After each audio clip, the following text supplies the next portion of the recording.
Hi, I'm author Lucy McConnell, and welcome to my channel. Today we're going to listen to The Black Sheep Master Builder's Fake Marriage, and I know that title is a mouthful. The inspiration for this book was Cash, who was in a first scene of another book portrayed as the black sheep of the family with the leather jacket and motorcycle. And I loved him from the very moment he showed up to that very formal meeting wearing a leather jacket and knew that one day I was going to tell his story and write it. And I finally got a chance to do it here in the Black Sheep Master Builder, or the Master Builders. Black Sheep Master Builder's Fake Marriage. Why did I make that title so long? This is a book about second chances. It has grumpy sunshine, but most of all, the inspiration for this book came from the idea that we all have damage, and some of us just hide it better than others. Cash is pretty good at hiding his damage behind all of his walls, but Maggie is the one person that can get through. And as always, and as I 100% believe, love is the strongest force on the planet. And when Maggie comes at Cash with all of her love and her great big heart, there's nothing he can do. He's just got to hold on for the ride and fall in love. So, without further ado, I give you The Black Sheep Master Builder Fake Marriage. The Black Sheep Master Builder's Fake Marriage, The Bride's Wanted Matchmaker Series, Book 3. Written by Lucy McConnell. Narrated by Liz Crane. Chapter 1. What's he doing here? I didn't think he'd dare show his face. That's a black sheep for you, always thinking about themselves.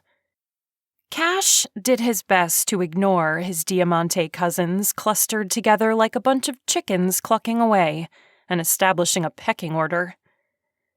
Family gatherings hadn't always been like this. There'd been a time when they'd play kickball or snitch treats from the kitchen together. One big clump of kids just happy to have someone who wanted to play instead of sit around and talk like the adults. Growing up kind of sucked like that. The thing was, he'd still play kickball. Any day.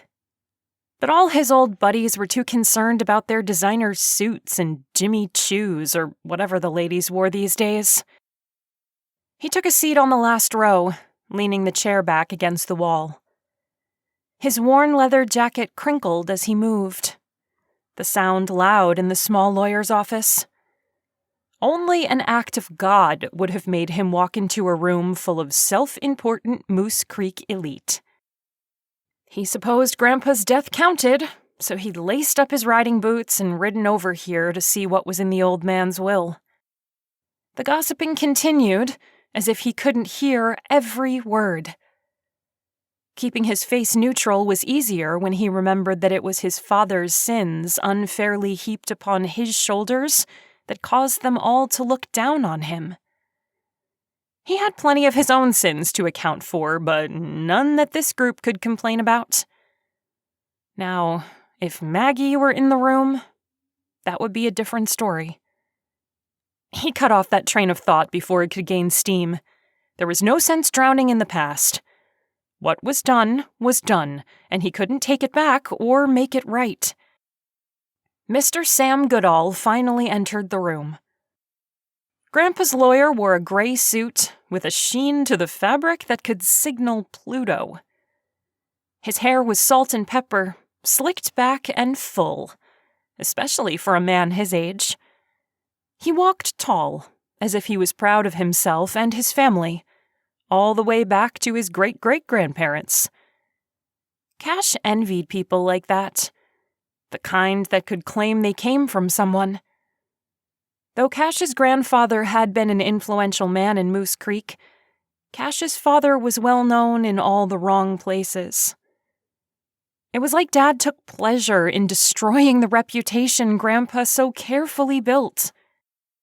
Maybe he regretted that now that he was living in a cinder block cell. But probably not. Mr. Goodall motioned for everyone to take their seats. Cash's cousins scattered like roaches when the lights came on. They wouldn't dare upset the executor of Grandpa's will any more than they dared challenge the guy during his life. Grandpa had ruled the family like a king. At least, that's what life was like for everyone else. With Cash, he was different, more human. They think they have the corner on piety and upstanding reputations, Grandpa had said one day. but they have no idea what skeletons are in their closets. You, my boy, you have names for each of yours, and you don't hide from them. I can respect that. I'd like to welcome you all here today. Mr. Goodall looked over the gathering. His gaze landed on Cash, who was kicking back in his seat like he didn't have a care. His eye ticked. Cash smirked. Mr. Goodall continued on. I'm sorry for the circumstances that have brought about this gathering. I hope to make this process as painless as possible, as I know you are still grieving the loss of your grandfather. Once your portion of the will is read, please exit the room. My secretary has all the information you will need to transfer titles and so on. As the long list of Grandpa's worldly belongings was divvied up among eager recipients, Cash tuned out. He didn't care if Felicity got half the jewelry store or Camilla moved into the mansion. What Cash wanted from Grandpa couldn't be written up in a will. He wanted his grandpa back, the one Diamante who'd seen something in him. He'd gladly hand over his company for just one more day to work alongside Grandpa. He pulled out his phone to check his messages and found several marked urgent from his superintendent, James. The plumber wasn't going to be at the site until Wednesday. Could they bump the sheetrockers back a couple days and still stay on schedule? He checked his calendar and responded. It would be tight, but doable. He then sent a message to the sheetrock company asking them about the change and if they'd be able to move their schedule. One adjustment like this could affect a half-dozen jobs. Cash. Cash. Cash lifted his head to see that the room had cleared as each of his cousins' names were read off and their allotment delivered. No one had said goodbye, but then they hadn't said hello either. I'm Cash, he clarified as he tucked his phone inside his jacket. Mr. Goodall smiled. While everything about his appearance grated on Cash, from the ornately carved walnut desk to the slight gap between his front teeth, there was something about the guy that kept him from crossing over to the greasy lawyer stereotype. There was kindness in his eyes. He also added some welcome in his smile, something that had been missing when Mr. Goodall had addressed the cousins. Your grandfather had something extra special in mind for you. Mr. Goodall leaned onto the balls of his feet as if he were about to start an adventure. Crap. What had Grandpa done? I can only imagine, mumbled Cash. I've been instructed to take you on a little field trip. The lawyer opened a drawer and pulled out a set of car keys. He rounded the desk, motioning for Cash to go ahead of him. Cash stood slowly, his 6'3" frame unfolding until he towered over the smaller man. Mr. Goodall held out his hand for a shake. Cash was surprised at the strength in the lawyer's soft-looking hands. Is this going to take long? He had a crew working on a project across town and was anxious to get back there. It may take a couple of hours. I did have my secretary ask you to clear your schedule for the afternoon. They walked across the soft carpet, through the wood-lined doorway, and past the receptionist's desk. Mr. Goodall held the front door open. Cash swaggered into the sunshine, pulling a pair of aviator sunglasses out of his pocket. He'd found them on the job site a few days ago and cleaned them up. He clapped Mr. Goodall on the back, sending the man a step forward. I'll follow you. He motioned to his motorcycle. Mr. Goodall frowned. Is that even safe? Laughing, Cash threw his jean-clad leg over the seat and fired up the engine. It roared and then settled into the steady purr, the handles vibrating against his palms. He'd bought the bike off a junk dealer when he was a senior in high school. Years of restoration work brought out its original beauty. He didn't like to think about those days for too long. Invariably, memories of his father's alcohol abuse and the sweetness of Maggie's kisses would wash over him. Maybe if things had turned out different with Maggie, it wouldn't hurt so much to remember. Mr. Goodall must have sensed that he wasn't going to get an answer to his question about the motorcycle. He climbed into his Lexus and backed out of the reserved spot in front of his law office. Moose Creek was the kind of mountain home that most people dreamed of. The shops were quaint, the mountains were full of lush vegetation, skiing, mountain biking, and countless trails for backpackers and hikers alike. Main Street was lined with sycamore trees and flower boxes that were just starting to show off their blooms. The soft scent of fresh-grown grass and fresh air brushed over Cash as he motored behind the Lexus. They drove through suburbs and then out to the edge of town, where Cash fought the urge to open up his Harley and take the wide turns. He held back, following the cautious driving lawyer because that's what Grandpa wanted him to do. No one else could get Cash to march to their drum, but he'd respected his grandfather in life and wouldn't disrespect him in death. Grandpa hadn't been the type to use words like, "I love you," or "I'm proud of you." In fact, Cash hadn't really gotten to know him until after high school graduation, when his world had fallen apart. The Lexus took a right at a fence post. There wasn't a street sign or even a leaning mailbox to mark the turn. For all he knew, the guy was going to take him out in the woods and leave him there. They took a sharp left, and the trees dropped away, revealing an old, decrepit mansion of a house. Wood siding peeled away from the support beams. A window in the upstairs was broken. The front door hung slightly ajar, welcoming every raccoon, squirrel, and spider in the woods into the building. Cash killed the engine and just sat, taking it all in. The silence after the roar of the motor was deafening before the wildlife picked up again. The chatter of birds and the complaints of a chipmunk were music in their own right. There was something about the gabled roof, the gingerbread finish over the second-story window, and the lattice work across the big front porch that caught his attention. Where others might see the space as a Halloween moneymaker, he saw the makings of a home. Mr. Goodall made his way to the porch, motioning for Cash to join him. "This is such a bad idea," Cash mumbled as he made his way up the overgrown brick walkway. A broken floorboard on the porch had to be avoided, but the structure underneath Cash's snakeskin boots were solid. Mr. Goodall pushed the door all the way open. The resounding creak was enough to make goosebumps break out on Cash's arms. He folded them and glared. "What's this about?" Mr. Goodall dug through his satchel. "This is what your grandfather left for you. The house, the surrounding 50 acres, all of it." Cash threw his head back and laughed, sending birds scattering from the trees in all directions. So this was what Grandpa really thought of Cash. All those lessons in the wood shop, the time spent restoring or remodeling a room in Grandpa's house.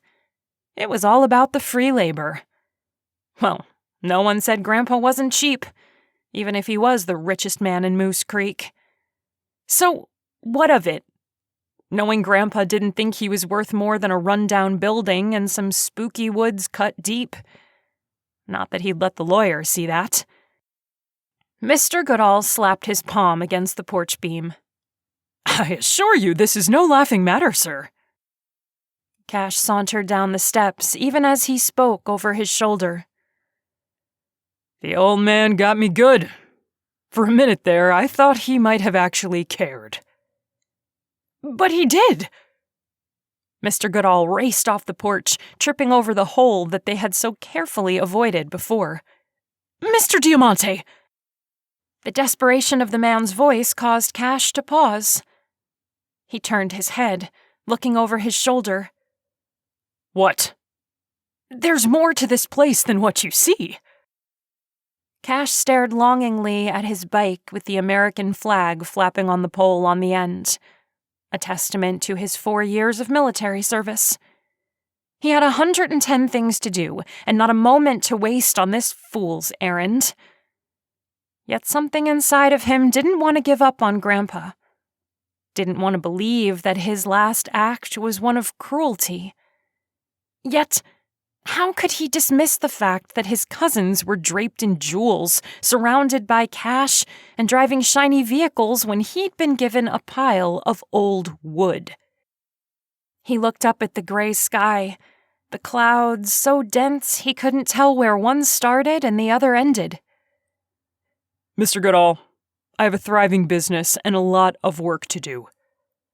My grandpa may have thought this was all I was worth, but I'm done using what other people think of me as my yardstick."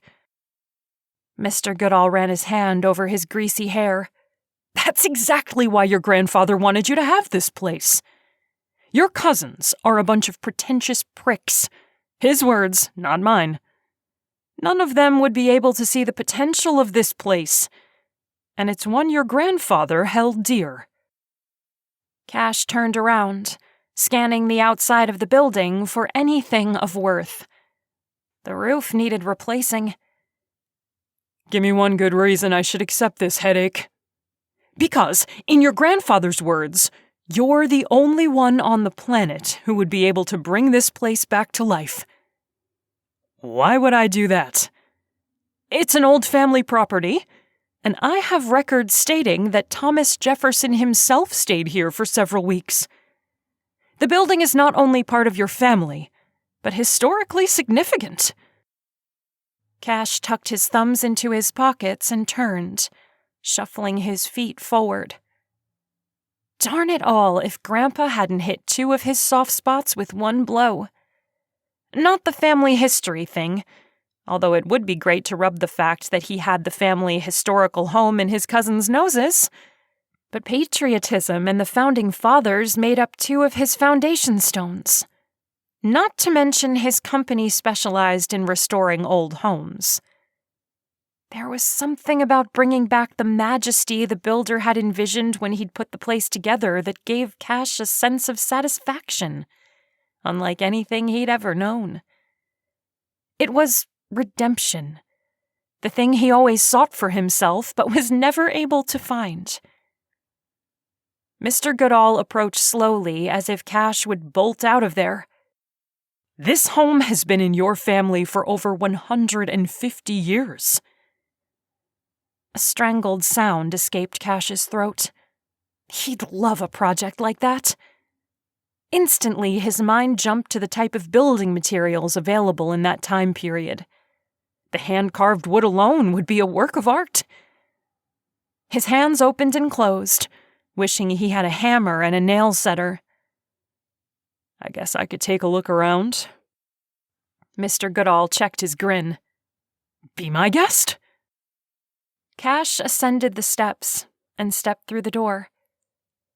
To his right was a grand staircase, so covered in dust he wasn't sure what the original color was. But if he had to bet, he'd say it was cherry. Goosebumps prickled on his arms. Beyond that was a library with built-in bookshelves. On his left was a parlor with a fireplace. Small, yet probably usable once it was clean. He walked straight down the hallway ahead of him and was suddenly in a large family room. There must have been a wall here dividing the dining room from the family room at some point, but it had been taken out to make the space bigger. He peeked inside the kitchen, finding ancient appliances and dried leaves piled up in the corners. The back of the house was open to the wilderness through giant windows, allowing fresh light to filter through.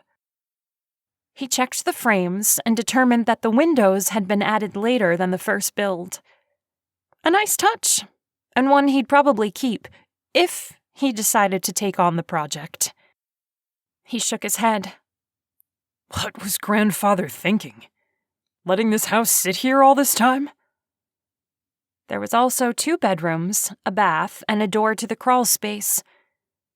The backyard sported a root cellar. No doubt there were mason jars full of fermented fruits and vegetables lining the shelves. Perhaps the work of his great-grandfather. He closed his eyes and listened for the sounds of years gone by, of the people working, living, loving in these walls. His people. And suddenly, he understood. Grandpa wasn't making fun of him by leaving him this decrepit home. He was giving him a link, something he'd never had in this life. A link to his ancestors, a link to his family.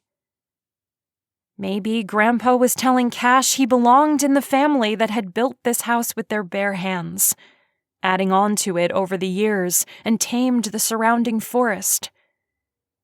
Maybe he was more Diamante than his twittering and gossiping cousins. Maybe he was more Diamante than all of them put together. His chest swelled and his eyes burned with emotions he'd rather keep in check. Cash walked out of the house, sliding on his aviators to hide the moisture, and headed for his motorcycle. Mr. Goodall scrambled to keep up with him. "Wait, where are you going?" Cash climbed onto his bike and put up the kickstand. "I'll take it." Mr. Goodall beamed like a new father. "Wonderful, wonderful news!" His face suddenly fell. "There's one little catch." He held up his thumb and forefinger to indicate just how small this catch really was. Cash kicked the kickstand down and leveled him with a stare. "What catch?" "Well, your grandfather thought it would be best if you were a bit more settled before assuming ownership of the home." Mr. Goodall couldn't look at any one tree for longer than 2 seconds. Cash slid his sunglasses down his nose and peered over them at the little man. "What did he mean by settled?" "Married, for one, and then you also have to have the house livable within 6 weeks." His voice cracked and he cleared his throat. Cash stared at him, dumbfounded. 6 weeks for this level of restoration is impossible. The exterior alone could take half a year. Painting it a light gray would be perfect for the time period, with dark green shutters or white, depending on what paint flaked off during the refinishing process.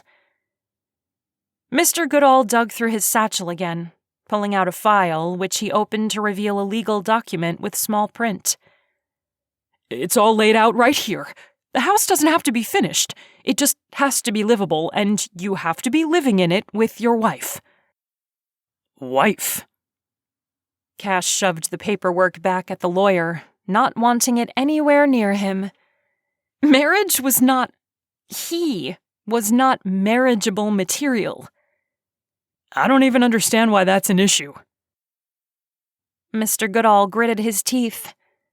It was as if he agreed with Cash but was bound by his agreement to be the executor of the will to bear the bad news. "Your grandfather wanted to assure that the property would remain in the family. Therefore, he requested that you have a child before you inherit.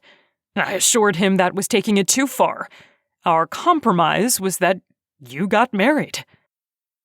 Cash chuckled. "Leave it to grandfather to have a compromise that's completely unreasonable." A sense of love for the old man washed over him, one that he'd never felt so strongly when Grandpa had been alive. The old man had been demanding and frustrating, and yet trying to do what he thought was best. Without any romantic prospects, or even a date for this Friday night, Cash had no chance of inheriting the land or the house that had struck his creative chord. Darn it all, he wanted the house and the vision it created in his head. He also wanted some of the heritage that came from caring for the last thing that had been on this land for over 150 years. What happens to the place if I don't have a wife? The home will be donated to the city of Moose Creek. He kicked a pebble. They want to turn it into a tourist destination. Cash righted the bike. Do not give this land to anyone else. I will find a way. A whole new set of worry lines appeared on Mr. Goodall's face. How are you going to do that? Given Cash's parentage, he could understand Mr. Goodall's stress. However, Cash had no idea what he was going to do. I guess I'm going to have to find a woman. With that, he started the motorcycle, cutting off all attempts at conversation. As he drove away, he knew there was only one place he could go for help. Chapter 2. Maggie Fishwick cringed at the name that popped up on her phone. Sitting in an airport waiting for a flight didn't give her a big enough excuse to ignore the call. She glanced down at her travel case with all her clothing inside. Seemed she was always on the move these days, and when her lease was up, she let the apartment go, figuring she'd find a new place when she could stay in one town for longer than a week. She drew a deep breath before hitting the answer button and pasted on a smile, hoping the fakeness didn't come across the line as she spoke to her agent. "Hey, Sammy. How's it going?" I'm fine, but I'm wondering why my inbox doesn't have a set of recipes from you. Sammy's tone was light, but to the point. Maggie lifted a shoulder as if deflecting a blow. "I've been on the road."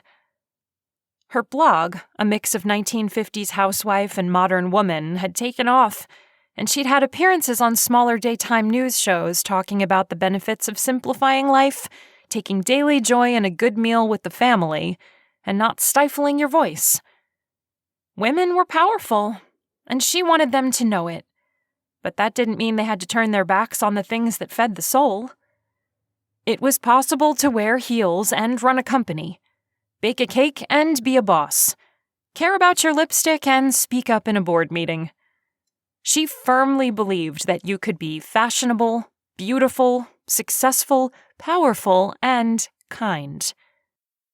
6 months ago, your oven went out, Sammy started, and Maggie could imagine him ticking the items off on his fingers. He liked lists. The month after that, you had the flu. Then there was the bee sting. "I'm allergic," she countered. Be that as it may, as an agent, I'm beginning to worry that you don't actually want to write this book. Maggie's heart clenched, and she clutched the front of her cashmere cardigan. The pearl button was cool against her palm. "Sammy, you know I want to write this book. It's my dream." She looked around to see if anyone was listening in. Overhearing conversations was just part of being crammed together in a terminal. Thankfully, she had a 5-foot radius around her. Sammy sighed heavily. I know.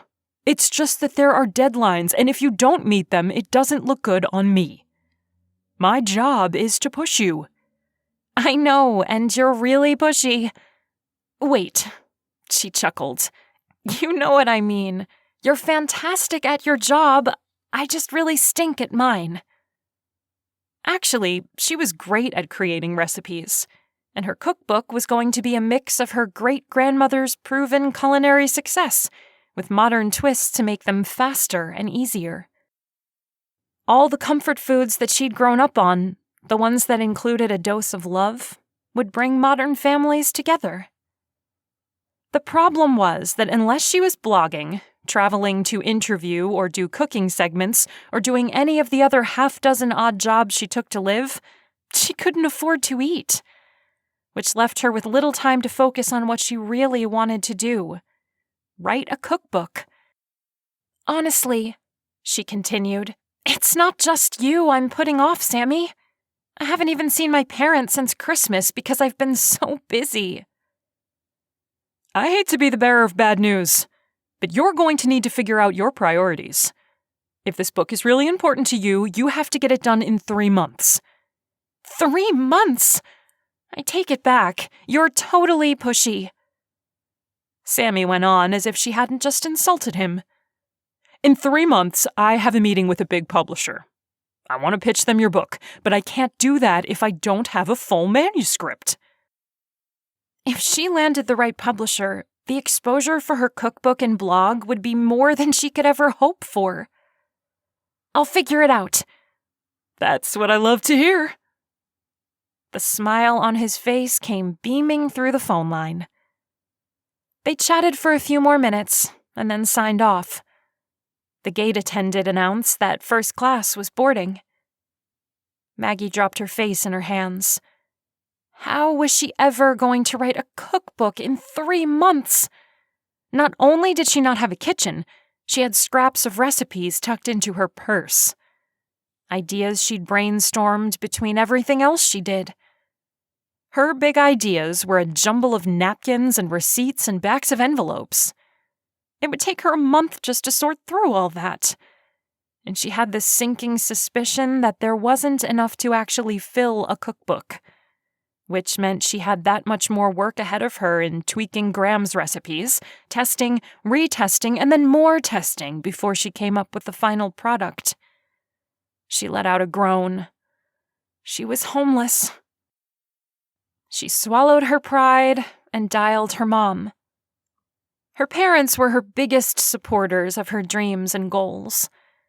They let her crash in her old bedroom anytime she wanted and were happy to have her. Surely they wouldn't mind if she spent a couple weeks in their kitchen. The phone rang 5 times and went to voicemail. Strange. Mom always answered. The gate attendant called the next group of passengers. Maggie didn't get up. She needed to know where she was going before getting on a plane. She dialed her dad. He answered on the second ring. Hey, sweetheart. Maggie could barely hear him over the noise in the background. It sounded like there were a dozen cattle running through the parlor. Dad? What's going on? I can hardly hear you. Hang on. Dad moved through the noise into a place that was marginally better. It's just the workers. They make quite the racket. Alarm began to grow in Maggie's chest, like a weed that had thick roots and a tall stalk. What workers? Please don't be in the kitchen, she begged silently. We found termites in the foundation, if you can believe it. The whole place needs to be fumigated and then put on lockdown for 60 to 90 days. Maggie rubbed her forehead. There went her free room and kitchen space. But that paled in comparison for her worry for her parents. They weren't the type of people who rolled with change. Are you guys okay? Dad laughed off her concern. We're better than okay. We're headed off on a second honeymoon tour. Didn't your mother tell you? No. Maggie bit her thumbnail. Are you sure? I'm pretty sure. I would have remembered termites and a second honeymoon. Sheesh, she wasn't that busy. And she'd had a convo with her mother not 3 days ago. Or was it 5? I'm sure she would have called on the way to the airport. We've been really busy getting everything ready. I totally understand. Hadn't she just handed the same line to her agent? At least she knew where she got her ability to be busy from.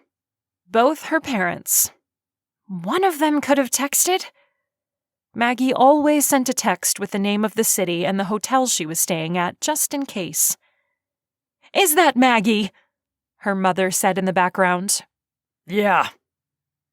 There was a scuffle, and then suddenly Mom's voice was strong on the line. Maggie, sweetie, things are nuts around here. You wouldn't believe the chaos termites can cause. I can imagine. They ate through my table leg. That's how we found them. The whole thing went kerplop in the middle of breakfast.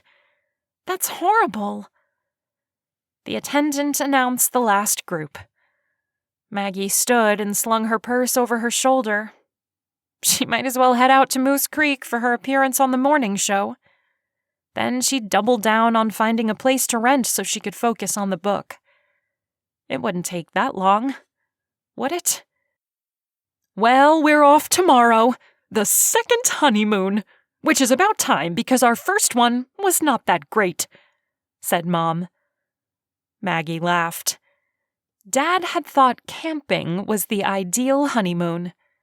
He hadn't counted on his new wife never having stayed the night in the woods before. Mom had been scared out of her mind at every hoot and rustle. I'm sure glad you called. I've been so frazzled, and my to-do lists have to-do lists. Are you at your next stop? Asked Mom. Can you text me the info so I can find it? I'll never remember. Mom was never stressed. Mom was the one with a fresh batch of cookies in one hand and a Band-Aid in the other when the world fell apart around her. I'm boarding the plane now. I'll text you the info.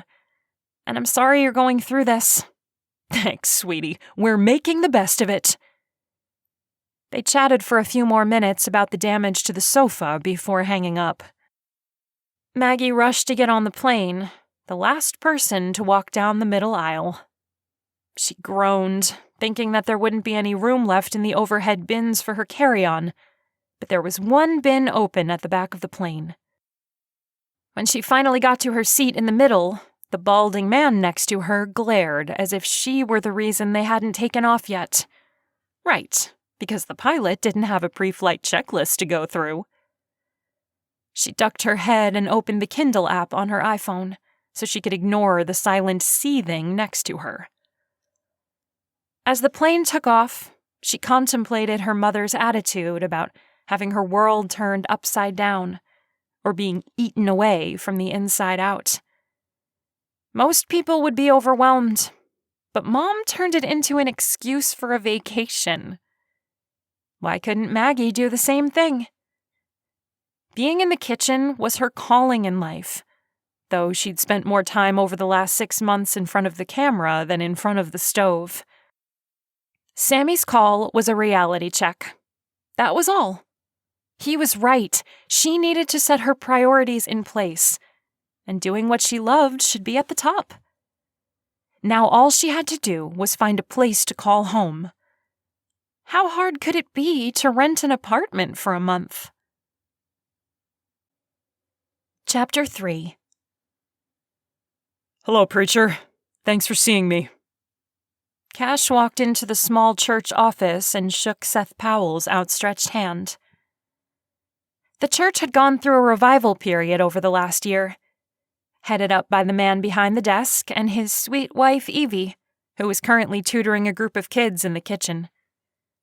Her after-school homework program for teens was one of the most popular in the state. Cash would bet $1,000 it had a lot to do with the fresh-baked goodies that flowed from the oven during the meetings.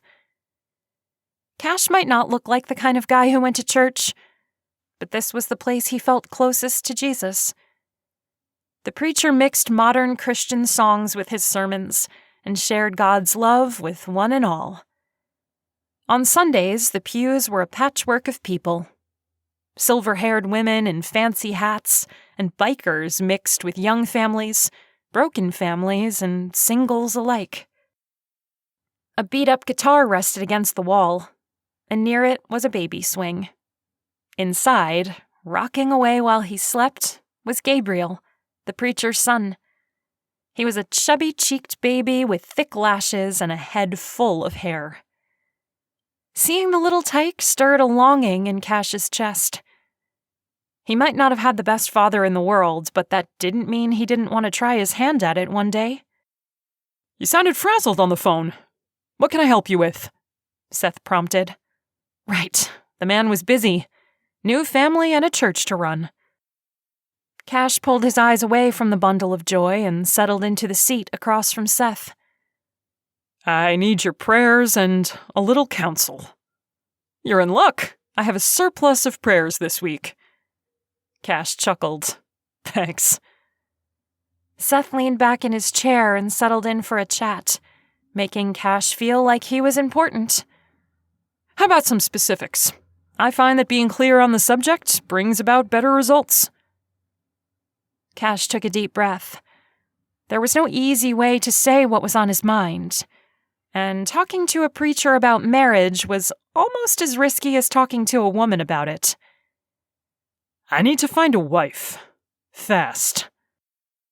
Seth nodded for him to continue. Cash regarded him. Why wasn't he freaking out? Like in 2 days, if possible, he added, just so the man knew how fast he was talking about. Okay. Okay? Okay? Why aren't you surprised? A slow smile crept across Seth's face. Because I understand your predicament. You do? I really do. Seth laughed. The sound came from deep inside of him and was pleasant. It was the laughter of a man who was secure in himself and in his place before God. A man who had the best of all the right things. He got up and went around the desk, shut the door, and then leaned against it. What I'm about to tell you doesn't leave this room. There are a few select people who know the story, but Evie and I would like to keep it to ourselves. Sure. Cash sat up, eager to hear what could be so important. Seth clasped his hands together. Do you remember the ads for brides that went through the matchmaker? Cash nodded slowly, his brain working to connect the dots that weren't there yet. That was you? Seth held up a finger. One of them was me. I don't know who the other guy was, but I hoped it worked out as well for him as it did for us. Seth turned to look lovingly at his son. Cash stared at the little guy, too. You placed an ad for a wife, and it worked? He couldn't keep the disbelief out of his voice, though he tried valiantly. Seth was someone Cash respected, enough that he'd come to him for advice on how to navigate the strange waters he found himself treading. It worked. Seth pushed off the desk and made his way back to the other side. I advertised for a business wife, someone to help me run things here, a preacher's partner in every way, except physically. I thought we could keep it platonic. I didn't realize that marriage is the ultimate partnership in every way. Do you think it could help me? Marrying someone as a means to an end didn't sit right. But if the preacher had done it, then it wasn't wrong, right? Seth woke up his computer and brought up the matchmaker site. The first page was full of garage sale notifications and odd jobs that needed doing. Wait. Cash's arms flew out to cover the keyboard. I'm not ready for a wife and kid. I could barely keep a girlfriend. It's not that kind of marriage. He felt dirty saying things like this in front of the man who made all those things look like heaven on earth. He wouldn't blame Seth if he threw him out of his office and told him never to come back. Marriage was of God, and here Cash was playing with it like it was a legal toy that could be discarded when he was through. Seth laced his fingers together and laid them on the desk. My marriage wasn't either, at first. But there's something about working toward a common goal that brings two people together and softens hearts. You're a good man, Cash. If you choose a good woman, then all I ask is that you are open to finding and sharing love. Cash lowered his chin, needing a moment to think this through. I don't have a choice. If I want the house, then I have to be married. We always have a choice. I think the real question is if it's worth it to you to put your heart on the line. Cash thought of his grandfather, of the man who hadn't shown his feelings often but worked his guts out to provide for his family and set up future generations financially so they could pursue their dreams. He'd sacrificed a lot for his business, including his relationship with Cash's dad. That wasn't something Cash was willing to risk. When he had a family, he'd give them his all. Having a house without a mortgage would make that easier. He could turn more of the day-to-day operations over to James and be the kind of father he'd always wished he'd had. There were other reasons to find a wife and take possession of the house, like the write-offs he could use for his company and the challenge of taking on a project that big. Then there was the fact that the house called to him, begged him to restore it, and save it from being turned into a tourist spot with closing hours and lonely nights. The wood flooring was hand-planed, and the crown molding carved by a master. The men and women who'd showcased their craftsmanship deserved his respect, and to have what they'd done last for another 150 years. He grunted at his romantic thoughts. He wasn't one to wax poetic in life, and he chose not to look too deeply inside of himself, afraid of what he'd find. This whole wife thing had thrown him inside his own head. Truly, there was only one woman he'd ever thought he'd marry, and he'd messed that up before he'd had a chance to put a ring on her finger. His gut had told him to come to the preacher for help. If this was Seth's answer, then maybe it was the right thing to do. Will you help me write the ad? He asked. Seth laced his fingers together and then stretched them out in front of him. He grinned in such a way that he looked very unpreacher-like. I know just what to say. I'm glad one of us does. Cash scooted forward until his butt was on the edge of the seat. A part of him thought this was the dumbest idea in the history of ideas. Another part hoped it worked. Either way, he had a strange feeling that God's hand was in this, and he... Chapter 4. Maggie flashed a smile at the camera, the kind that every morning talk show producer loved to feature as the announcer wrapped things up and they went to commercial. As soon as the director yelled, "Cut!" her cheeks dropped. Moose Creek wasn't what she'd thought it would be as she'd driven an hour from the airport to this small town the night before. She could throw a rock from one end of Main Street to the other, and the hotel she stayed at was little more than a B&B with a plumbing problem. Someone should really do a makeover on that place. If only she had more time in the day, she'd gladly take on that project. This was part of her problem. There were so many interesting things to do in this life that she couldn't seem to land on one for very long. Still, there was a wealthy aspect to the town. The ski resort on the hill had homes in the $1 million range, and if she hit the touristy spots, she'd find the taxes that provided for city maintenance. "You did great!" The host of the morning show, Jennifer Buckner, patted her arm. "I love what you said about kitchens being a place to feed your soul. My grandma used to bake with me, lots of pumpkin recipes, and those are my favorite memories." Maggie smiled, for real this time. "You're speaking from the heart. It's further proof that the kitchen is the heart of the home." Jennifer removed her mic pack and handed it to the technician. "How long are you in town?" Maggie followed her example and took off her mic.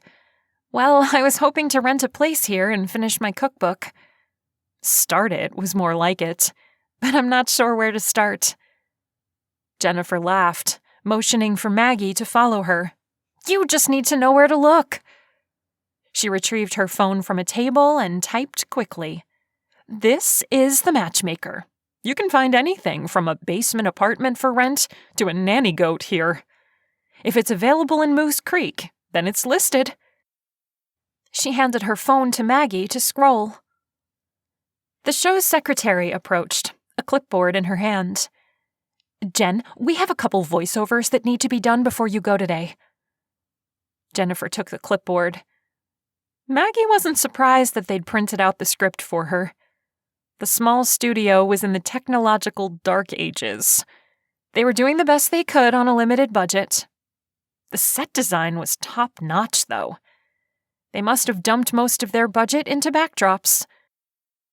A headline of "short-term arrangement" caught her eye, and she clicked on the link. "Man looking for wife for a short time. Must be between the ages of 25 and 30, career-minded, and willing to cohabitate. Platonic replies only." "What is this?" Maggie almost yelled. She thrust the phone at Jennifer, eyeing her like she was a member of a cult. Jennifer took the phone and scanned the ad. Her face lit up. Jerry, we've got another one!" She trotted off, her heels clopping as she went. The secretary gave her a look. Maggie shrugged. It was an ad for a short-term wife. Does that happen a lot around here? She glanced around, silently counting up the number of men versus women. It didn't seem like there were a huge number of one or the other. The secretary shook her head. "We've had 2 other ads before. No one knows who's placing them, or how it turns out. Our source at City Hall won't reveal a thing other than what's public record, and the matchmaker's owner is buttoned up. Jen would love to break this story wide open and find out if people are actually getting married, or if they're a big prank." She pulled out her own phone and brought up the site. Maggie nodded. That sounded like a story that would get picked up by some of the bigger networks, which would open doors for Jennifer if she wanted to climb the network ladder. What do you think? I think it's a scheme by the owner to drum up business. Every time one of these ads pops up, circulation goes through the roof. She leaned over and scanned the phone, although they usually have more to them. Like what? Like what they need the woman for? The first ad was for a mother for a guy's kid, and the second was for help with some sort of humanitarian aid or something. She shoved a piece of hair behind her ear. This one is vague. Maggie pressed her lips together. It's crazy. It is. But since there aren't any follow-ups, we don't have any closure. I'm all for Jennifer poking her nose into this if it means we have answers. Maggie shrugged. In that case, I hope she figures it out. I'm going to head over to the coffee shop. Thanks for having me on today. Thank you. Grabbing her laptop case and purse, Maggie left the station. She had a short drive to the coffee shop. Situated in a remodeled rail car, the bright red building had black trim around the windows and flowers growing around the rusting wheels. In another couple of weeks, the plants would be big enough to hide them. She parked in the dirt lot and made her way inside, grateful to find the place roomy enough to house 4 booths. She needed to set up a mobile office and figure out her life. She should not be homeless. She was a 26-year-old career woman with a college education. Her thoughts led her right back to the ad for a wife. Ordering an orange juice and a muffin from the teenager behind the register, she took her food over to a booth and sat down. It didn't take long to find the matchmaker site, and then to find the ad again. It already had over 100 views, which was 3 times as many as any other ad on the site. News spread fast in this town. The blueberry muffin was the perfect mixture of sweet and punchy. She savored it as she scrolled through the rest of the offerings. Nothing for an apartment. She checked the next town over and then the city she'd flown into. There were houses, apartments over garages, and condos aplenty. But for some reason, she was drawn back to the ad for a wife. Basically, the guy wanted a roommate. Cohabitating platonically said it all. So why not just advertise for a roommate? Why a wife? She continued to work her way through the muffin as she pondered the mystery. There had to be a reason. She clicked on the button to send a message and then sat there, staring at the cursor and wondering who was more insane, the man who'd placed the ad or her for responding to it. Not that she was applying for the position. She was just curious, and if she happened to get an answer, she could pass the info on to Jennifer. Who knows? Maybe this would be the start of a friendship that would last her whole life long. I'd like to know more about the requirements. She hit send before she could think twice. Setting her phone aside, she began pulling out the receipts, envelopes, and scraps of paper that had all her brilliant, spur-of-the-moment ideas on them. It was a miracle she hadn't lost any. Her phone dinged just as she reached the bottom of the bag and a box of ancient Tic Tacs. Mints didn't go bad, did they? It's low-key. All you have to do is live with me for 6 weeks. Rent-free. She stared at the screen before typing back, like as husband and wife? In name only, Came the reply. She tapped the side of her phone with her nail. Do you run a cult? Only on the weekends. She blinked and then burst out a guffaw. Maybe she shouldn't laugh, because he could be serious. But she got the feeling he was sarcastic, which she found extremely attractive in a man. Settling deeper into the booth, she put all her attention on the text thread. Good, because I run a coven and we're pretty busy during the week. Oh? Yeah. Hexes are all the rage right now. Supply and demand. I get it. I ran out of hexes myself just yesterday. She snickered. I'll send a couple your way. I'd appreciate that. Pausing, she took a long drink of juice. The 3 dots faded in and out, indicating the mystery man was typing. She should get his name, but it was more fun teasing a stranger than dealing with real life. She glanced at her pile of recipes and ideas, not sure where to start. A new message popped up, and she procrastinated like a champ and picked up her phone.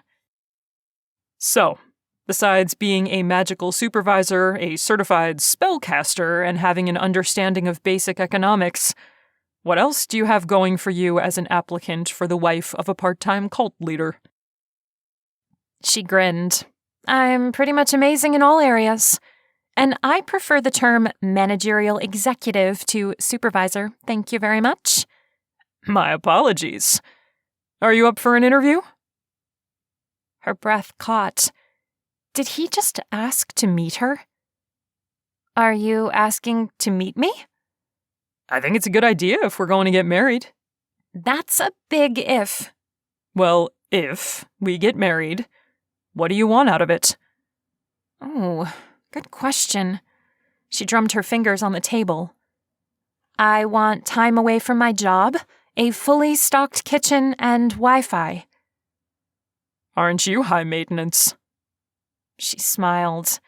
Seriously, his sarcasm was like butter on popcorn. No man had grabbed her attention so fast since Cash Diamante back in high school. Now there was a hottie. Too bad he was also the world's worst boyfriend. Talk about dodging a bullet. Their breakup was the best thing that ever happened to her. Cash would have called her high maintenance too. She sent back a laughing emoji. If only you knew. Come on out to my job site. He dropped her a pin. How will I find you? Just ask for the man in charge. A thrill went up her spine. Alpha male plus sarcasm equals jelly knees. She took a deep breath and drew in a hefty dose of reality. This guy could be a 63-year-old man missing 3 teeth and have hair growing out of his ears. He could also be some kind of weirdo who wanted to chain her to the stove to cook for him and a dozen children all day, every day. One truth she found was that this wasn't some marketing scheme by the matchmaker.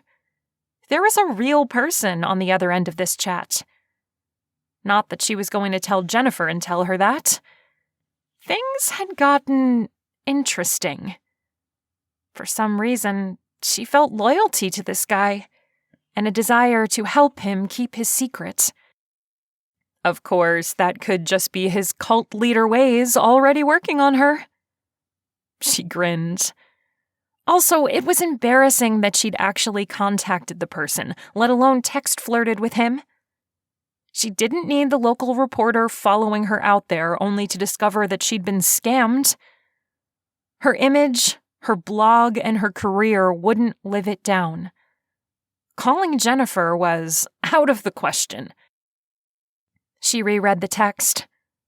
Going to a job site didn't sound bad. There'd be other people there, right?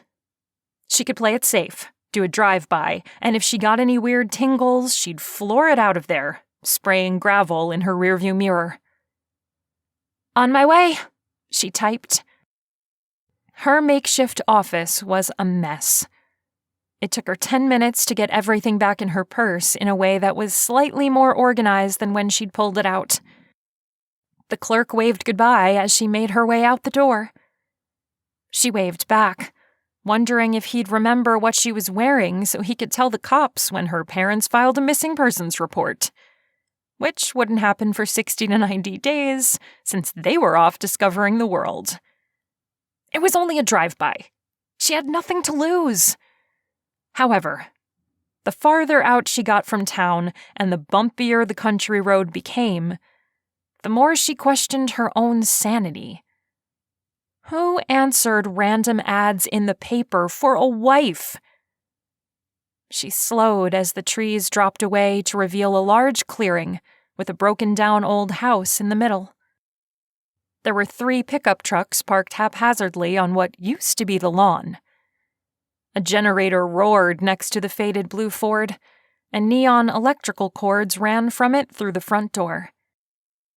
5 guys were working on the exterior of the house, scraping away at the paint and pulling off broken boards.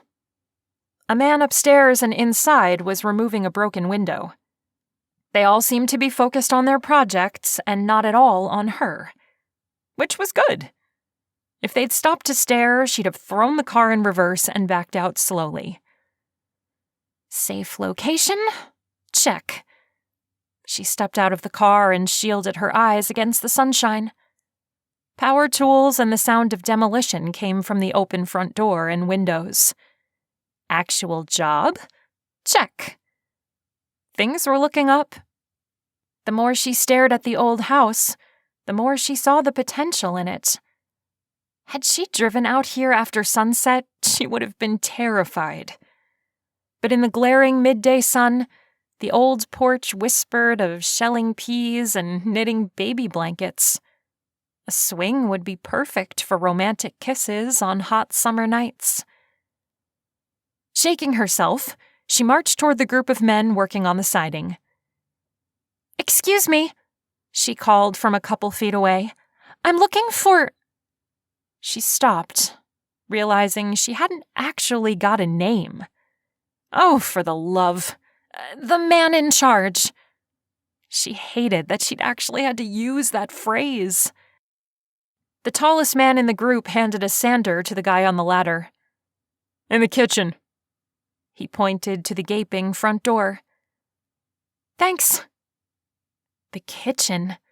A thrill washed over her arms. This was the kind of place where a cookbook came to life, blossoming in the history living around it. She could already see herself baking lemon rolls with flour dust and the scent of vanilla frosting in the air. She stepped inside, letting her eyes adjust. When they did, she gasped at the beautiful grand staircase to her right. Okay, now she had a whole new dream.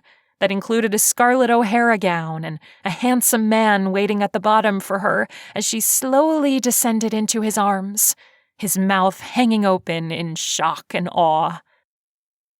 She lightly touched the wood as she passed by, following the sound of work to the back of the house. A house that had a staircase that old probably had an outdoor kitchen when it had been built. The newer one would have been added on later. The view through the back windows was almost as breathtaking as the staircase. She rubbed her hands over her arms. This place did have magic, the kind that came from generation after generation leaving their imprint on the building. People just didn't pass on homes like they used to. Everyone wanted the latest and greatest, to build bigger and better. But there was something to be said for staking a family claim on a plot of land. Roots weren't something you could mortgage. The power tools suddenly cut off, and two men discussed the layout of the kitchen. Maggie followed their voices, noting that one was deep and sturdy, like the giant sycamore trees outside. "We could get 2 sinks in the island," said the deeper voice. "What does anyone need 2 sinks for?" asked the younger-sounding guy. Maggie bit her tongue. She had an opinion on the matter, but this wasn't her house, and she wasn't here to consult on the layout, no matter how much she desperately wanted to. What she wouldn't give to be able to design her dream kitchen in a home like this. The room was large, big enough to host friends and family for the holidays. The exterior wall was brick, the old red kind used by colonizers. It was probably soft to the touch, aged to perfection. The light oak cabinets would all have to go, replaced with maple or cherry. She smiled at the bluebird-colored fridge in the corner. If it worked, she'd want to keep it just because it made her happy. Rather than eavesdrop on their conversation, she thought she'd better get this interview started. Not that she was seriously considering marrying some stranger. No way. That was ludicrous. But she did want to meet the man who made her laugh with just a text. Besides, the 2 guys standing with their backs to her were not too shabby from this angle. Broad shoulders, though the younger one hadn't filled out in a way the other guy had. They say men get better with age, and there was something to that as their shoulders filled out and their backs looked like they could hold up the world. And yeah, she checked how their jeans fit. Age was definitely a good thing on this guy. He had dark hair that curled up around the edge of his ball cap. Crap. She had a thing for guys with wavy dark hair and a bad boy image. This guy had all that and more. His black tee hugged him just right, and his heavy work boots were scuffed and tough. "Excuse me," she squeaked. Mortified that she'd let her hormones take control of her vocal cords, she offered a friendly smile. The men turned at the same time, mirrored surprised looks on their faces. Maggie began to explain who she was and why she was there, but she'd realized something in that nanosecond. She didn't have to explain anything to the man who'd broken her heart. Cash Diamante. "Bye." She spun around so fast the room kept going even as she surged out of the house like it was on fire. Of all the old, dilapidated houses in the world, why'd she have to walk into his? The day they'd broken up, she'd told him, more like screamed at his back as he'd walked away, that if she never saw him again, she'd be the happiest woman on earth. And she had been. Well, sort of. Once Cash stomped on her heart, she'd sworn off love. Stupid. This whole thing was stupid. Her footsteps echoed on the hardwood floor. It was fine. She was fine. If that was the case, then why did her legs wobble and her pulse gallop? Darn it all, Cash Diamante! Didn't he know exes were supposed to drop off the face of the earth? Chapter 5. Who is that? Asked James. Cash picked his jaw up off the floor. Maggie Fishwick. He didn't like the way her name came out all reverenced and raspy. Who? James pressed, not recognizing the name. Why would he? Cash didn't tell anyone about Maggie. The one who got away, he said for a short explanation. What brought her out here? To his job site? Crap. He snatched his phone and checked the message app from the matchmaker. Those texts had her spunky and fun personality written all over them. James scratched the back of his head. You just gonna let her get away again? Cash blinked. You better start running. James pointed to the doorway. She has a head start. Cash cursed even as his feet tore up the distance between him and Maggie's retreat. His rental car was making a large circle across the future lawn in an effort to turn around. He ran to intercept her and smacked her window. She screamed, jumping in her seat and slamming on the brakes.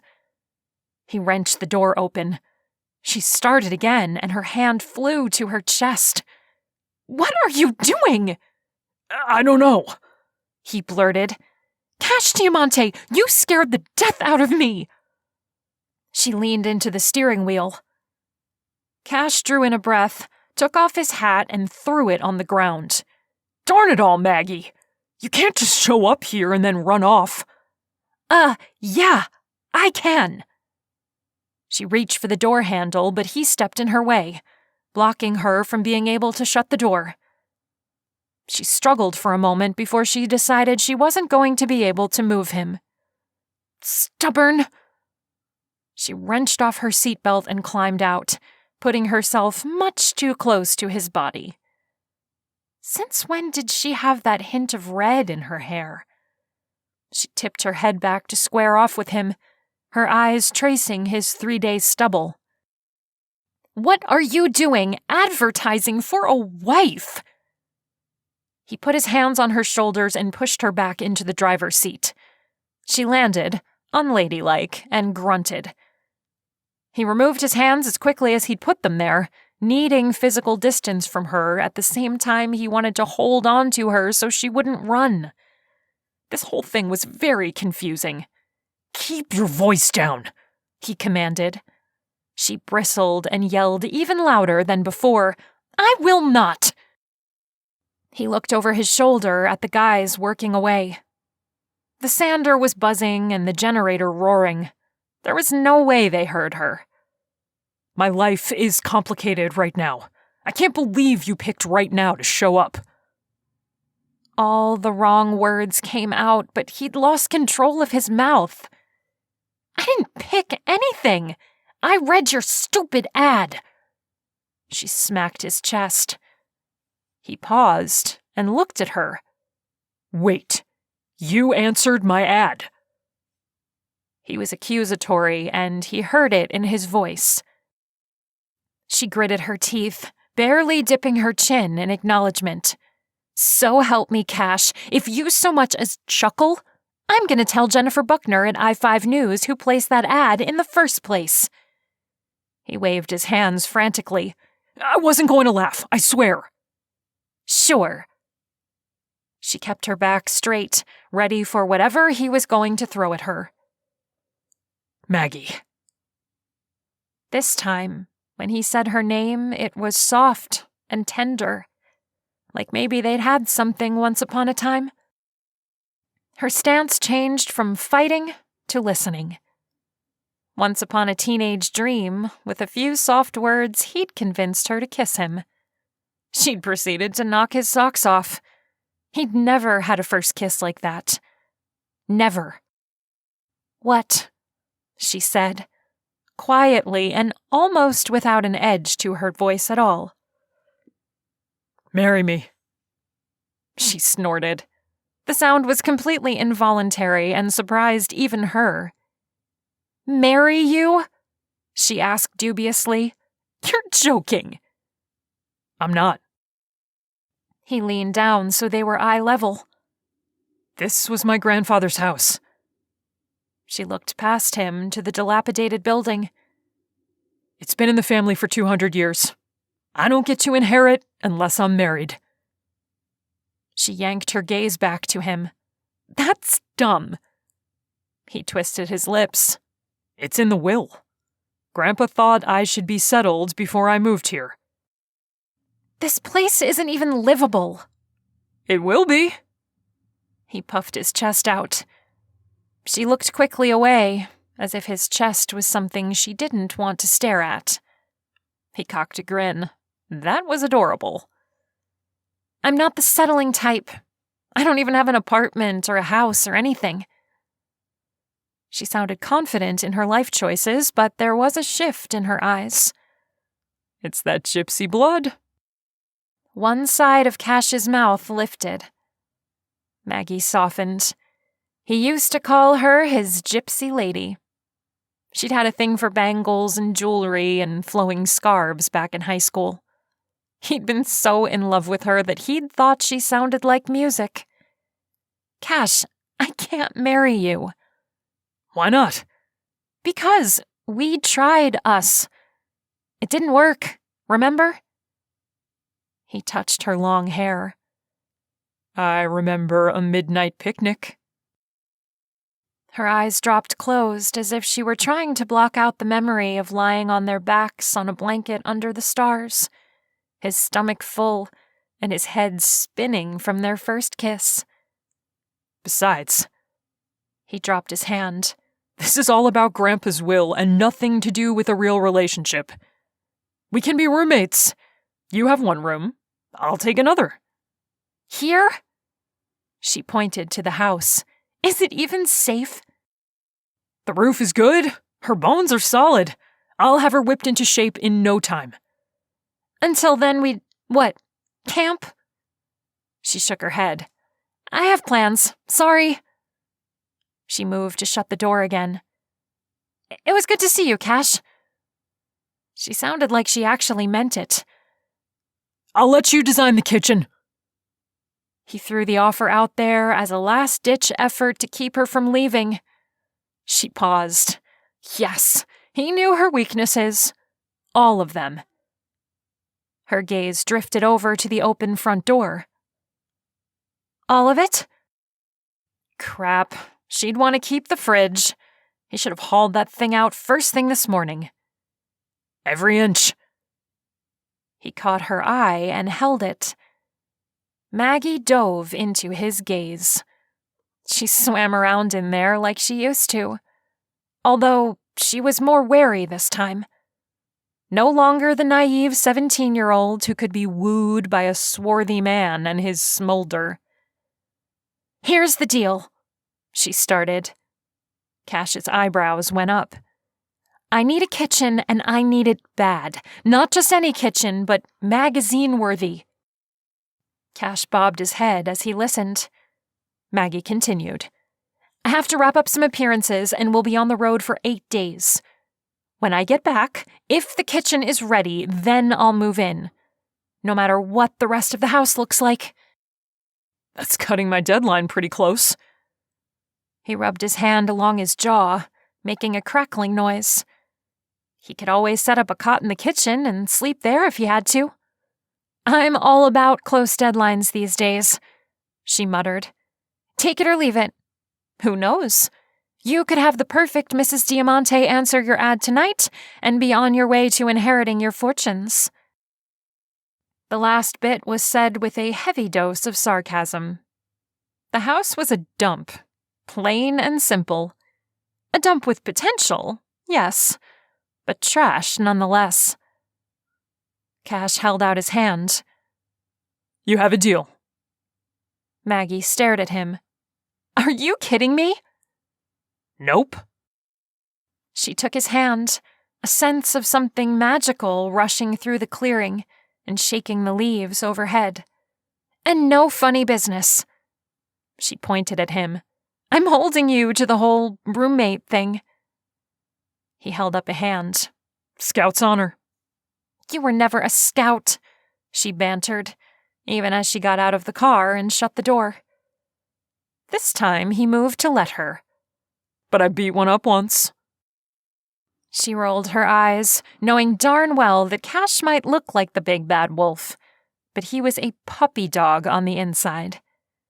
Maybe that's why she was okay with marrying him. Still, living under the same roof with his ex was going to be a challenge. She headed to the house. Where are you going? Cash asked, hurrying to catch up. "To design my kitchen?" She worked with purpose. "Take good notes. I expect it to be ready to cook in by the time I get back." He mumbled about high-maintenance women under his breath. You do realize that a kitchen remodel usually takes a month, minimum. "Half of that is coming up with the layout. I already have that." She tapped her temple. He grinned. You haven't changed a bit. "Let's hope one of us has." Why? "Because otherwise we'll end up hating each other again."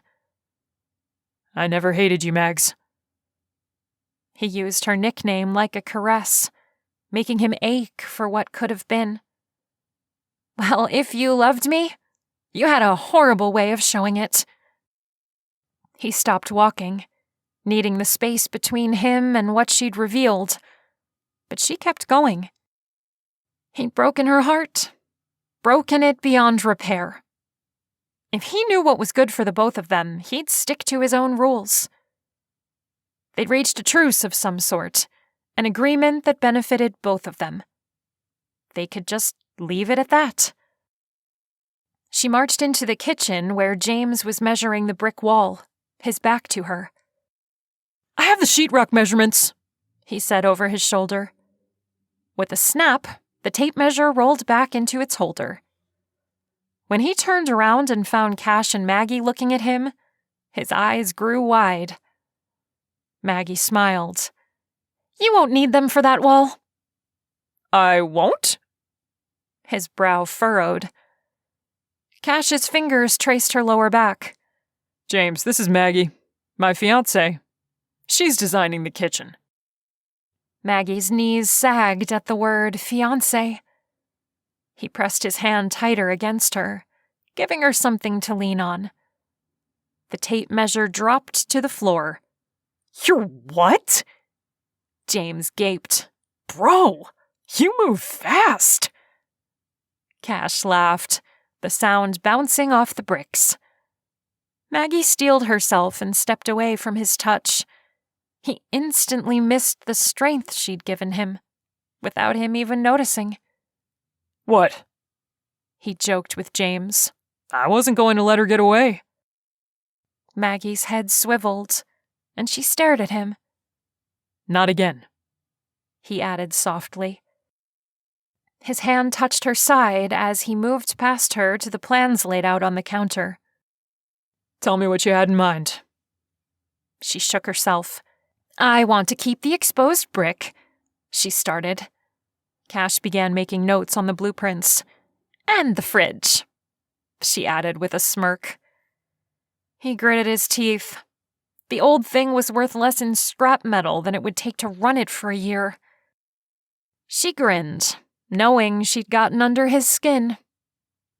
Marrying Maggie was a huge gamble on his part. What had the preacher said? He had to be willing to put his heart on the line.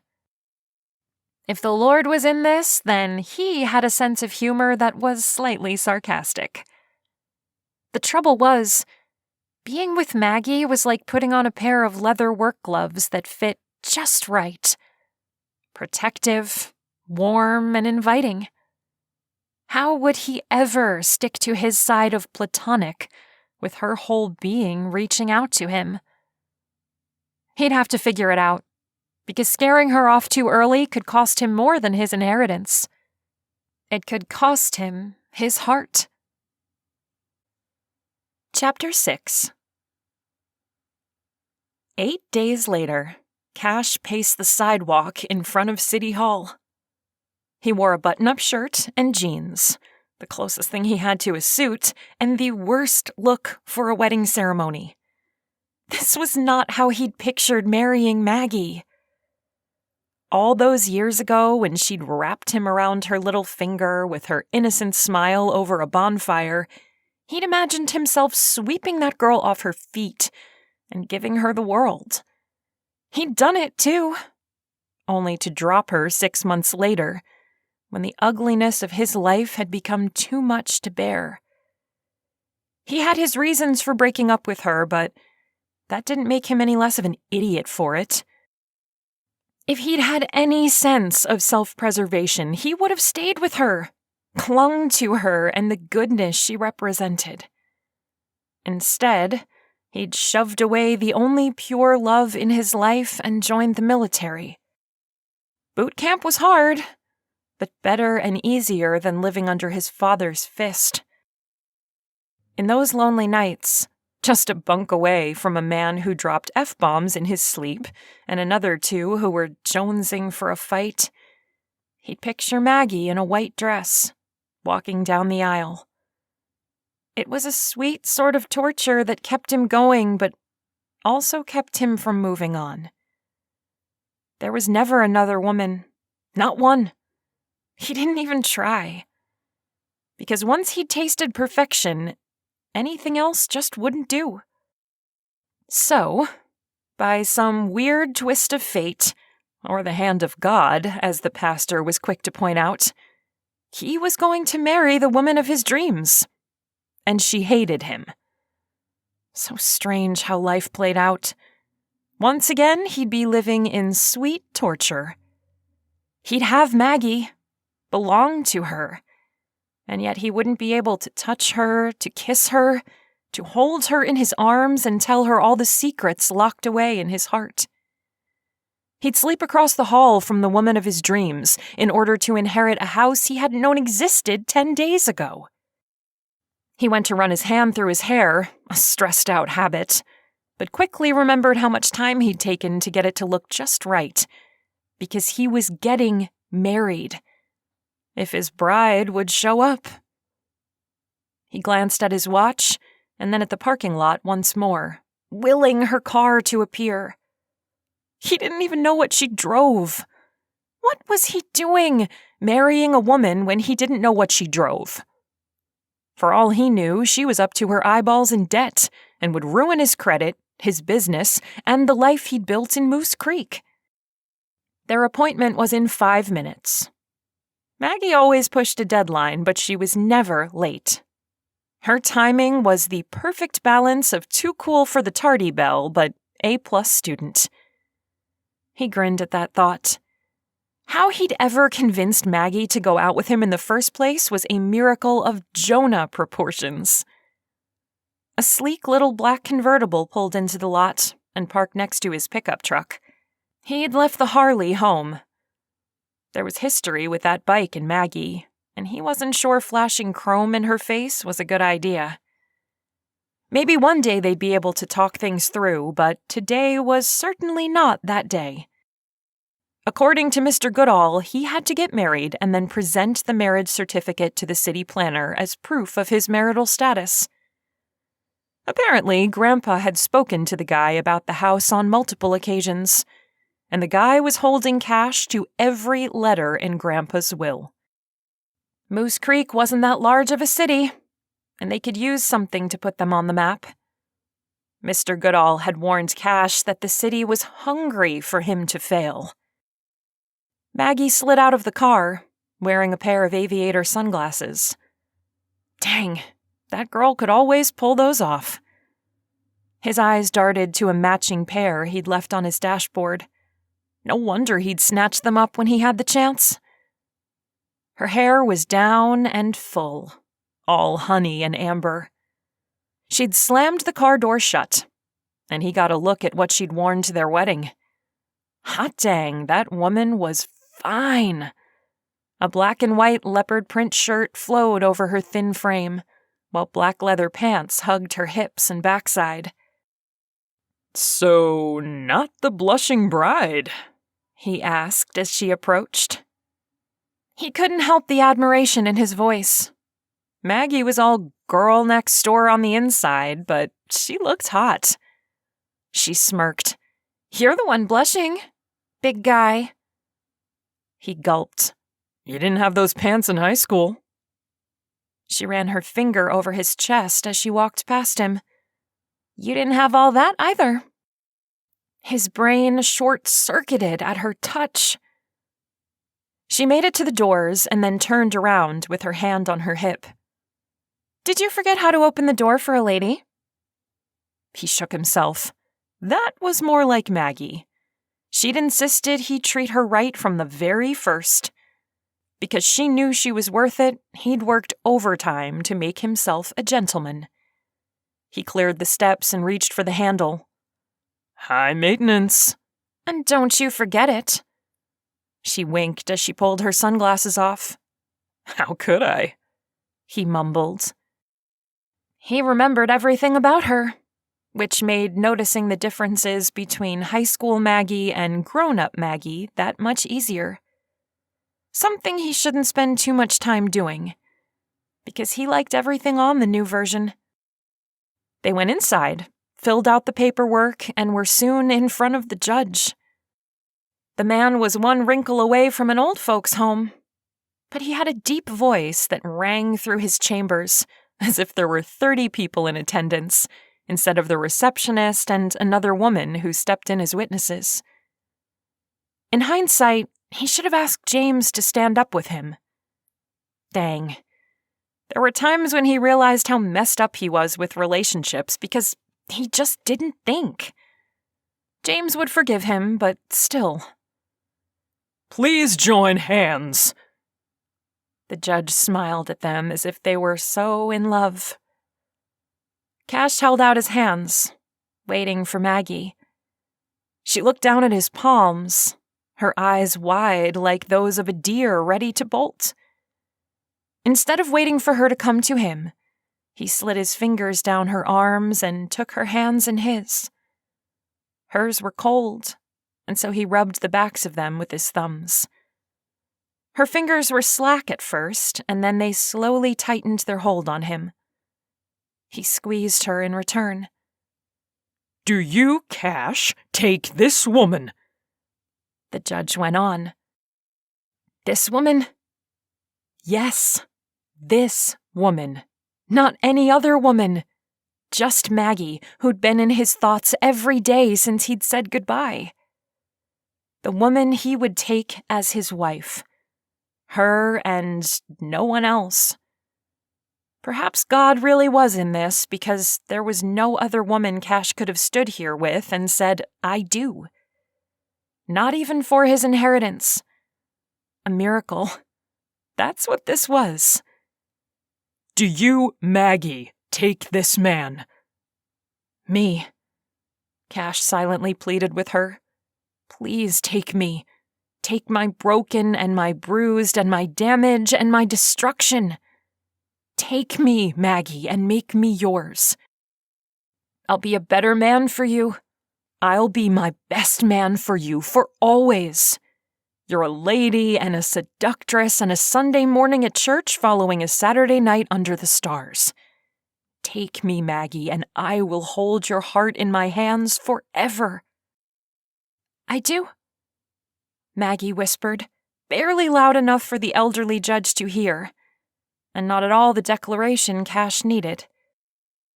With time, maybe he could convince her that they were better together than they were on their own. Heck, he might even get the dream, like the preacher had with his make-believe marriage becoming a true-life love. "You may kiss the bride." Cash grinned. He'd been looking forward to this moment since Maggie had stood in the broken-down house, waved her hand around, and created a vision of her dream kitchen in his head. He'd planned it out, how he was going to hold her cheeks, slow time down, kiss her just lightly enough to whet her appetite, and leave her wanting more. He gently cupped her face, noting the way her chest rose and fell quickly. Breathing was hard for him, too, when she was this near. It was all he could do to remember the plan, because his body wanted to take over. Kissing Maggie was like no other experience in his life. He was made to put his lips on hers. He inched his feet closer, needing to hold her tight, but also wanting to see how close she would let him get before she pulled back. She didn't move away from him, and his heart rate tripled. May I? He lifted an eyebrow in question, adding just enough sarcasm to his comment that she wouldn't see just how much he wanted this. If you think you can handle it. The heat in her eyes undid him and all his carefully laid plans. He crushed his lips to hers in a storm of desire and long-lost love. For a moment, he was so caught up in the fact that their mouths were pressed together that he missed the knowledge that she was kissing him back. And not just kissing, taking control. He angled her head and deepened the kiss, drinking in all the fight she had in her. All the angry words she wanted to throw at him for leaving, and then all the anger that he'd stayed away when he should have come back. He gave it to her, too, telling her how desperate he'd been to have her, hold her, be her one and only. She suddenly stepped back, her fingers touching her lips and her eyes searching his for something. No, for everything he'd just said in a kiss. She didn't believe him and turned her face away. "Sorry," she said to the judge. "Guess we got a little carried away." The judge chuckled. Happens more than you know. He winked as he handed over their marriage certificate. You two have a good day now. Thanks. Cash plucked the thick paper from his hands and held tight. He wasn't sure if he'd been rejected or not, and he had a strange sense of having fallen off a cliff, only to never hit the ground. Incomplete. They made their way out of the offices in silence. Cash took a left in the hallway, and Maggie took a right. "Where are you going?" she asked. He stopped, glancing down at the paper in his hand. I have to file this with the city planner.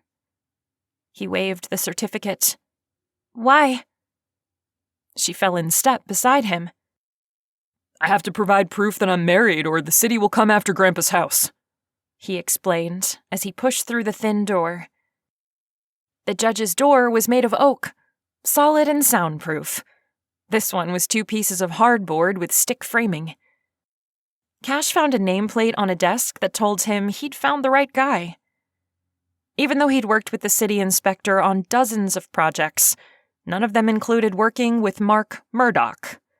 He was over planning and zoning and the like and had little to do with the actual construction or remodeling of buildings. Mark had a thin head of hair and a potbelly tucked into a polo shirt and jeans that sagged everywhere. He stood behind his desk as Cash and Maggie approached. Cash smiled. Mr. Murdoch, it's good to meet you. I'm Cash Diamante, and this is my wife, Maggie. A warm feeling started in his chest the moment he said the word wife. It spread across his body and into his limbs, making them tingle. He put his hand on Maggie's lower back, needing to touch her. She smiled at Mr. Murdoch. Good to meet you, too. I must say I'm highly interested in the property, Mr. Diamante. The city offered to buy it from your grandfather on no less than 4 separate occasions. He always turned us down. I was hoping you'd be more agreeable to making the historical home useful to the community. Maggie's forehead furrowed. I don't understand why you would want it. Mr. Murdoch coughed uncomfortably. His eyes went to something behind the two of them, and Cash had the distinct impression he was being lied to before a word left the man's mouth. It has some historical importance. Any building that old does. And the fact that Thomas Jefferson spent time in it didn't hurt, Cash added silently. Well, I don't have an interest in selling. I'm here to provide proof that I am indeed married and I intend to have the home livable by the deadline. Maggie leaned on the desk, angling herself toward him. She cut her eyes to where her hand rested. Cash looked down and saw the words, Diamante Historical Home Refurbishing Bid, written in bold black letters. He reached over and slid the papers out from under the ones that were hastily thrown on top of them. Mr. Murdoch reached out to snatch it back, but Cash managed to keep them out of reach. You're pretty gutsy, Mr. Murdoch. Not only did you get a bid on a house I own, you didn't even offer the contract to my company. Mr. Murdoch's face paled. I would have asked if you wanted to match it. Cash glanced over the line items and prices listed. I certainly would have. This guy is overcharging you by 10 grand. He tossed the papers back on the desk. Color began to return to Mr. Murdoch's face. Slowly, red climbed his skin until it reached the roots of his thinning hair. The house should be ours. Your grandfather practically signed it over years ago and then changed his mind at the last minute. Maggie gasped. Do you mean the last minute before he died? She looked utterly appalled, though Cash could tell she was being dramatic on purpose. Were you hounding him on his deathbed? I most certainly was not. Maggie sniffed and turned her head. At least I didn't fake marry to inherit a fortune. He struck back. Cash was speechless. The only people who knew his marriage was fake were the preacher and Maggie, and neither of them would have told this guy. Maggie grabbed Cash's arm as if she were holding him back. I'll have you know I have been in love with Cash since high school. Cash stared at her. If he'd been speechless before, now he was utterly dumbfounded. And you just happened to get married today? Said Murdoch. I just barely found him again. We lost track of one another while he was serving our country. She leaned into Cash, her body warm and soft in all the right ways. Once we were reunited, there was no reason to wait. She turned, tugging Cash to the door. You can burn that bid, Mr. Murdoch. The house is ours. We'll see about that. If this marriage is a sham, which I highly suspect it is, I will sue for ownership. Go ahead and try. She swung the door open and pulled Cash through. He stumbled a few steps, placing a hand on the wall for balance. Maggie stomped down the hall, her hands in fists. Uh-oh. Mags? He caught up, opened the door to exit the building, and held it for her.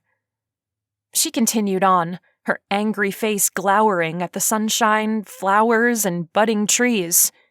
Can you believe that guy? Thinking he had any right to your house. Oh, I could just spit. I'm so mad. She stomped around. You defended me, he pointed out. She stopped trying to break the sidewalk with her high heels and put her hands on her hips. He made me mad. Yeah, I can see that. She cocked out her hip in response. Maggie, what you said. He stared, not sure how to ask her if she was still in love with him as much as he was still in love with her. She flicked a hand. I'd have your baby to put that guy in his place. Don't read into it. Cash reeled back. You want kids? She rolled her eyes.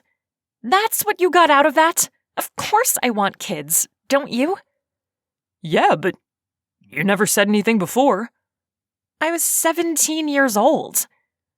Yeah. Can you believe that guy? He needed to get out of this too close to his heart conversation and fast. Laughing at his verbal stutters, she linked her arm in his. Forget Mr. Grumpy and his threats. That house belongs to you, fair and square. Cash forced his cheeks to spread into a smile. She'd stuck up for him, not because she loved him, but because it was the right thing to do. They made it to her rental, and she let go of his arm easily, like it wasn't a lifeline or like she wasn't affected by his touch. What's with the car and the, pants? His face reddened as he realized what he'd just asked. It really wasn't any of his business how Maggie decided to dress, but she'd surprised him today. She lifted a shoulder. I figured marrying you was the craziest thing I'd ever do. So when the guy at the rental counter offered this beauty, I decided to take it. She patted the top of the car. It's nice. You look good. Her forehead wrinkled again, like she was trying to figure him out. In the car. The car looks good. It's a good car. Yeah. She opened the door. I'll follow you to the house. I'm dying to see this kitchen. It'd better be stunning. She slid her glasses on and started the engine. Cash shut her door and hurried to his truck. He didn't want her to beat him to the house. Every late night and early morning working on the kitchen would be worth it, if he got to see Maggie's face when she walked in. She tore out of the parking lot, and he swore. Seemed like he was always daydreaming how things were going to go, and Maggie turned it all on its head. Well, not this time. He picked up his phone. James? Yeah, I need you to do me a favor. Chapter 7. But I'm married to Cash. Maggie lifted her left hand and showed off the magnificent ring Cash had slipped on her finger during the ceremony. The large diamond had been quite the surprise. She wasn't sure what she'd expected, but it wasn't walking out of there with a rock on her finger. The gift had thrown her off her game. She'd wanted to put up walls around her heart so she could say, I do, without being undone. But then he'd slid that ring on her finger, and the whole experience felt different. It was like there was love in Cash's eyes, which was absolutely ridiculous to even consider. He was the one who'd broken up with her, without a care for how her heart bled out. Yet, he'd picked this ring for her. So when he teased her about kissing, she'd seize the moment to show him exactly what he'd been missing out on all these years. At first, she'd had the upper hand and control of the kiss. He'd been in shock and hadn't responded, but once he had, she'd quickly been taken captive and lost in the moment. She should have pulled back and slapped him. He had no right to kiss her with such adoration after breaking her heart. No right to lace it all with regret for letting her go. But she couldn't bring herself to do it because, gulp, she liked kissing him. More than liked it. Craved it. All these years, she'd secretly dreamed about one last kiss with Cash. One more chance to feel as if she were the most beautiful, the most wanted, the most desirable woman on the planet. Because that's how his kisses made her feel. Like a drug that washed away all her inadequacy, stress, self-doubt, and loneliness, Cash's kiss consumed her. If it lasted 1 second or 1,000 hours, it was worth the loss she felt the moment they tore their lips apart. Which was why she needed a reason to be angry at him. Anger would keep her from thinking about kissing him again. It would remind her why she couldn't hand her heart over to this man. Being angry was her best defense against forgiving him for hurting her. It was all she had. And if the kitchen wasn't done, she had the perfect excuse to let into him. She moved to go around the man currently blocking the front door to her new house. James stepped to the side, making sure he was between her and the entry. Congratulations on the wedding, and I'm real sorry, Mrs. Diamante, but Cash told me not to let you in the house until he gets here. Startled by the new name she'd picked up that afternoon, and yet strangely warmed by it, Maggie huffed and took a step back. James relaxed his guard dog posture. "Is he always this bossy?" she asked while trying to figure out a way to get around him. He was loyal. She'd give him that. James grinned. Well, he's the boss, so... Maggie smiled, liking the kid already. Okay, not really a kid. James was in his early 20s. He had the air of someone who was ready to climb ladders, both the figurative kind and the literal kind. She turned and moved to sit on the top step. James hovered behind her. "You can sit down." She patted the spot next to her. She'd driven fast, hoping to get here and clear her head before having to face Cash again. She figured she had at least another 10 minutes before his elderly truck caught up. James didn't sit. He lounged on the stairs, leaning an elbow back on the landing and stretching his legs out in front of him. A brooding look in his eye seemed like the perfect accessory to his dark jeans and black t-shirt. "Did you grow up here?" she asked. "How did you end up working for my husband?" She tried on the word husband like slipping on a swimsuit in January. It felt unnatural and out of season. Husband was a title that should be earned, not handed over on an afternoon whim. She'd have to come up with another way to refer to Cash. This marriage wasn't a passing fancy. It was strategic, for both of them. And after the way the guy at the city had practically swiped the house right out from under Cash, she was glad she'd gone through with it. That guy was a bully if ever she'd seen one, and she wasn't about to let him run over the top of Cash. He nodded. I was in a rough place and started working for Cash as a gopher. He'd have me running to the lumber store or dropping plans off at the city for the inspector. I don't know why he kept me around. I'd pop off at him for the dumbest things, talk back, and pretty much make his day miserable. He glanced down at his feet. He didn't fire me, though. He just kept giving me things to do. Eventually, he gave me a small job to manage on my own. I screwed it up, big time. "You did?" He swiped his thumb across his jaw. Not on purpose, but yeah. Maggie looked out of the weed patch that should have been a yard. There was probably no way to save what little grass grew out there now, but Cash would try.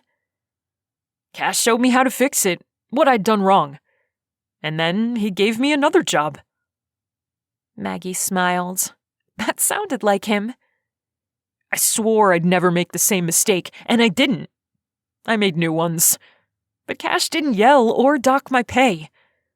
No one's ever stuck with me like that. You know? She stared at her bright red nails. Why? Why had Cash stuck it out with James and not with her? For the life of me, I don't know what he saw inside of me, but I'm grateful for it. He saw himself, she said quietly. If James heard her, he didn't say anything. All the confidence she'd mustered to rent the convertible and wear leather pants to her wedding dripped away. There must be something missing inside of her. This magical quality that Cash found in James wasn't in her makeup. She studied James out of the corner of her eye, trying to piece together what he had that she didn't. What made Cash look past James's flaws and not hers? Suddenly, she was 17 and wondering what was so incredibly wrong with her that the man she loved didn't love her back.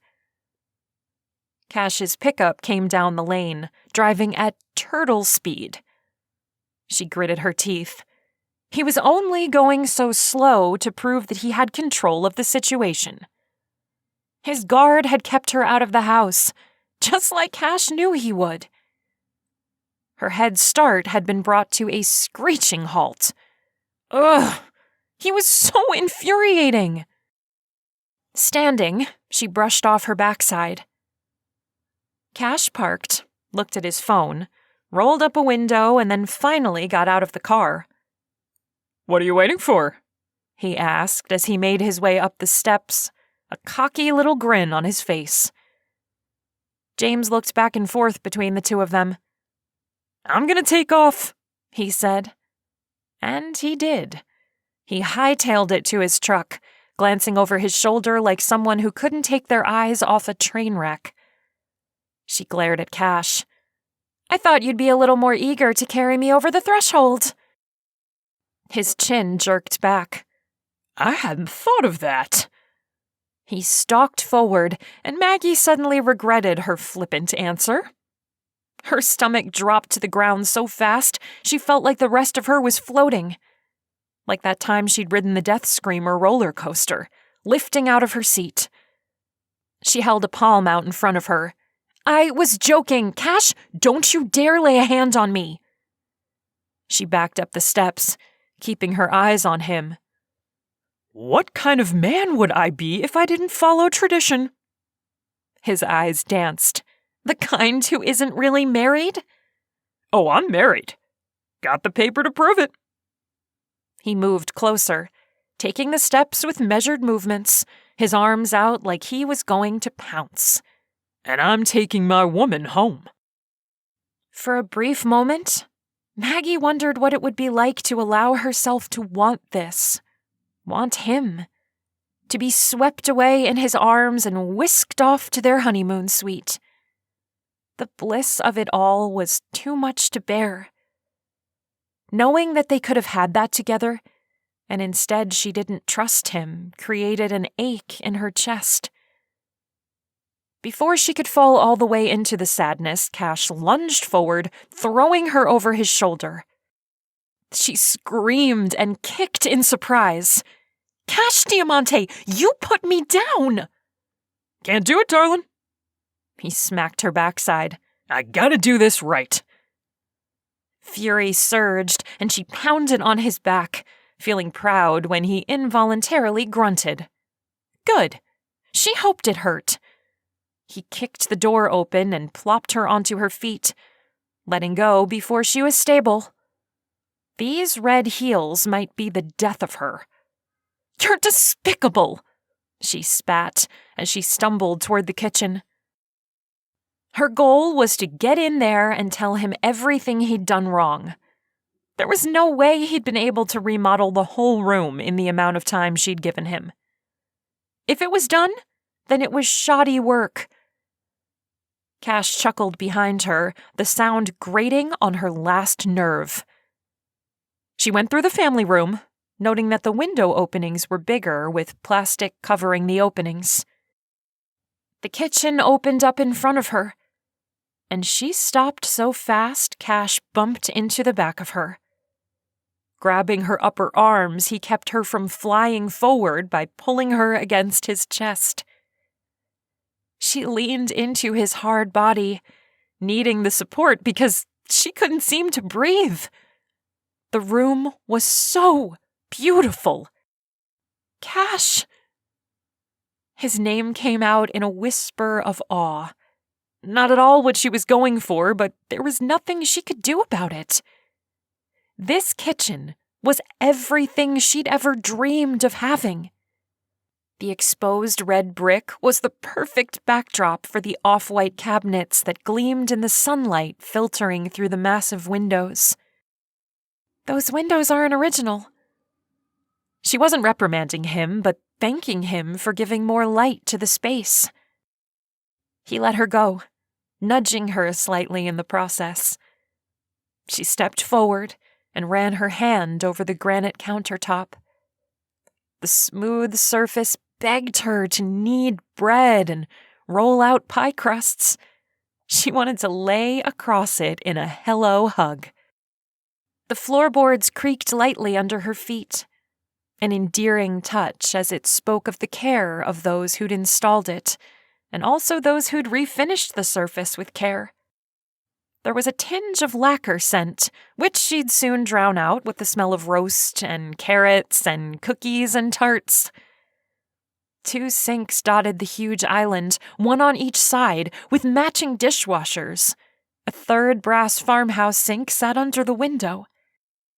She opened a cupboard, expecting it to be empty, but finding a stack of white dishes. What in the world?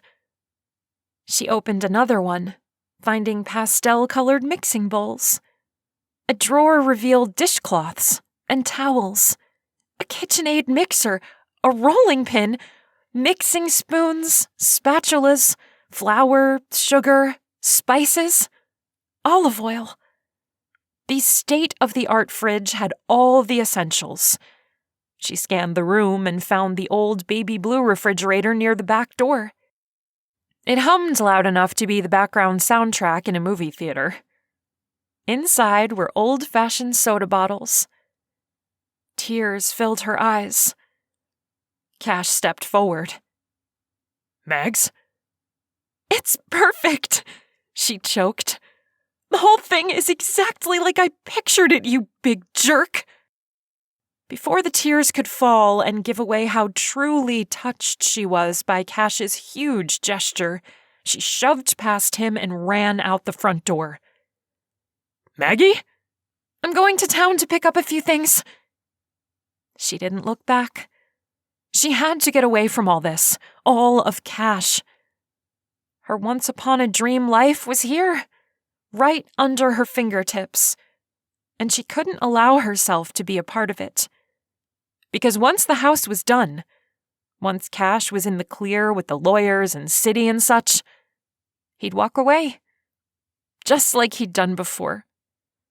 And if she let herself fall for him again, then she'd never get her heart back. Chapter 8. Cash bolted out of bed, his body responding to the high-pitched fire alarm before his brain woke up. He darted to his window, ready to throw himself out when he realized that this was his house and no one else was going to save it. They were out in the sticks, and the house was a variable dried branch, primed and ready to go up in flames. Changing directions, he yanked open his door and followed his nose to the stench.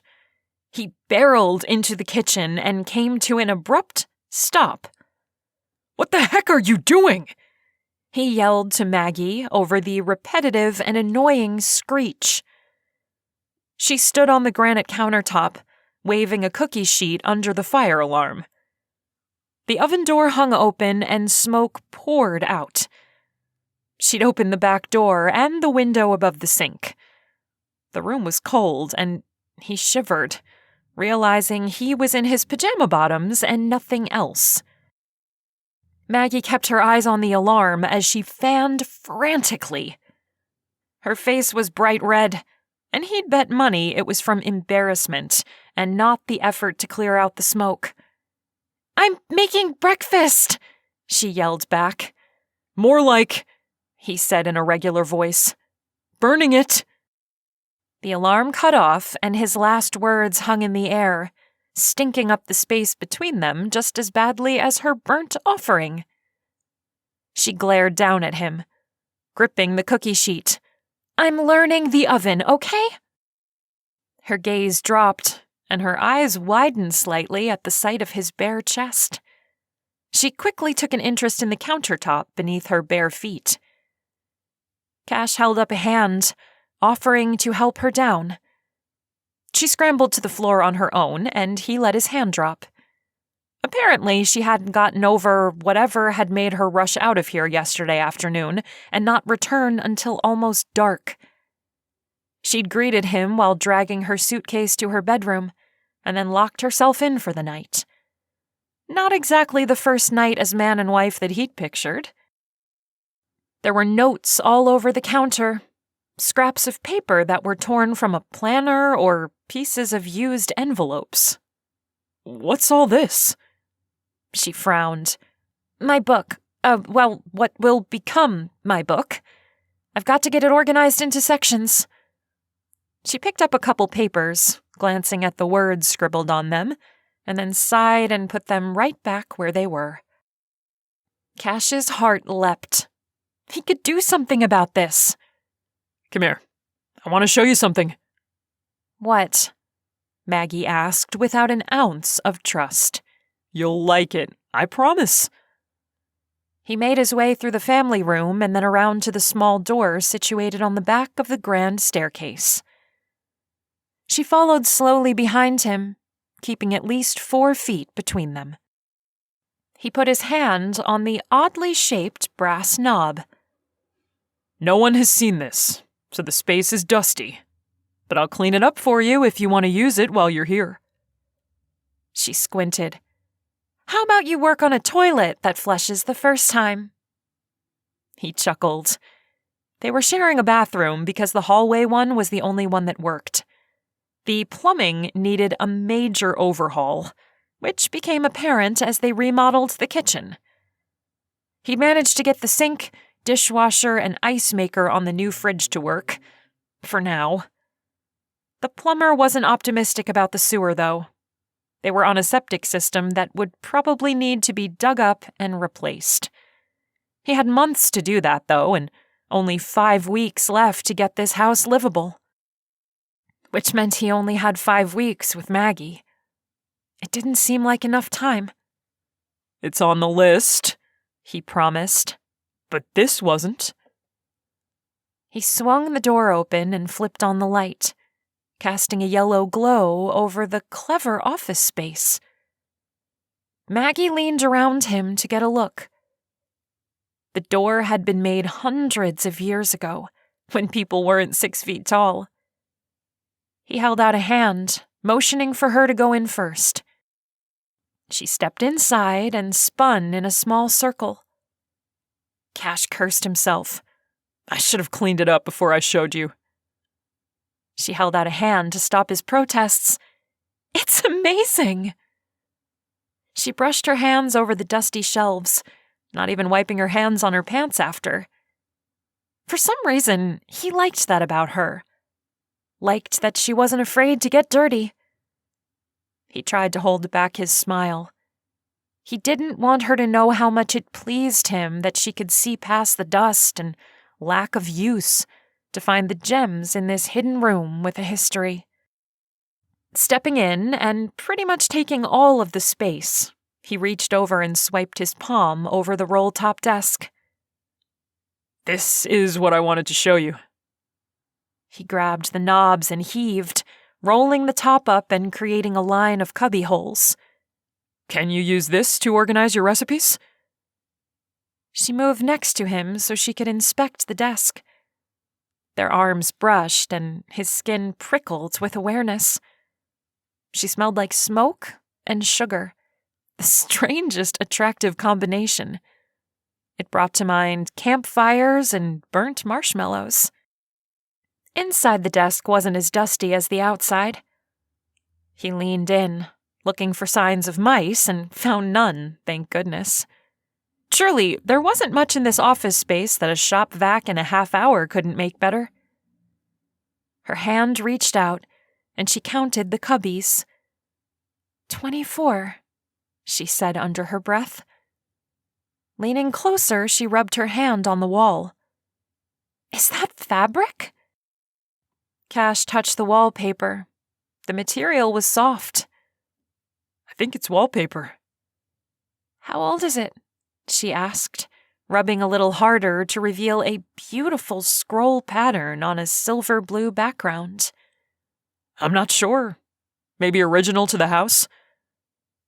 Moving back to inspect the desk, she pulled out a piece of wood on runners. Oh, I think they use these for letter writing. She rubbed at a piece of metal that looked like a nameplate. Cash, look at this name! Cash leaned down, squinting. Thomas Jefferson. He grunted in surprise. She stared at him. Did you know? He shook his head. I knew he'd stayed here, but that's all in family journals. Do you think he could have owned the house? She turned, her chest rising and falling. No wonder the city is after this place. If you could prove he lived here, the value would go through the roof. Cash grinned. I can't believe we're standing here. I know, right? I mean, this desk. She touched the nameplate again. I can't use it. You have to, Cash insisted. What if I spill something on it? Then we'll clean it up. But maybe don't bring food in here. She giggled. Fine, I'll be careful. You really put up a fight there. He elbowed her side. She laughed. I wanted you to make me. With all my heart, I want to sit at this desk to write my book. It speaks to me. He leaned closer, taking in the tangy scent of smoke in her hair. What's it say? He teased. She shouldered him away. Wouldn't you like to know? Their eyes locked and held. I do. She blinked and scowled, as if his words reminded her of something she didn't want to think about. I'm going to clean up the kitchen. You should put on a shirt or something. She waved her hand at him as if his state of undress was beyond reason. He folded his arms, knowing it would make his biceps and chest look bigger. Maybe this is how I walk around my house. She rolled her eyes. Just don't expect me to join you. He barked a laugh as she disappeared around the doorframe. That woman, she got to him on so many levels. They might have had a breakthrough, but she'd pulled back. Again. He ran his hand through his hair. What was he doing wrong? Frustrated, he made his way back to his room to get dressed and start work. His crew would be here in a half hour anyway. He might not know how to break through Maggie's defenses, but he knew how to fix this house. For now, that would have to be enough. Chapter 9. Evenings were the hardest time of the day for Maggie. While Cash's crew worked on the house, she and Cash managed to keep things at a surface level. They exchanged pleasantries, and he asked her opinion on materials and color schemes for the rooms. Her small office was as beautiful as the kitchen. The man had a way with wood and nails like Picasso with paint and a ceiling. Speaking of ceilings, there was something painted on hers. She wasn't sure what it was, but in the mornings, when the sun came through the curtains just right, shapes began to appear. There might be a fleur-de-lis pattern starting in the north corner. Perhaps there were tin ceiling tiles under layers and layers of paint. If so, it could take ages to strip the paint and reveal the original beauty, and she wouldn't be here to see the final product. The thought kept her from telling Cash about her suspicions. She kept to her room until the crew showed up. Then she cooked and baked and took notes and mumbled and prayed and worked until the last truck pulled out. When silence descended on the house, it felt like a weight, like a blanket she wanted to thrash against and throw off because it was full of all the questions she wanted to ask Cash, but didn't dare. Asking made her feel vulnerable. Thanks, James. I'll grab you that check for the lumber. Yeah, I can drop it off on my way home. Maggie checked the timer on the stove. She had 30 minutes until the cinnamon chicken was done. Darn it all. She had to get this recipe right tonight, but that meant she'd have to hang out in the kitchen until it finished and she plated it. Why hadn't she planned this better? The two men walked into the kitchen, their noses in the air like bloodhounds. What's that smell? Asked Cash. Maggie let out a disgruntled huff. That smell, as you so eloquently put it, is my latest recipe. Cash and James exchanged a look. You made that? Cash asked with an insulting amount of incredulity in his voice. Yes, she fired back. I can cook. Yeah, I mean, I didn't hear the smoke alarm, so... Cash hooked the back of his neck, which was turning red. She should have been mad at him for teasing her about burning the muffins that first morning. But something in his boyish embarrassment tickled her. She tossed the hot pad at him. I was learning a new oven. Cash and James ducked. Sure. Cash grinned. I've heard that one before. She threw the other hot pad at his head. He caught it in front of his face. Well, if you're so sure you don't want any. She turned her back on the two, washing her hands in the sink. James cleared his throat. I don't know about Cash, but I'd love a home-cooked meal.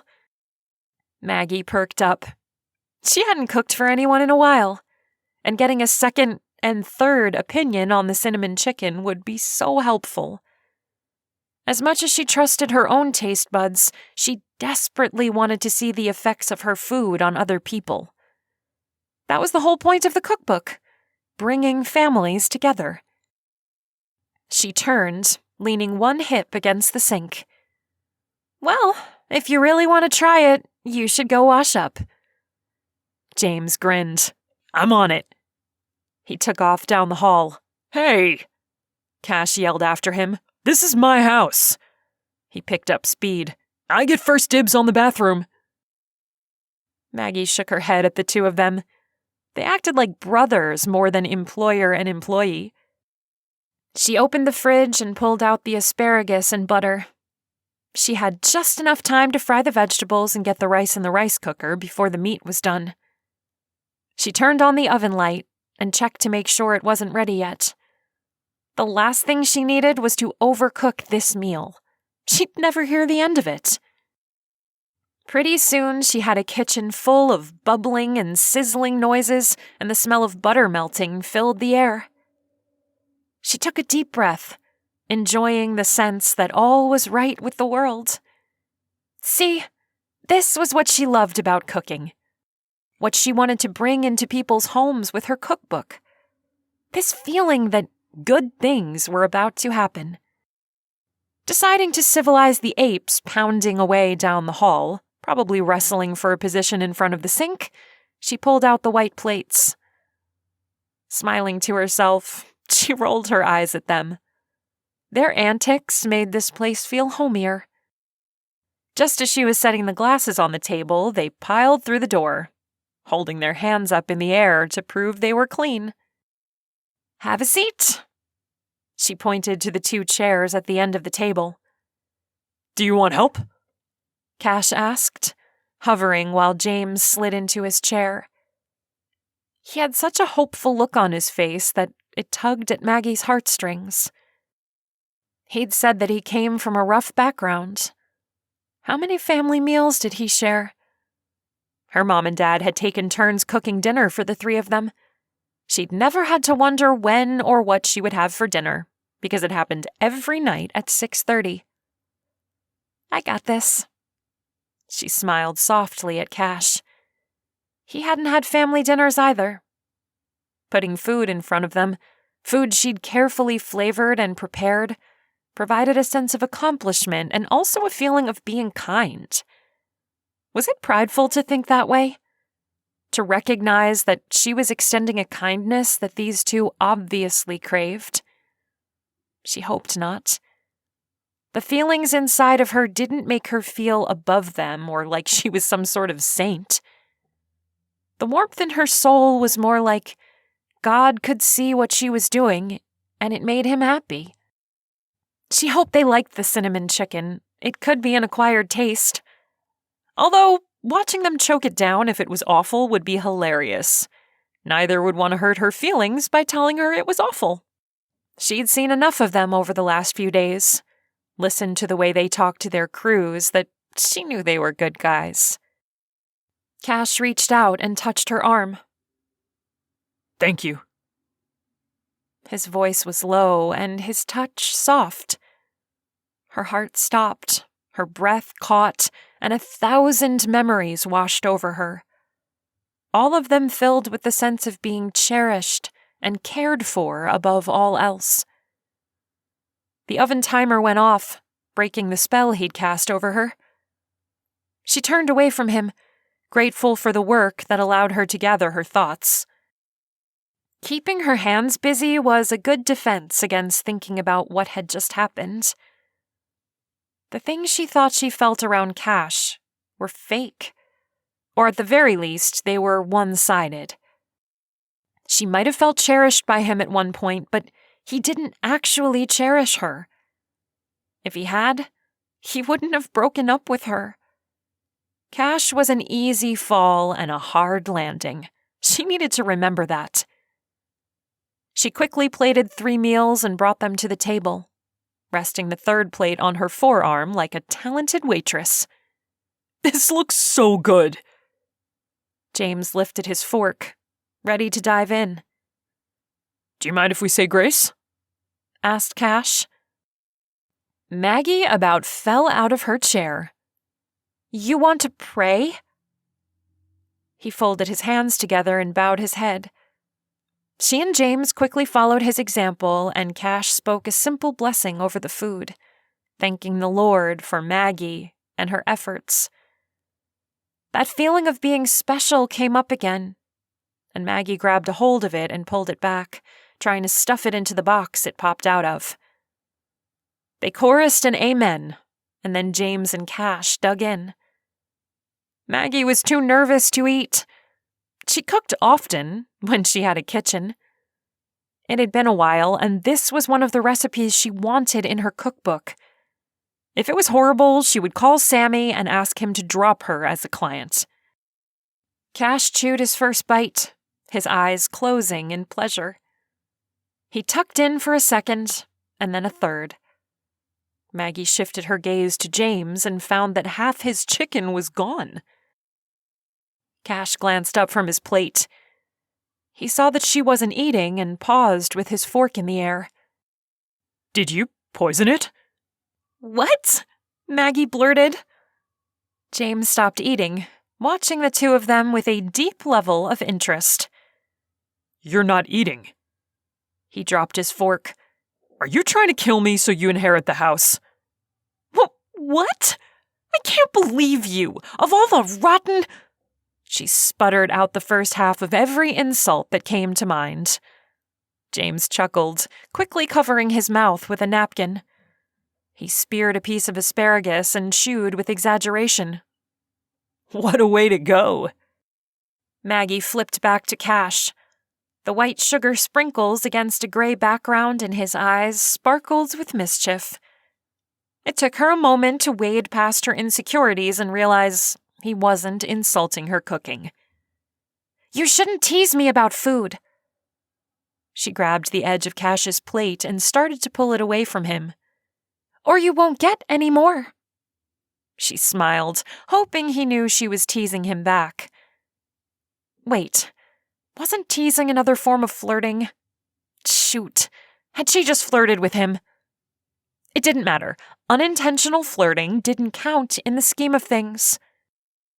Wait another second. Had he flirted with her? Her mind spun with the possibilities. Cash wrapped a large hand around the side of his plate and held it in place. My apologies to the chef. She withdrew her arm, tucking it under the table. I'm not a chef, just an internet blogger with a box of her great-grandmother's recipes. James's plate was almost empty. Do you like it? She asked him. It was easier to talk to James, who felt like a younger brother, than to look at Cash, who felt like danger and hot sauce all wrapped up in one. James carefully scooped up the last 3 pieces of rice. Best thing I ever ate. She grinned. The way he ate every last drop was a testament to his words, and did good things to her confidence. There's more if you'd like some. I would. Cash was cutting chicken and spearing asparagus as fast as he could. It's delicious, Maggie. If all your recipes are this good, your book will sell like donuts. Maggie wrinkled her nose. Donuts? I think the phrase is they'll sell like hot cakes. Cash wrinkled his nose, teasing her again, but in the way he had where he wasn't afraid to look silly. Who wants hot cake? Give me a hot donut and I'm in heaven. James patted his stomach. Amen. Maggie stood and grabbed the chicken pan, placing another piece on each of their plates. I think Grams has a recipe for donuts. It has mashed potatoes in it. Cash shrugged. If they're half as good as this. He used his fork to point at the food Maggie piled on his plate. Then I'll eat a half dozen myself. Me too, James said around a mouthful. Maggie settled back in her chair and took up her knife and fork. I'll look into it. I'm trying to adapt the recipes to the time, or lack of time, families have these days to cook. The thing with women back then was that their day revolved around meals. They were constantly planning and baking and kneading and going to the market. Feeding a family was a full-time job just because it took so long to make things from scratch. She took a breath and glanced back and forth between the men, expecting to see their eyes glazed over. But they were listening to her every word. Maybe they were afraid she'd take away their food? Oh, the power of a home-cooked meal. Flapping a hand, she blushed. Listen to me go on. You guys probably don't care. Cash swallowed and took a sip from his water glass. Are you going to put all that history stuff in the book? It was her turn to pause with her fork halfway to her mouth. I wasn't planning on it. A small line appeared between his eyebrows. But it's interesting. I know family dynamics have changed over time, but some things are important enough to hang on to. Like this recipe, James chimed in. It's got to be in the book. You guys! Maggie pressed her hand to her heart, right where their encouragement landed. That's really sweet of you. She met Cash's gaze. Both of you. To be honest, I'm scared that the book will flop. It needs to have something extraordinary, and I'm just not sure what that will be. The guys looked at her like she was nuts. This. Cash lifted his plate. Maggie laughed. An idea started to form. You know, it would help me a lot if I had some taste testers. Would you mind trying some of my other meals? Cash and James exchanged a look. Twist our arms, why don't you? Cash answered for both of them. A bubble of hope lifted Maggie higher than she'd been in days. She laughed. You have to promise to be honest. Don't tell me it's yummy if it's not. Really. We could work out a scale or something, a number between 1 and 10 to rate it. James stood, taking his plate to the sink. 10. This was a 10. James rinsed his dish and put it in the dishwasher. Cash followed his example, and they were soon cleaning away all signs of her last-minute rush to feed them. I can get that. Maggie stood, ready to clear her plate. She'd managed to eat half of what was there, but it was enough to know the recipe worked. And with the ringing endorsement of 2 bachelors who probably ate greasy food most of the time, she was confident enough to mark cinnamon chicken as a yes. We can handle this. Cash took her plate, meeting her eyes and holding her gaze as if he were studying a sky full of stars. You go write down all of that history stuff, before you forget it. Maggie laughed, releasing her hold. I don't think I can forget it, but thanks. Pausing at the door, she glanced back at Cash, who was scrubbing away at the glass 9x13 pan she'd cooked the chicken in. Was there anything sexier than a man doing dishes? She couldn't think of anything that compared. A few compliments don't erase the past, she muttered as she made her way to the office.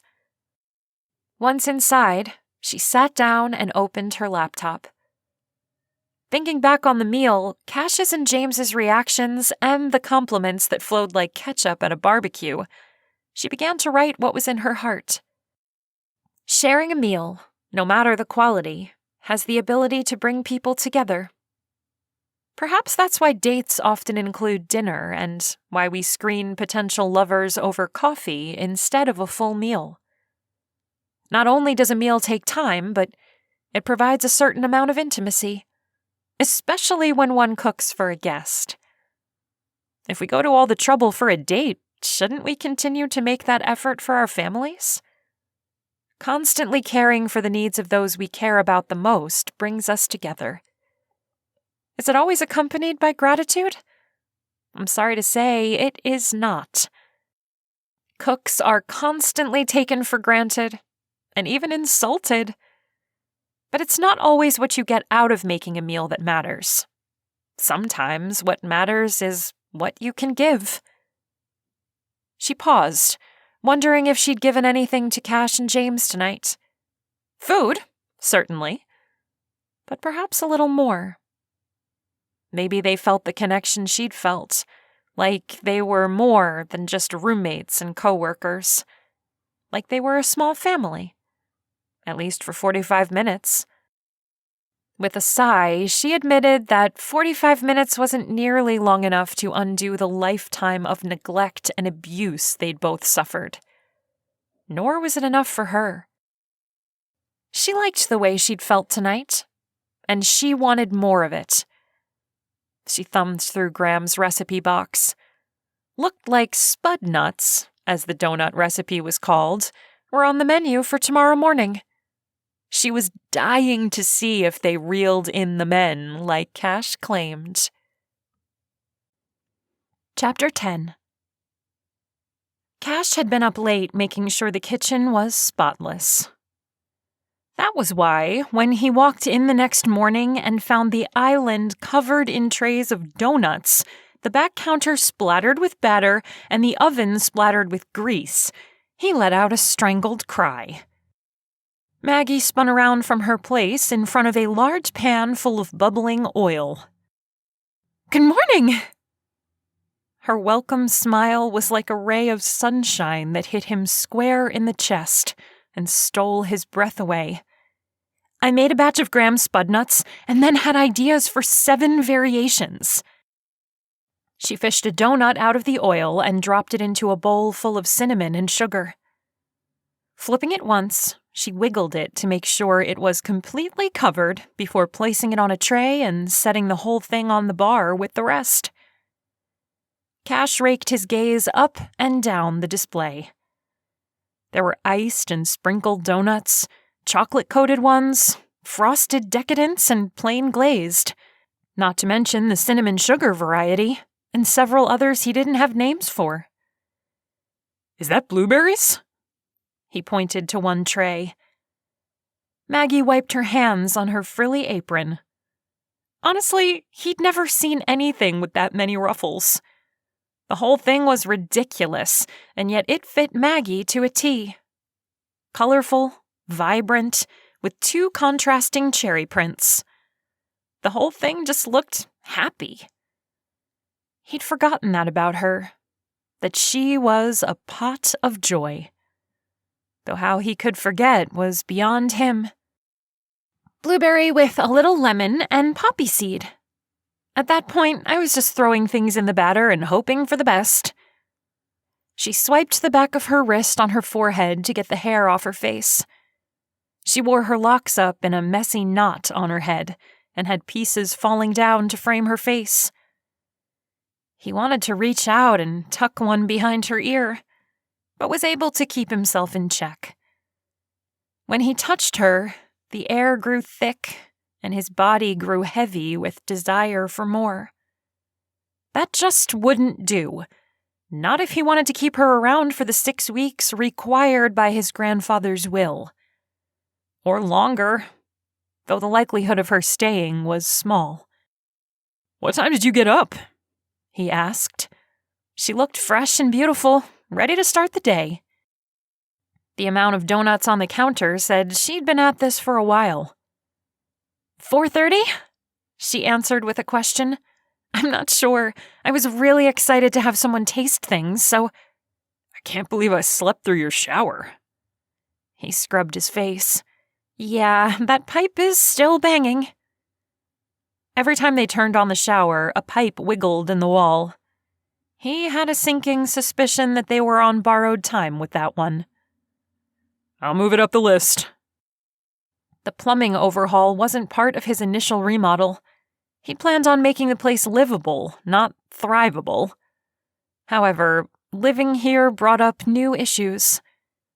Maybe if it was just him camping out, he could string the loose pipe issue out longer by showering at James's. He couldn't ask that of Maggie, though. She deserved to shower at her leisure, and not have to drive to his buddy's house to get the flour out of her hair. He wanted her to have a house she loved, one she felt at home in. And to do that, she needed warm showers. He smiled. "What are you smiling about?" she asked as she opened a package of napkins and began fanning them out on the countertop. I was just thinking about how long it used to take you to get ready. You don't shower. You steep. She blushed. That was a long time ago. I've got it down to science, especially when I don't do my hair. She pointed to the bun on her head. Okay, what flavor do you want to try first? He pointed to the glazed. Let's start with the plain one and then work out from there. His phone buzzed. Maggie put the donut on a napkin and passed it to him. James just pulled up, he told her. He took a bite and the treat melted in his mouth. The bite happened so fast that all he had to judge off of was the sweet flavor of the glaze lingering on his tongue. Tell James to get in here. I need opinions. Maggie pulled a gallon of milk out of the fridge and poured him a cup. Cash took it. He's got a bunch of guys with him today. Good thing I've got a bunch of donuts. She winked as she opened the fridge and pulled out another gallon of milk. I'll grab my notebook so I can ask questions while they eat. Are you sure? These guys aren't food critics. She came back around and stood beside him. They're my target eaters. I'd love to see which donuts they like most. He hesitated and then just decided to go for it. His guys were a rough crew, motley and uncouth in the best of times. Maggie was all upper middle class, single child, manners and social graces. Look at the napkins, for heaven's sake. They were set out as if a bridal shower were about to take place. Maybe he should call this off. He started, but he was interrupted by the sound of work boots on the wood floor and booming voices. Maggie turned, clasping her hands together behind her back and smiling like a hostess. Good morning, she chirped. The guys tripped over each other to stop in the doorway. They stared at the pretty platters and pristine white napkins as if they'd walked onto an alien ship. Come in, come in. Maggie motioned for them to step forward. I'm sure there's enough for everyone. Thank you so much for taste testing for me. For my cookbook. I promise everything is at least edible. The guys looked at Cash for help. They were all out of their normal territory of a pastry box on a tailgate. Cash picked up a chocolate donut. If you don't want them, I can finish them off. The group surged forward, and Maggie quickly backed out of the way, her eyes wide. She went to the other side of the counter and grabbed a notebook and pen. James came running in. Save me some! Maggie beamed at him. I'm sure there's enough. Something inside of Cash growled at the way Maggie looked at James. There was some admiration in her eyes, a friendliness and open way about her that wasn't there when she looked at Cash, that made him want to take the guy out back and pummel him. Instead, he shoved James away from the lemon blueberry plate and took the first donut. No one else had tried them yet, and he wanted to be the first. Maggie was talking to Vic, who sprayed crumbs as he noted the dryness of the pastry, adding that he didn't mind. It worked with a cup of milk. Maggie wrote as quickly as she could. "Thanks. I thought they were dry too, but it's good to have a second opinion."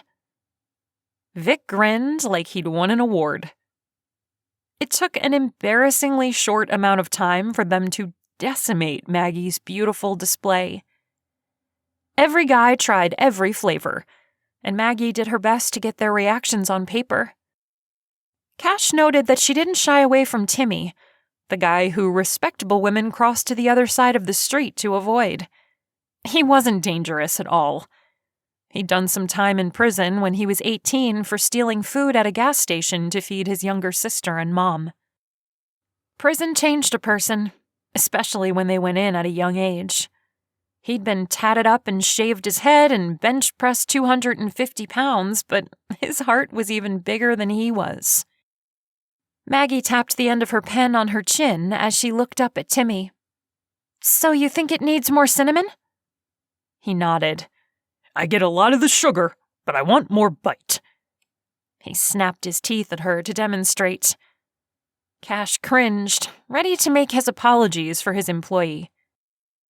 Maggie jotted that info down. "I could double it. I really didn't put that much in because I was afraid it would be too strong." Timmy licked his fingers. I think you're on the right track. Maggie hugged her notebook. "Thank you so much. I'm really excited about this recipe. I can see families gathering on Sunday morning to make their own donuts, can't you?" Timmy nodded as if that was something he thought about every day. Absolutely. Cash watched her in awe. She wasn't shy or intimidated or put off by this group who had scared away grown men before. But he was tired of sharing her with them. All right, break time's over. Get to work on that siding, boys. There were a few grumbles and lots of wiping beards with napkins as the guys trooped out. Cash joined Maggie as she surveyed the counter. "There's nothing left," she whispered. Squealing, she bounced up and down. "They liked my food." Cash chuckled. How do you do it? "Do what?" She picked up one of the platters and set it in the sink. Live life with so much enthusiasm. She lifted a shoulder. "I'm just happy."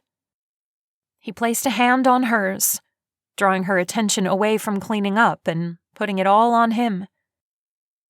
I want you to be happy here, Mags. He reached up and brushed the back of his fingers over her cheek.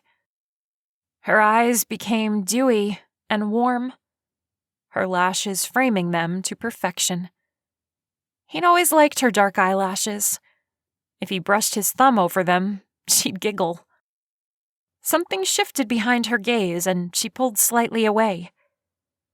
"If I can get this book done, I'll be ecstatic." She busied herself with wiping crumbs off the counter and into her open palm. Why do you do that? He asked. "Do what?" She continued to work so she didn't have to look at him. Why do you stop yourself from sharing He racked his brain for the right words. a moment with me? We almost connected there. Dang it all if he didn't want that connection with every part of him. Maggie stilled. She kept her head down. "I don't trust you." Cash reeled. You don't? He stopped the tirade about his business reputation for honesty and fair pay.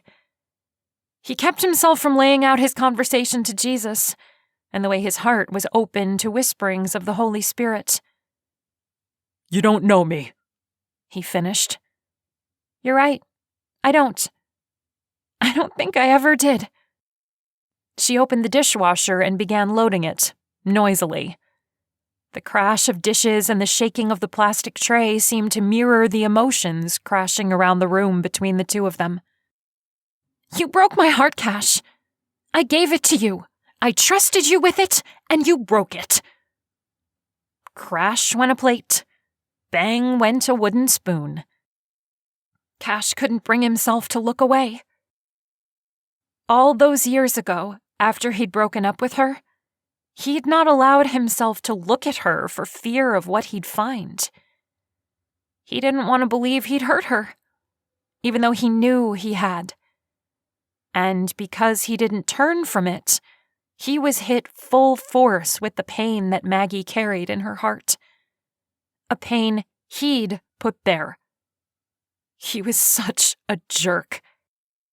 She stiffened. He made his way to her. She didn't turn to face him. Instead, she hunched her back as if anticipating an attack. He wrapped his hands around her arms, wanting to wrap her up and hold her against his chest, but knowing he had no right to do so. I'm sorry I didn't keep your heart safe. I was young and stupid, and I had no idea what I was doing. That's not true. I knew I hurt you. I thought it was for the best. I thought I was dragging you down. She sniffed, pressing the back of her hand to her mouth. I didn't understand what a gift you'd given me. It's my biggest regret, and I'm sorry. She sucked in air, not saying a word. He squeezed her arms. I'll make it up to you. You can't. Her voice cracked, and she whipped around so fast her bun wobbled. You can't bring back all the years of hurt. No, I can't. But I can treat you like you deserve. He cupped her cheek. This time, she didn't pull away. I promise, I'm going to be the man I should have been back then. Her eyes welled up with tears. I don't think I can stand it. He kissed her forehead, hugged her to his chest, and then let her go. I've got to work. I'll be back, though. And if you need anything, call me.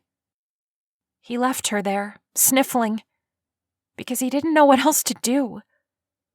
He only knew that they'd had a moment, and he didn't want to linger and ruin it.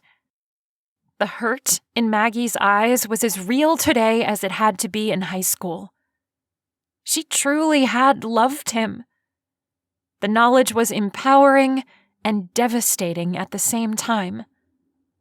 All those wasted years when they could have been sharing and building a life together. Yes, he'd struggled. He'd floundered through, but maybe he wouldn't have if she'd been with him. He'd given up the one stable thing in his life to save her from him. And he'd paid a price for it. He'd believed he was the only one paying for it. Typical 18-year-old boy. But that didn't excuse him.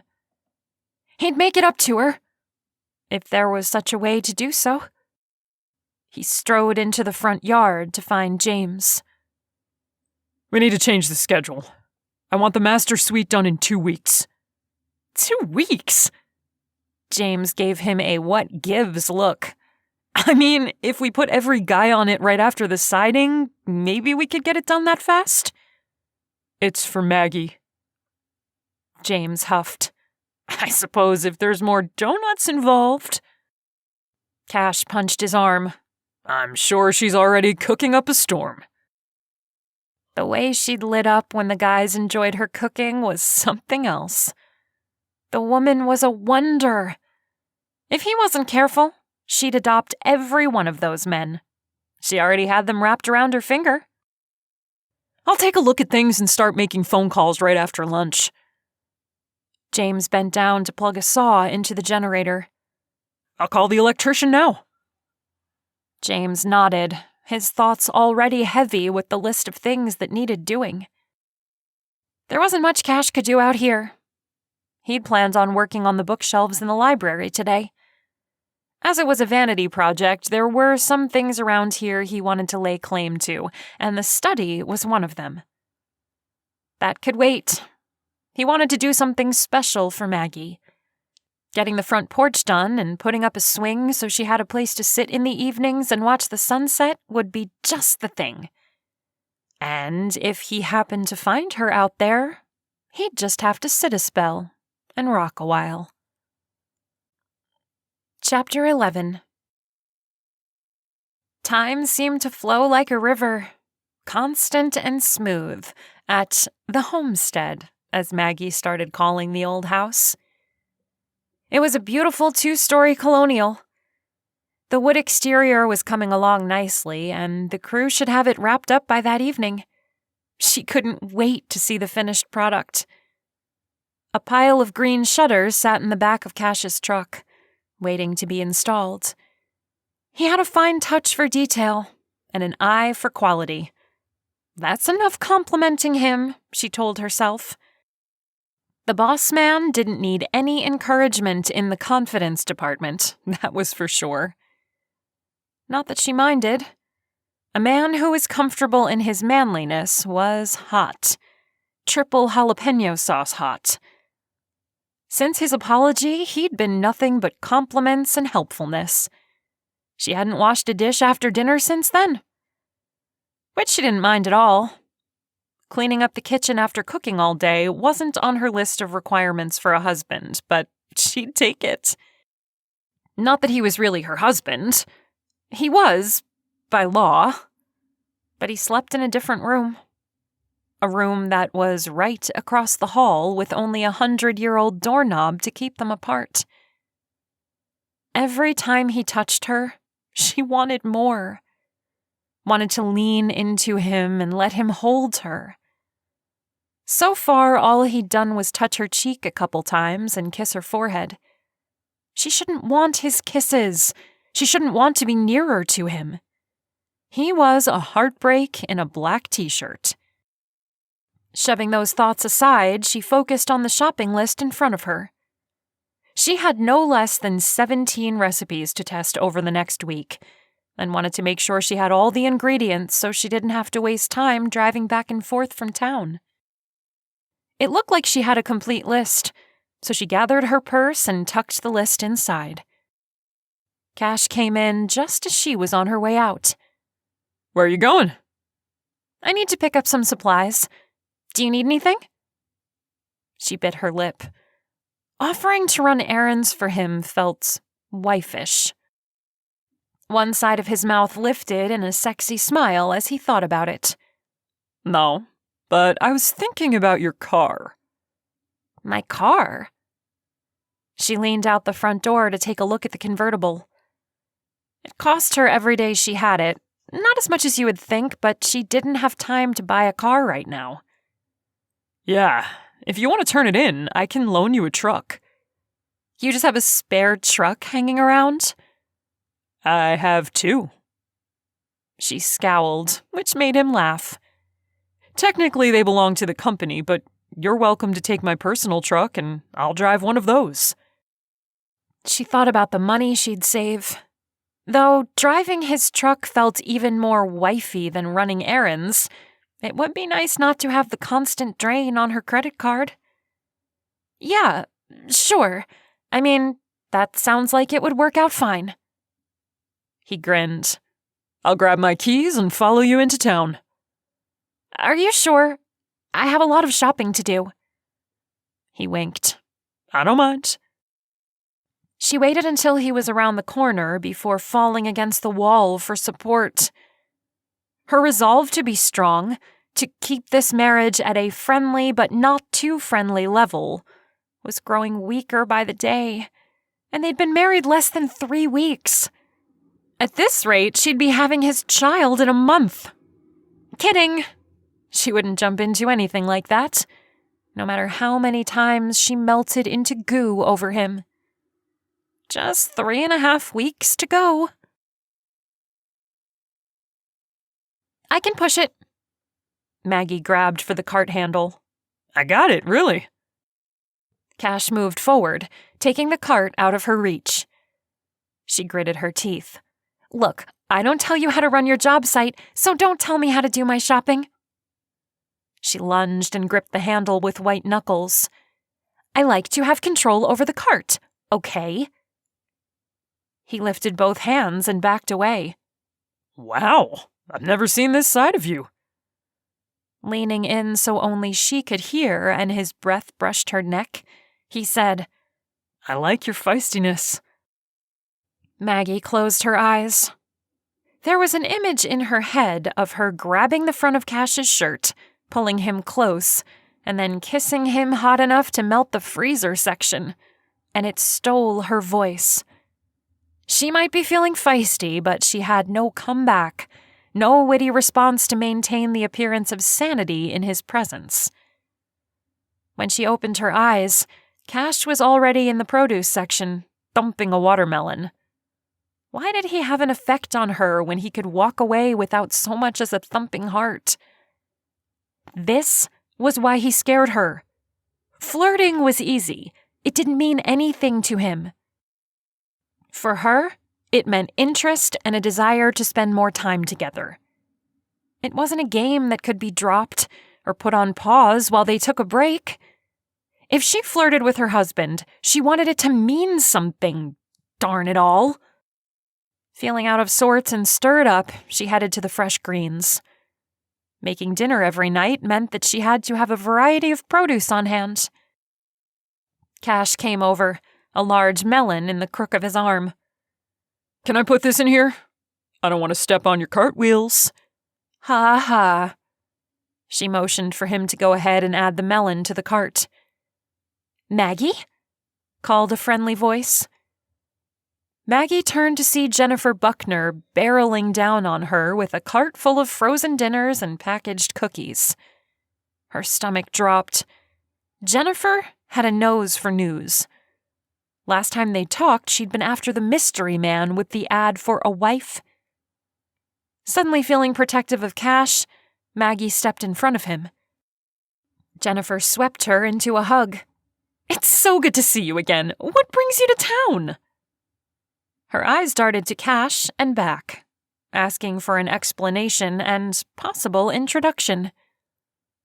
Maggie grinned. What else could she do? Jennifer's general enthusiasm was contagious, and their hurried wedding was a story that she could share. At least part of it. Actually, I didn't leave town. She left the implication that there was more hanging out there. Jennifer took the bait. What happened? Blushing horribly, because saying all this out loud was like admitting she'd fallen in love and been impulsive, which wasn't the case at all. Maggie sweated in places better left unmentioned. She stepped aside and motioned to Cash. I ran into my high school sweetheart and, well... She lifted her left hand to show off the rock Cash had placed on her finger when they'd said I do. What? Jennifer's scream could be heard clear over in the deli. An older man grabbed at his heart and jumped. He chuckled at himself and went back to inspecting strawberries. Maggie laughed. It's all so ridiculous, I know. Cash's hand brushed her lower back, and she reached behind her to grasp his fingers briefly. This is him? Jennifer pointed to Cash. This is him. Maggie moved to link her arm through Cash's like they were a newlywed couple on their first shopping trip together. Technically they were, but they weren't typical in any way.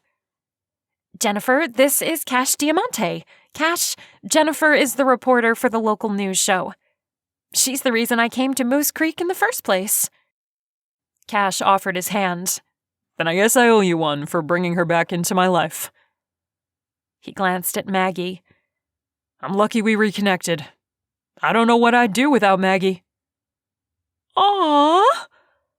Jennifer gave them a my heart's melting look. Aren't you two just the sweetest thing? I'm so jealous right now I could stomp my foot and throw a tomato. Maggie laughed at the image she painted. Jennifer was so perfectly put together that it was hard to imagine her tapping her toes, let alone throwing something.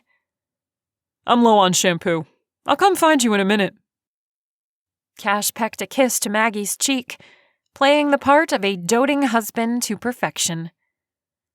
Maggie leaned into his short embrace, caught up in the feel of him. She'd berate herself later. So, how's work? She asked as Cash sauntered away. That man made denim look so good. Jennifer pulled her cart alongside Maggie's and selected 2 avocados. Maggie grabbed a bag of golden potatoes and then red and yellow onions. Horrible. I'm desperately trying to crack into a bigger market, but there's nothing here that's going to get me any attention. I so badly want to crack the mystery behind those wife ads, but every lead I follow is a dead end. Sounds like a mystery. Maggie focused on selecting zucchini, hoping her face didn't read like a diary of guilt and secrets. I know, and maybe that's why I can't let it go. I love a good cozy mystery. Something with heart. I mean, what if this was all for real? What if these guys were actually advertising and finding wives? It sounds so crazy, but people meet online, right? Maggie dropped a bunch of radishes. Yeah? Yeah. Jennifer continued like there wasn't an awkward pause when Maggie did her best to hide her first-hand knowledge about the situation. So, why couldn't they meet through a help-wanted section? Especially in a town this small. What does the small town have to do with it? Maggie tried to steer the conversation toward safer ground. The way I see it, everybody knows everybody in a small town. By placing an anonymous ad, the man takes away his reputation and any preconceived notions a woman may have about him. It's the whole pina colada effect. Maggie stood there, holding radishes in one hand and green onions in the other. Now you've lost me. You know, the song. Maggie rolled her hand through the air. If you like pina coladas and getting lost in the rain. The 2 people are already together and have all this stuff in common, but they can't see it because they're bored with their relationship. When they learn something new about the other person, they see them differently. I think the same thing is happening with these ads. Maggie added things to her cart, not paying attention to what they were or how much they weighed. But what if the past they shared wasn't all that good? Jennifer's lips turned down. I guess they'd have to decide if they could overlook those faults, if there was enough good between them to press on. Maggie tied a knot in her produce bag. Then she tied once more. Some things are unforgivable. Are they? Jennifer cocked her head to the side. For example, Maggie continued, hoping her truth wasn't showing like a slip hanging out from under a hem at church on Sunday. What if he broke her heart?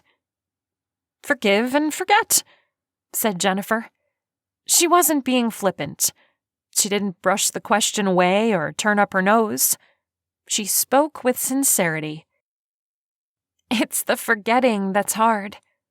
Don't you think so? Maggie pressed. I mean, did you ever have a guy break your heart? Maybe Jennifer could spout wisdom because it wasn't hard-earned. Maybe she hadn't been through the soul-tearing experience of losing the man she'd planned to spend her life with. Twice. One of them gave me a ring like that.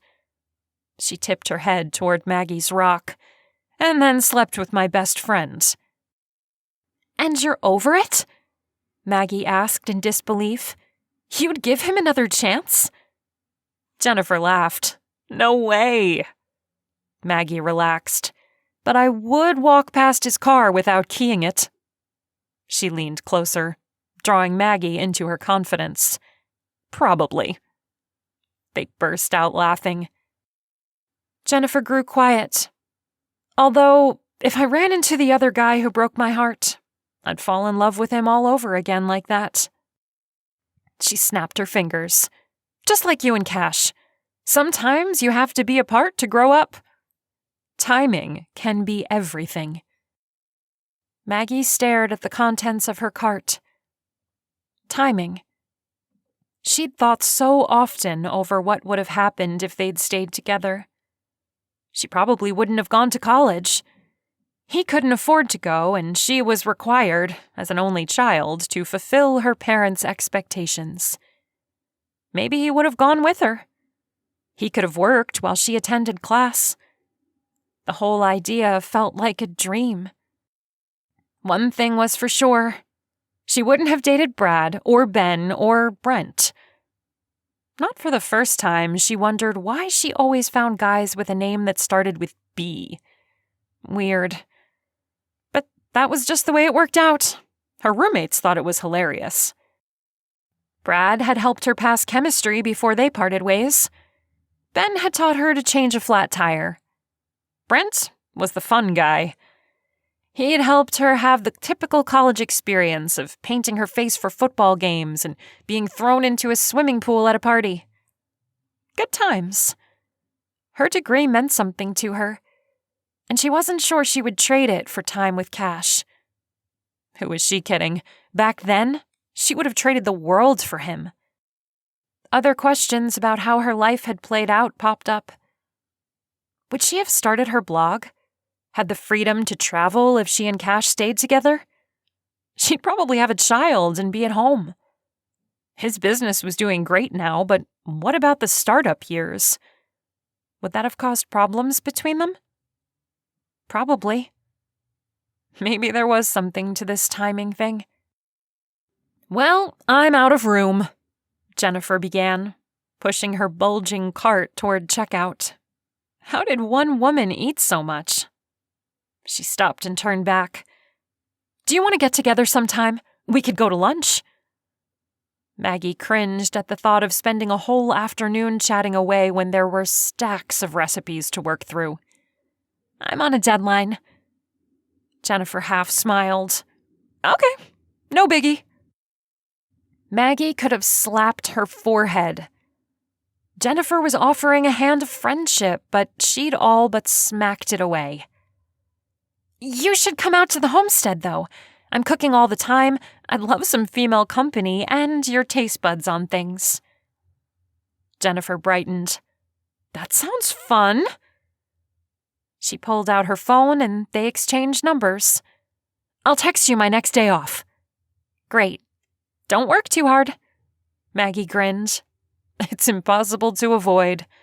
I'm going to find at least one of these men and write a story about him.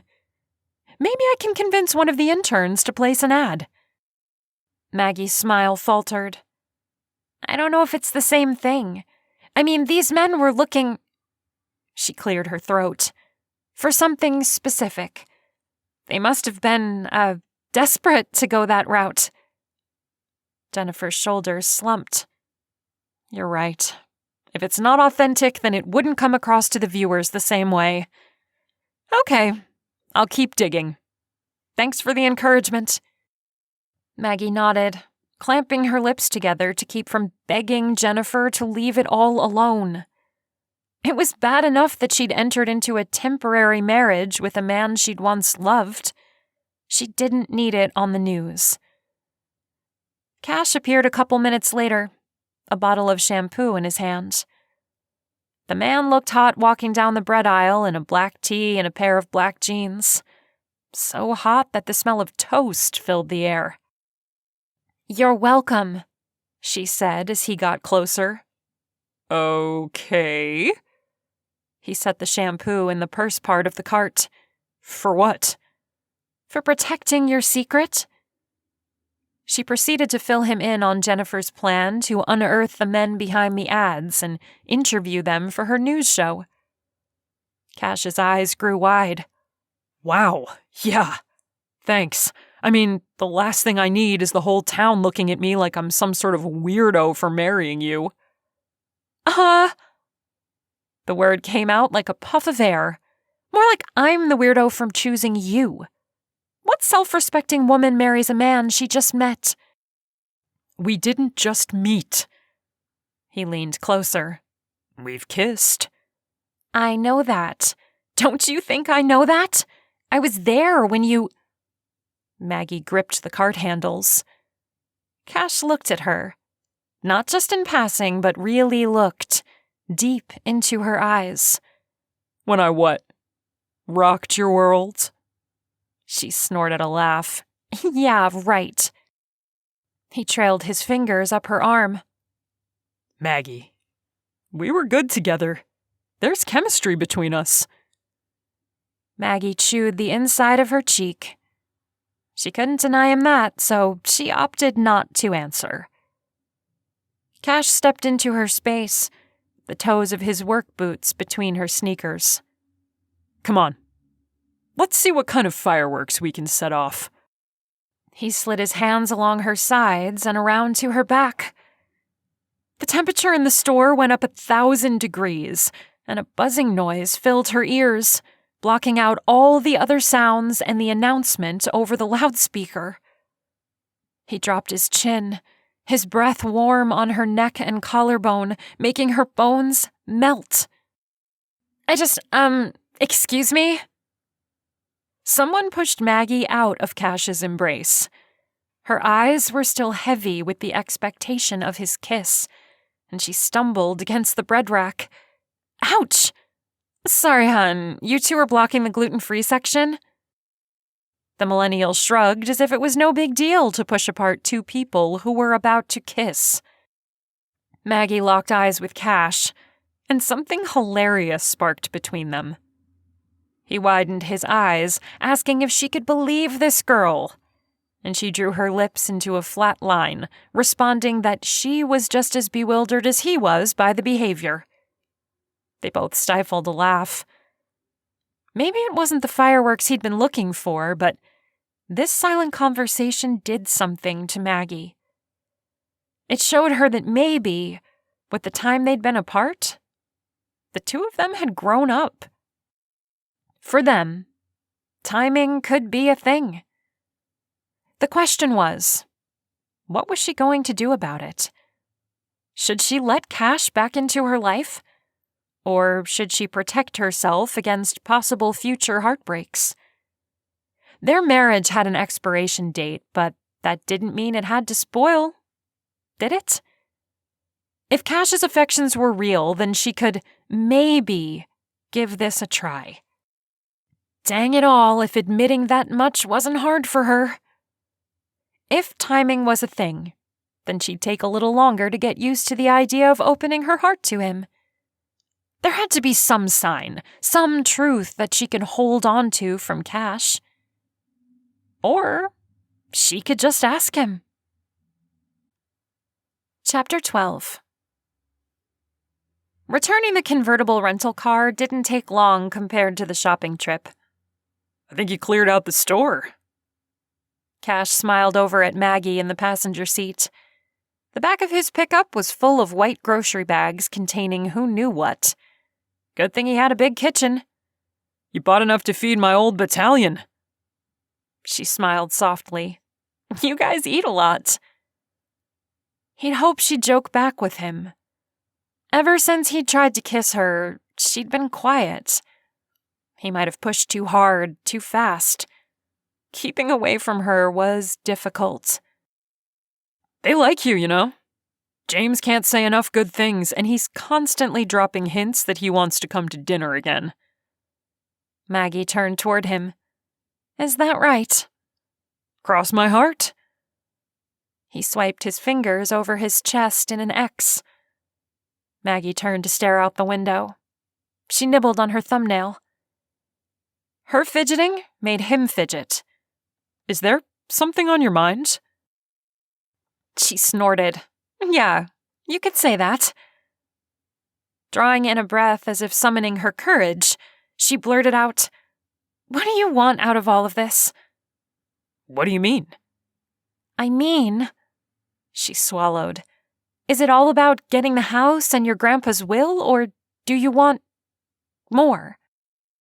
She said the last word so softly he had to lean across the space between their seats to hear her. More. Something clicked in his head, and he whipped the car off the road and threw it into park. Maggie grabbed the edge of her seat to hold on with one hand. The other flew against the door to brace herself. Cash couldn't seem to bring in a full breath. There was a tightness in his chest created by the most dangerous feeling he'd ever felt. Hope. He jumped out of the car and ran around to her side, wrenching the door open and then cupping her face in his hands. I know that was a question and all, but it also sounds like there's an offer in there. Maggie Diamante, don't play with me right now. What exactly are you saying? Maggie's eyes grew moist. I have to hear you say it first, Cash. You were the one who walked away, so I just... He pressed his forehead to hers, drawing in her wonderful scent that changed with each trip to the kitchen. Today, she was all sage. If you're asking if I want you, the answer is yes.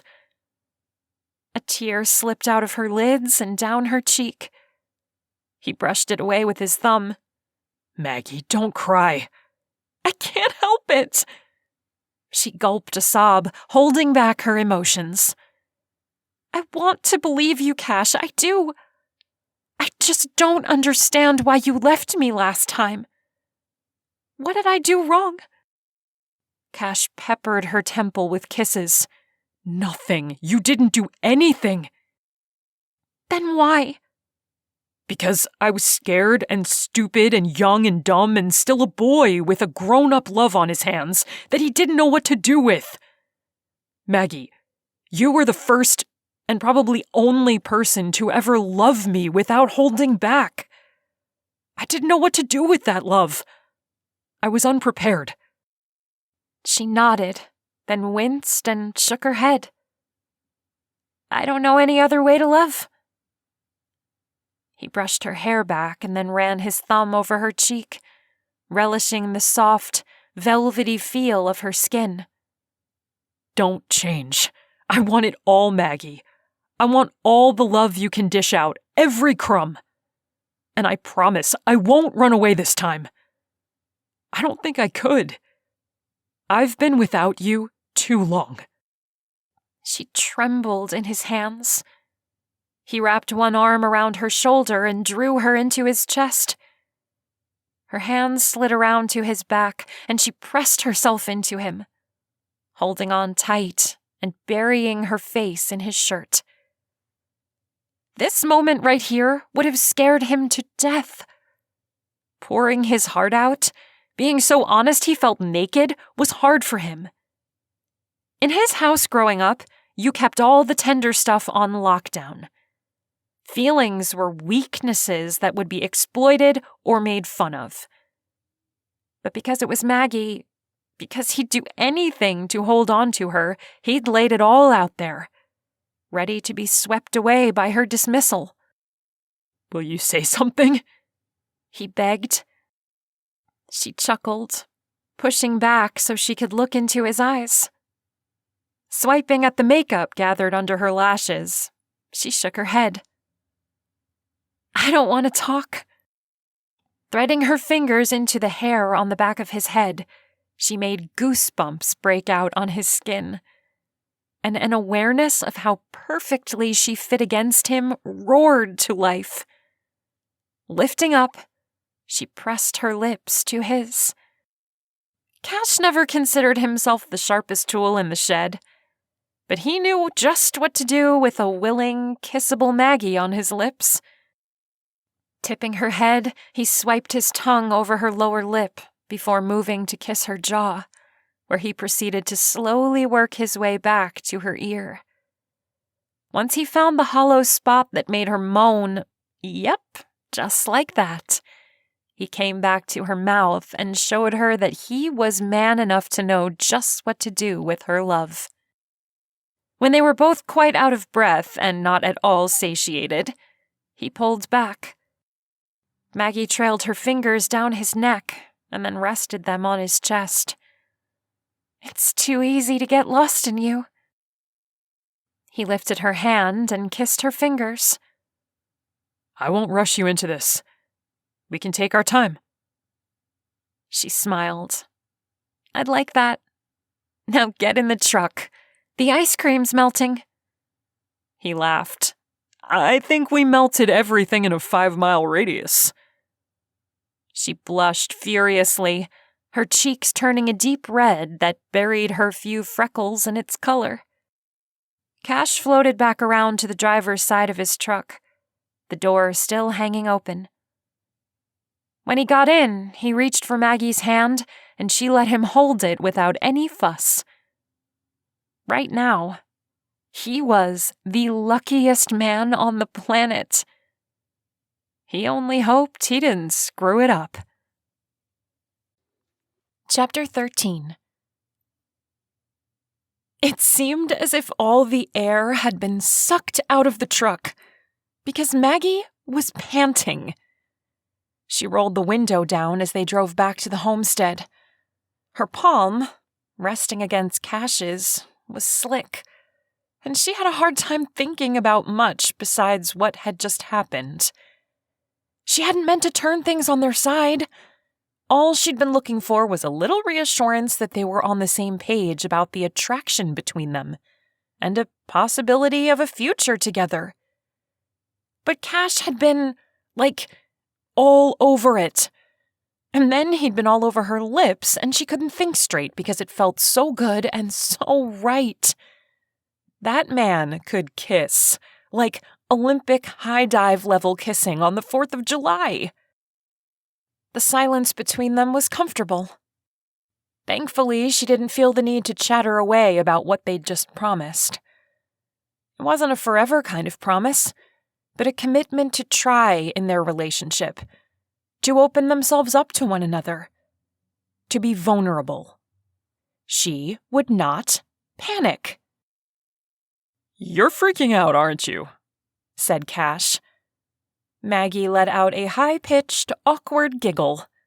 Sort of. Honesty was the best policy. Cash brushed his thumb over her hand. "Because I broke up with you before?" Yep. I don't want to go through that again, so... He nodded. "Totally understandable. Let's make a deal." She cocked her head. What kind of deal? "This time, you get to be the one to break up with me, no matter what." She bit her lip.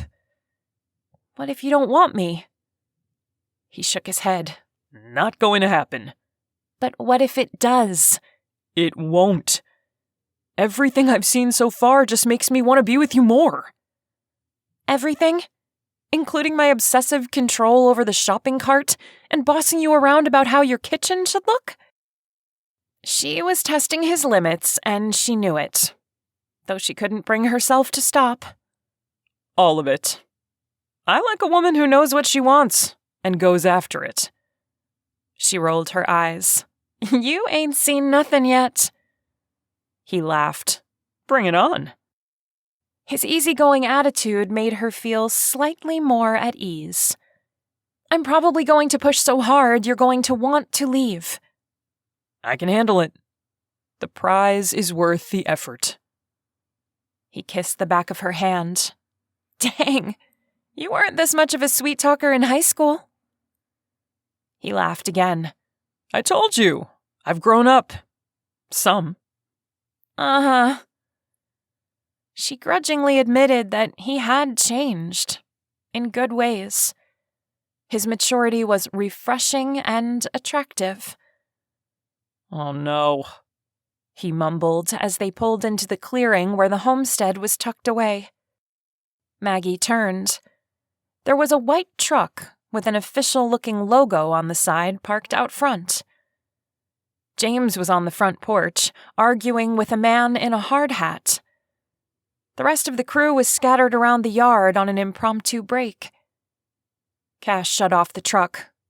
"Wait there. I'll get your door." Aren't you curious about this? She motioned to the house. "Yep, but you come first." He got out without further comment, and Maggie heaved a sigh. He was magnificent and frustrating at the same time. She was hugely curious about what was going on, and now she had to wait for him to open her door.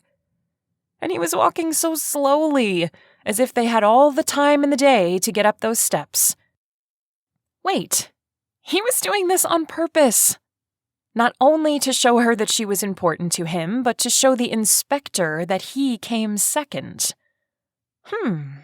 She kind of liked that alpha male attitude. He opened her door and offered her a hand as she stepped down. He didn't let go as they approached an irate James and a purple-faced inspector wearing a tool belt and safety glasses. I told you! This is a private residence, not a job site. You have to have the owner's permission to go inside. James drew a breath as deep as a dragon ready to blow fire and roast this little man to a crisp. What's going on? Cash asked in a calm, in-charge tone. The inspector whipped around, his arms flying out to the side and his glasses going askew. Are you Cash Diamante? Sure am. Cash held out a hand. And this is my wife, Maggie. James's eyes dropped to their clasped hands and then up to Maggie's face. Her cheeks burned, certain that her lips were swollen and her hair looked like Cash had ran his hands through it several times. Because he had. She pressed her lips together and then turned her head to the side to avoid his scrutiny. He snickered like a younger brother who'd caught his sister kissing her date goodnight. If he'd been close enough, Maggie would have elbowed him in the stomach. Is there something I can help you with? Cash prodded. I'm from the Department of Health. We got a tip-off that you had mold in your kitchen and didn't perform a proper remediation. This violates code SS5511215 of the Virginia State Health Code. I'm afraid we're going to have to shut you down. Shut us down? Maggie repeated in shock. You can't do that. Yes, we can, replied the small man. Cash turned on the charm, offering a friendly smile.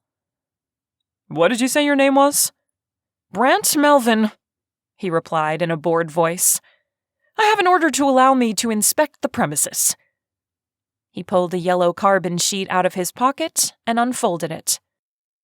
Cash took it from Brant and held it close, inspecting the signature line. I can't read the signature. Brant shrugged as if that wasn't his concern. Are you going to let me in, or do I have to have a sheriff escort me inside? Cash's smile didn't slip. Maggie had to give him credit for that. The inspector was all prickles and superiority that grated against her every nerve. Of course you can come inside. Cash patted James on the shoulder. Thanks, man, he said, low enough that Maggie barely caught the exchange. James nodded and moved aside. Cash let go of Maggie's hand as he started the tour for Mr. Melvin. Maggie hung back on the porch with James. What's going on? James leaned close and talked fast. Nothing good. I've never had the Department of Health show up like this. If we had mold, we would have taken care of it properly. Could one of the guys have called? Maggie glanced over her shoulder at the crew. They were on their phones or chatting while drinking soda. She'd served these guys breakfast on several occasions. They wouldn't have done something to cause trouble for her, Cash. Would they? James shook his head. Not these guys. They all want you in that kitchen as much as possible. A spike of worry pushed through Maggie's bloodstream. Wait, why would this take me out of the kitchen? She glanced at the truck full of ingredients, the white shopping bags rustling in the slight breeze that always seemed to blow through the clearing. James lowered his brow. I think... He was cut off by a loud crash coming from the very room Maggie was worried about. She darted through the door and ran pell-mell through the house. The scene in the kitchen was horrific, and she screamed, grabbing her face like a woman in an old slasher film. What are you doing? The wall had a huge hole in it, and she could see into the front parlor. Brant was poised with his hammer, ready to strike again, his beady little eyes gleaming with pleasure. Cash stood back, his arms folded and his jaw set. Sheetrock dust and debris littered the dark wood floor like blood spatters. My kitchen! Brant swung again, making the hole bigger. She lunged at him, only to be caught up in Cash's arms. "Let it be." No! He's ruining everything! Brant used the claw end of the hammer to pull away a large section. He grabbed a flashlight from his belt and swiped the beam over the interior boards. Cash placed his lips by her ear. "That's why he's here." To wreck your hard work? She shrugged out of Cash's arms and stalked toward Mr. Melvin. Stop! My husband built this kitchen for me. "I'm only doing what's necessary." He tucked his flashlight away and spun, his eyes scanning. "I'll need to see behind that cabinet." He pointed to the sink. "That would mean removing the countertop," said Cash. "Let's get at it." Mr. Melvin reached for his hammer again. Maggie growled and he bristled. "It's for your own good, ma'am." Cash pointed at Melvin. "If you use that hammer on the countertop, you're going to answer to me, man to man."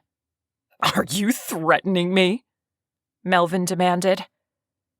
Cash held his gaze, the sugar in his eyes turning to lightning.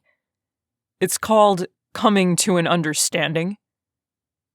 Melvin put his hammer back. "You will see behind that cabinet, but you will not destroy anything else. We'll dismantle it properly when I get back." Cash put an arm around Maggie and walked her into the living room. "You should wait outside. This might get ugly."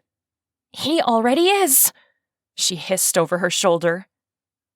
Cash chuckled. "Heaven help the man who stands in your path." Why is he doing this? Cash shook his head. "I don't know. I'll try to find out. Will you tell James to grab Timmy and come in here? We're going to need some muscle to lift that countertop." She nodded and made her way out front. The idea of her dream kitchen being reduced to rubble was gut-wrenching. After relaying the message to James, Maggie made her way out to the guys. Cal hopped off the tailgate and motioned for her to take his seat. "You doing okay, Miss Maggie?" he asked. Maggie sighed. "No, I'm ticked off." The guys took a step away. She laughed. "Not at you all." Their backs relaxed, but they didn't come closer. She sniffed as tears stung the back of her eyes and her nose.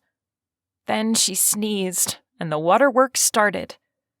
"Y'all did such beautiful work, and that weasel is in there tearing it up." She looked at their passive faces. "Why aren't you more upset?" Cal shrugged. "I guess 'cause we can fix it?"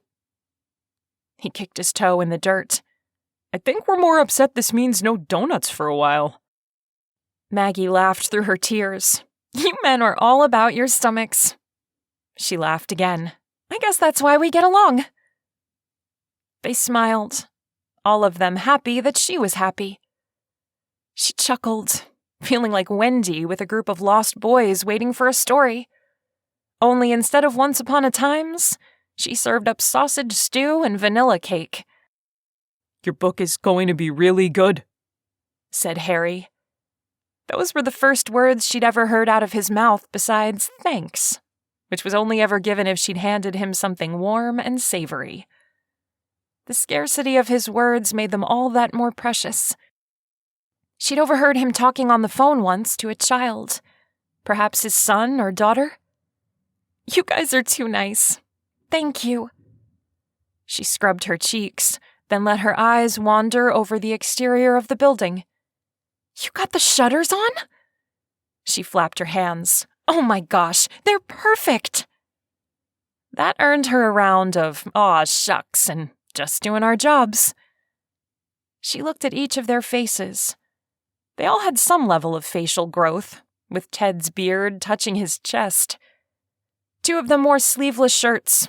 All of them had stains that wouldn't wash out. There were tattoos and even piercings. Yet they were the people she'd call if she were stranded on the side of the road. In a heartbeat. "So," she rubbed her palms together, "I'm thinking of letting the air out of the weasel's tires. Who's with me?"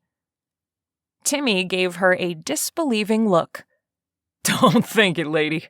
That's a short trip down a road of sin. She guffawed. Come on. We've got to do something to get back at him. A round of head shakes was her answer. Besides, added Harry, that'd only make him stay longer. She twisted her lips. True.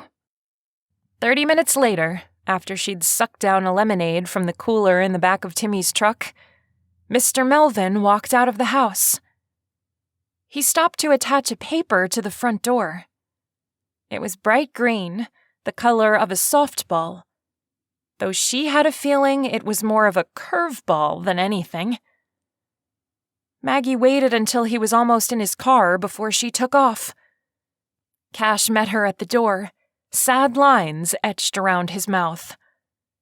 Uninhabitable. The word jumped off the page at her. What's happening? She asked Cash. He opened his mouth, but she pushed past him, needing to see the kitchen for herself. Maggie? He called after her. Don't! She tore past James and Timmy, who were standing outside the kitchen with grim faces. Gasp. My kitchen, she moaned. Besides the hole in the wall she knew about, the kitchen sink was sitting in front of the stove. The countertop leaned against the cabinets with her good dish towels between the two to protect the wood. And there was a gaping hole where she used to wash platters. The old fridge had been pulled away from the wall, the contents emptied and the drawers pulled out. It was unplugged, and the happy humming noise that had once filled the quiet was silenced. She wrapped her arms around it and held on. The monster! Cash came in, took one look at her, and deflated. I know it looks bad, but we can have it back together in no time. Did he find anything? She asked, stepping back from the fridge and patting it lovingly. Not in here. Maggie whipped her head around and waited for the bad news to hit her in the face. Come on. I might as well show you the worst of it. What could be worse than this? Cash motioned for her to follow. Maggie caught up to him and held his hand. He had the skills to fix all this, but that didn't mean he felt good about having to tear apart his work. They went to the bathroom that she and Cash shared at the end of the hall. Remember the banging pipe? He asked. She nodded. The dumb thing would hammer on the wall every time she wanted hot water. He pushed open the door and waited for her to step inside. It looks like a crime scene. She lightly stepped over the toilet, which had been removed and laid on its side. The sink was in the bathtub, her towel under it. The cabinet here was pulled back and the wall demolished. The boards inside glistened, probably because of her shower this morning. Is it safe? She pulled her t-shirt up over her nose. It's fine. There's a little mold, probably only started growing when we moved in. I don't think anyone used this shower before us. It's not toxic. He checked with his machine thing. And that makes this place uninhabitable? She pressed, needing to know what was going on. It shouldn't. Cash's jaw ticked. His phone rang and he answered without looking at the number. Cash here. I just heard the news, came the voice over the speaker. Maggie was close enough to hear the conversation happening, and she tuned in. Who is this? Cash asked. Mr. Mark Murdoch from the Moose Creek City offices. I must say, shut down because of mold is a bad stroke of luck. Cash's eyes flushed with anger. If Mr. Murdoch could see him, he'd run for his life. He continued, 14 days for remediation. Tisk tisk. That would put you behind schedule. You know, I could take the property off your hands now and save you the trouble. Maggie bit her tongue to keep the swear words from escaping. "I'd like to show him trouble," she said low, moving closer to Cash. He winked. Would you say you knew my granddaddy well, Mr. Murdoch? Probably better than you, son.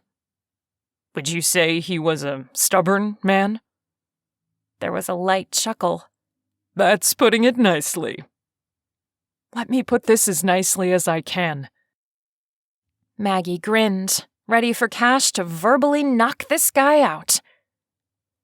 If you send another false inspection my way, I'll sue you for harassment.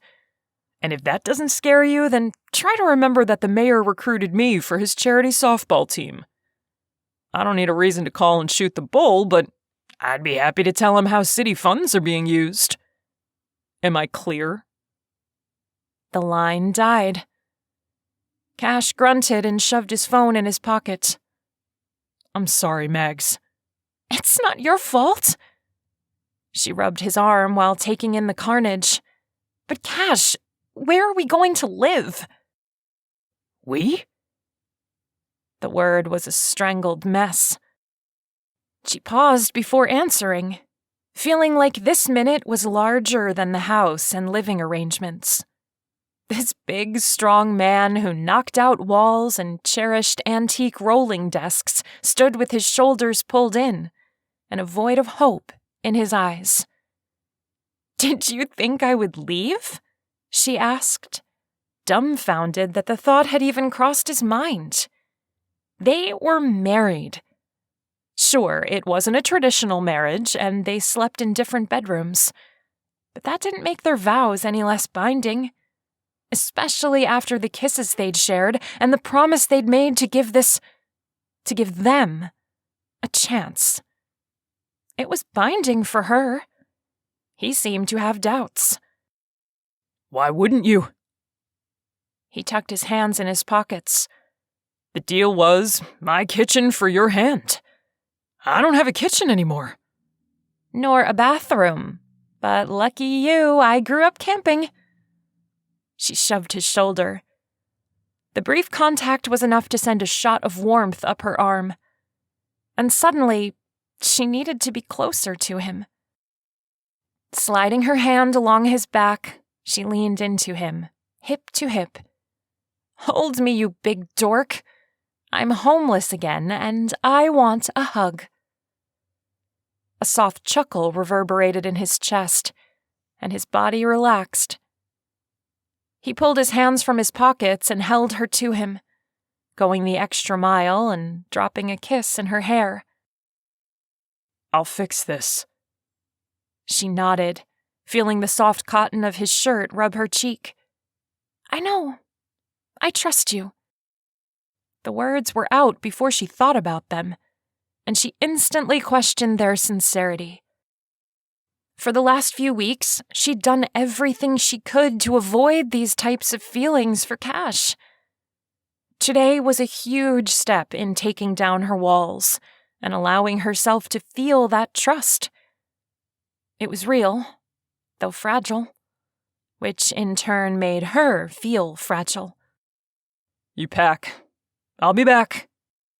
He released her, and the loss of his body was like being ripped out of a warm bed on a winter morning. "But where are we going to live?" she pressed. They hadn't actually solved that problem, and it wasn't something they could put off. Not unless she wanted to sleep in his truck, which she wasn't a big fan of. It was summer and hot and sticky, and they were on the edge of town surrounded by woods. Cash half turned, giving her a grin that said he had this all figured out. You'll see. She grinned, a shot of happiness racing through her veins at the sight of his smile back on his face. He left, and she hugged herself. Shoot, I shouldn't have told him I can camp. Her arms fell to her sides. He'd probably come back with a tent and sleeping bags. While the idea was cozy and made her cheeks warm, she had no desire to spend the next 3 months cooking over a fire. Perhaps she should have been a little more specific about what she considered a home. Chapter 14. When Cash pulled into the homestead, new home in tow, he grinned. Maggie's name for the house was growing on him.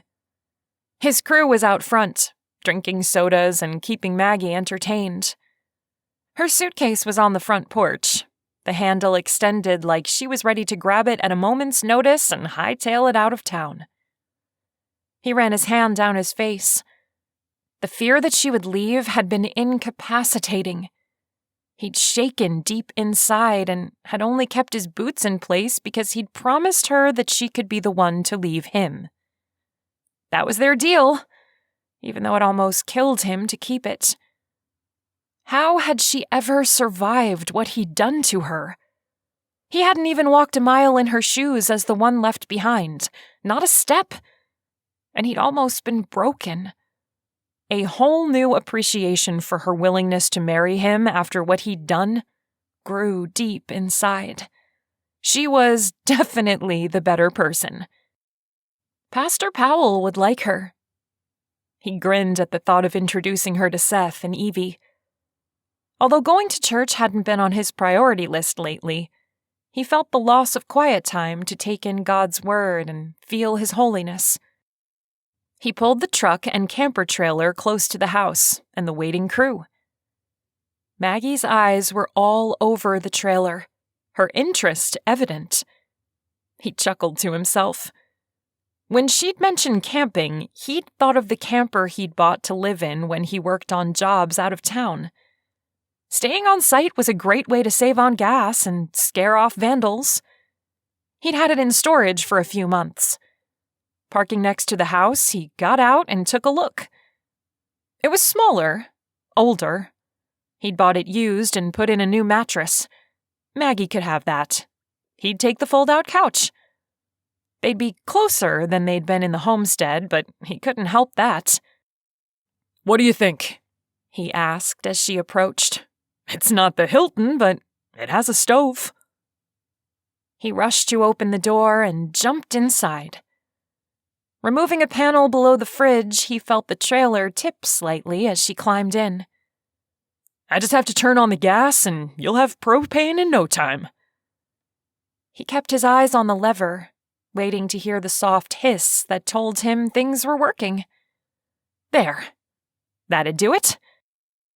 Maggie stood just inside the doorway, her shoulders thrown back like she'd been handed a new challenge. His stomach went queasy. Darn it all, marriage wasn't supposed to be this hard.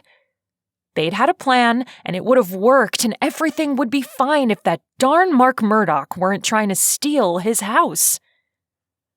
He turned to the two-burner stove, flipped on the switch, and used a match from the cupboard above to light the flame. It sputtered and burned and was completely pathetic compared to the stove inside the house. The house he couldn't repair until after the mold remediation company completed their work in 2 weeks. It's pathetic. He dug his fingers in his hair. Maggie placed a hand on his upper arm, stilling the turmoil and self-doubt inside of him. Did you know there's a whole movement on RV living? It's hugely popular on YouTube, and tapping into it could open a new market for my blog. He stared down at her, unsure. She opened the top cupboard and lifted to her tiptoes to see inside. I bet my mixing bowls would fit here. He started to nod. And I'll plug into the house so you have enough power to run the microwave and your laptop. I feel like making s'mores brownies. A smile cracked his lips. I can't wait to taste them. I bet the guys will eat them up. I didn't tell them much. Maggie dropped back to sound footing and turned to face him. The space was small, and their bodies were close. Cash glanced at her lips, wondering if she'd balk if he tried to kiss her again. I should probably fill them in. He continued to watch as she moistened her lips. I'll come with you. She slipped her hand into his. I'd like to know what's happening too. What's happening was a whole lot of changing course. Come on. He tugged her out after him, and they made their way over to the impromptu tailgate party. Only instead of laughter and joking, the guys were sullenly playing games on their phones and hanging their heads. James was the first one to notice them. He hopped off the tailgate and approached. I'm sorry, boss. It's not your fault. Cash jerked his chin. You've all seen the notice. It's bull garbage, grumbled Cal. The others murmured in agreement. Cash held up a hand to quiet them down. I agree. Me too, Maggie piped in. I know you guys are expecting paychecks, and I called the Hansons and their place is ready to go. We can head over there this afternoon and get started. The announcement felt heavy and landed with a thud in the middle of the group. No one moved to pack up their generator or tools. What about your house? Asked Timmy. Maggie needs her kitchen. Maggie squeezed Cash's hand. He glanced down at her, grateful for her support, grateful she was there. She truly humbled him with her trust. We're going to stay here, and I'll monitor the mold guys. As soon as they are out, we're back in. The men nodded. And I'll use the camper until then, Maggie added. I have recipes that I can work on in there.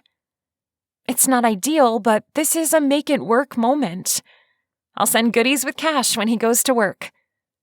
If we can get the Hanson job done quick, we'll hardly miss a step. He prayed he wasn't blowing smoke, that they'd be able to stay on schedule and be back here ASAP. We're behind you, boss, said James. Then get to it. Cash waved them off, and they scattered, each guy going to a different piece of equipment. Packing up wouldn't take long. I don't like leaving when it's not finished. Cash stared up at the house, rubbing his face with his free hand. Maggie gave him a light shove. You're going to want to get out of here. Me and that oven need to have a get-to-know-you session. He made a sour face. So there will be smoke? Not if she's an understanding soul. He chuckled, turning so he could draw her to him. Hugging her was wonderful. He hadn't gotten a lot of physical attention growing up. I never thought of myself as a snuggler, he confessed. No? He nuzzled her neck. But I think I might be.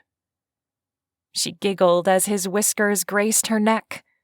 That's not snuggling. Then what is it? His lips were so close to her skin he could feel her warmth on them. It's tickling. She laughed again and pushed back so she could look him in the eye. You go to work, and when you come home, I'll show you how to properly snuggle. His heart thudded loudly. Deal. She pecked a kiss on his lips and sauntered back to their new home. He stared after her, wondering what he'd done in his life to deserve a second chance. Whatever it was, dear Lord, thank you. Chapter 15. The silence in the clearing was unnerving as Maggie made trip after trip from the house to the trailer, transferring as many of her tools as she could to the smaller space. Yes, there was a sign on the door that said the place was unhealthy and no one could enter. But it had been placed there by a liar and a cheat, and she was going to get her stuff, darn it. Let them haul her off to jail or whatever. The whole situation was ridiculous. The few cabinets in the trailer made for a tight fit. The memory of how close she and Cash had to stand to maneuver made her body grow warm. They'd have 2 weeks like this. 2 weeks of bumping into his solid form at every turn. It wasn't an unpleasant thought. She'd managed to pare the pans down to 2, a fry pan and a simmering pot, when her phone rang. She glanced at the screen and brushed the hair out of her face before answering. Hey, Sammy. What's up? I loved the breakfast recipes you sent over. The egg casserole is amazing. You made it? She'd been especially proud of that dish. Ted had mentioned he was trying to put on muscle, so she'd taken Graham's potato and veggie dinner dish, added eggs, and made it a breakfast casserole. Ted raved about it, and she'd made it twice more to feed the men who worked hard every day to restore the homestead to its former glory. Made it and loved it. So homey. That's what I was going for. It's your gig. How are we doing for the next section? Sammy often said we when what he really meant was her. I've hit a snag. He grunted. The funny thing about his grunts was that they said so many things without using any words. This one said, "Not again. I can't believe this girl, and you are pushing my buttons." We were kicked out of the house just this afternoon. She tugged on her hair and then flipped it over her shoulder.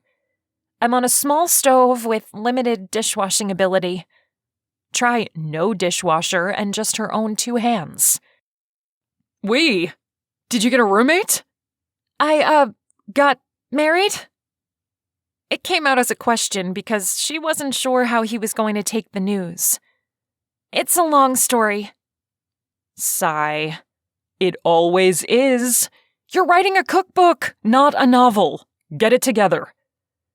She put her hand on her hip. I had it together. And then this inspector showed up, sent by the devil himself, and threw a wrench in everything. Excuses. Things happen. You have to keep going. That's what separates those who become great from those who stay average. You want to be great, don't you? She gritted her teeth against the sense of failure his words scrubbed over her. Yes, I'm trying, Sammy. Really. Try harder. Her eyes darted around the small space, noting the bad lighting that would make taking pictures a nightmare. I will. Wonderful. I'll expect the side dish recipes within the week. They said goodbye, and she hung up. Staring down at the phone in her lap, she briefly considered calling Cash and offering to look for an apartment. The trailer was a wonderful effort on his part, and truly, he needed to be close to the house and keep it secure. Who knew what Mark the Jerk Murdoch would stoop to in his efforts to sabotage them? No, Cash needed to be here. And after the way he'd reacted when he'd thought she would leave him, she couldn't walk away without causing damage to the fragile thing growing between them. Was it trust? Yes. But there was something more. Something abiding. Her instincts told her that walking away now would kill all that. Therefore, she needed to be here too. She turned, staring at the heavy window covering that muted the natural sunlight she craved for her blog photos.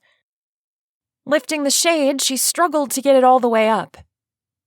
As she tugged, the whole thing fell off, landing on her forearms and raising a cloud of dust. She sneezed 3 times. Well, at least there's light. Not that it made things look much better. The countertop was dark. The wood was a light oak. If she had time to do a trailer makeover, she might have a cute backdrop. One thing at a time, she told herself. She reached for Graham's recipe box. The woman had grown up cooking over a wood stove. There had to be something in here that she could cook in this tiny space. Something simple. Once she found it, she'd make those brownies for the guys. The homestead felt empty and abandoned without their constant chatter and the sound of power tools. For the first time since she'd married Cash, she was lonely, which struck her as odd since she'd been single for so long. Shaking her head, she went back to work. There was no time to analyze why she missed the scent of Cash's soap or relive the passionate kisses they'd shared on the side of the road. If she let the opportunity to publish this cookbook slip by, she'd be labeled as the flighty person Sammy kept implying that she was. A failure. What would she tell her parents if she lost her agent? It was time to try harder. Chapter 16. Setting up the Hanson job took the rest of that day, and by the time Cash got back to the trailer, night had fallen. He and Maggie had put sheets on the bed, and he'd shown her how the couch folded out, insisting that he loved sleeping on his side with his legs tucked into his chest and wouldn't have it any other way. There was a lot more stuff in the trailer. Bowls, wooden spoons, and the like. He had a small cubby in the bathroom for his clean clothes. They opted to store the rest of their personal items in the compartments accessible from the outside, filling them by flashlight. She'd washed her hair in the sink, and then they'd fallen into bed, exhausted. She'd snored for 10 minutes and then was silent. It was a cute snore, a noise he'd imagine a squirrel making as it tucked in for the night. He never did get his cuddling lesson, which was awfully disappointing. But they were tired, and he probably would have fallen asleep with her in his arms and never wanted to let go.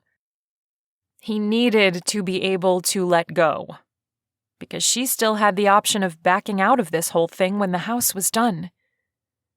If he got too attached, the consequences would be bad. This morning, she sent him off with a pan of brownies and a kiss that was much sweeter than the goodies he handed over to an eager crew on his way to the city offices to ensure that their permits for adding a dining room to the Hansons' existing structure were approved. He strode through the doors, the scent of stale paper, if there was such a thing, hitting him in the face. To his right was the place where he'd married Maggie. A strange fondness warmed him. He'd never been sentimental about a town or a building, but he didn't think he'd be able to be here without thinking of her. If she did leave him, Moose Creek would never be the same. He strode through a set of double doors and headed right for the guy who approved building permits. That was one benefit of working in a small town.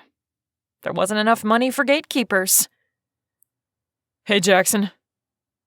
Jackson looked up from his computer screen. Cash, what can I do for you? Jackson was a former high school football champion who had gone off to college with dreams of fortune and fame, been injured in his first college game, lost his scholarship, and ended up working at a fast food joint to pay his way through university. He'd shouldered all of it with a determination to succeed no matter what life threw his way. He had a little house in town, but no wife or kids. Cash briefly considered telling him to place an ad in the Matchmaker, but he decided against it. His own marriage wasn't stable in any way, including the fact that they lived in a portable camper trailer. He was in no place to give advice. I moved up the start date on the Hansons' dining room and wanted to make sure we were all good. Jackson typed for a moment. I don't see a problem. Do you mind printing those off for me? Cash walked over to stand next to the big box printer. Sure. Jackson hit the button. He squinted and moved closer to the screen. What's this on your house, though? Mold? Cash moaned, taking the first page out of the printer and glancing over it to make sure everything was right. He was on high alert. Messing with his home was one thing, but messing with his company was another. Men relied on him to provide income, and he took that responsibility seriously. Don't ask. The health inspection was bunk. Proving it would be difficult, though. Throwing around accusations would only lead to more drama and paint him as the bad guy. Besides, Jackson and Mark Murdoch worked together. They could be weekend drinking buddies for all he knew. Jackson grinned. It'd be good if your application for a historical landmark went through, though. A cold draft raced down Cash's neck. What application? Jackson looked at him like he'd forgotten to put on his shirt that morning. Your application? I didn't submit an application. Cash felt like he was using the same words over and over again. Jackson hit a key, and the printer warmed up, spewing pages. Let's ask Carol. They walked across the room, weaving through desks and filing cabinets that didn't seem to be in any sort of order. In the farthest back corner, blocked from view by a line of bookshelves, was an office of sorts. The woman sitting behind the 1970s monstrosity of a desk had small glasses perched on the end of her nose and gave off a stern librarian vibe. "May I help you?" she asked in a formal tone. Jackson stood straighter. "Miss Carroll, this is Cash Diamante. He has some questions about his application for a historical landmark." Jackson motioned for Cash to start speaking and then practically ran away. Jackson wondered if Miss Carroll had built this space for herself, or if the other city workers had boxed her in here over the years as one would a dragon who threatened to wreak havoc. Miss Carroll laced her fingers together and rested her elbows on the desk. "So, you think Thomas Jefferson stayed in your little house, do you?" Cash blinked. He didn't want to admit to anything.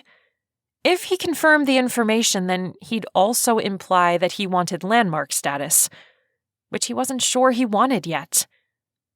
"I'm not certain." She frowned so deeply her chin dipped. "To be honest with you, I didn't fill out this application." "That's ridiculous. I have it saved in my files. I don't get the applications unless the homeowner sends them in. They don't appear out of thin air." She pointed to her screen. "I have no doubt you have an application." There was that word again. He was starting to hate it. "However, I'm not the one who sent it in." "Your name is on it." He glanced down at the sheets in his hands. "But there's not a signature." She snapped her teeth together several times. "That can be remedied." She handed him a pen. He took it to be polite. "Thank you, but you're misunderstanding me. I think someone else filled this out in an effort to trip me up and cause delay on my restoration project." "Trip you up?"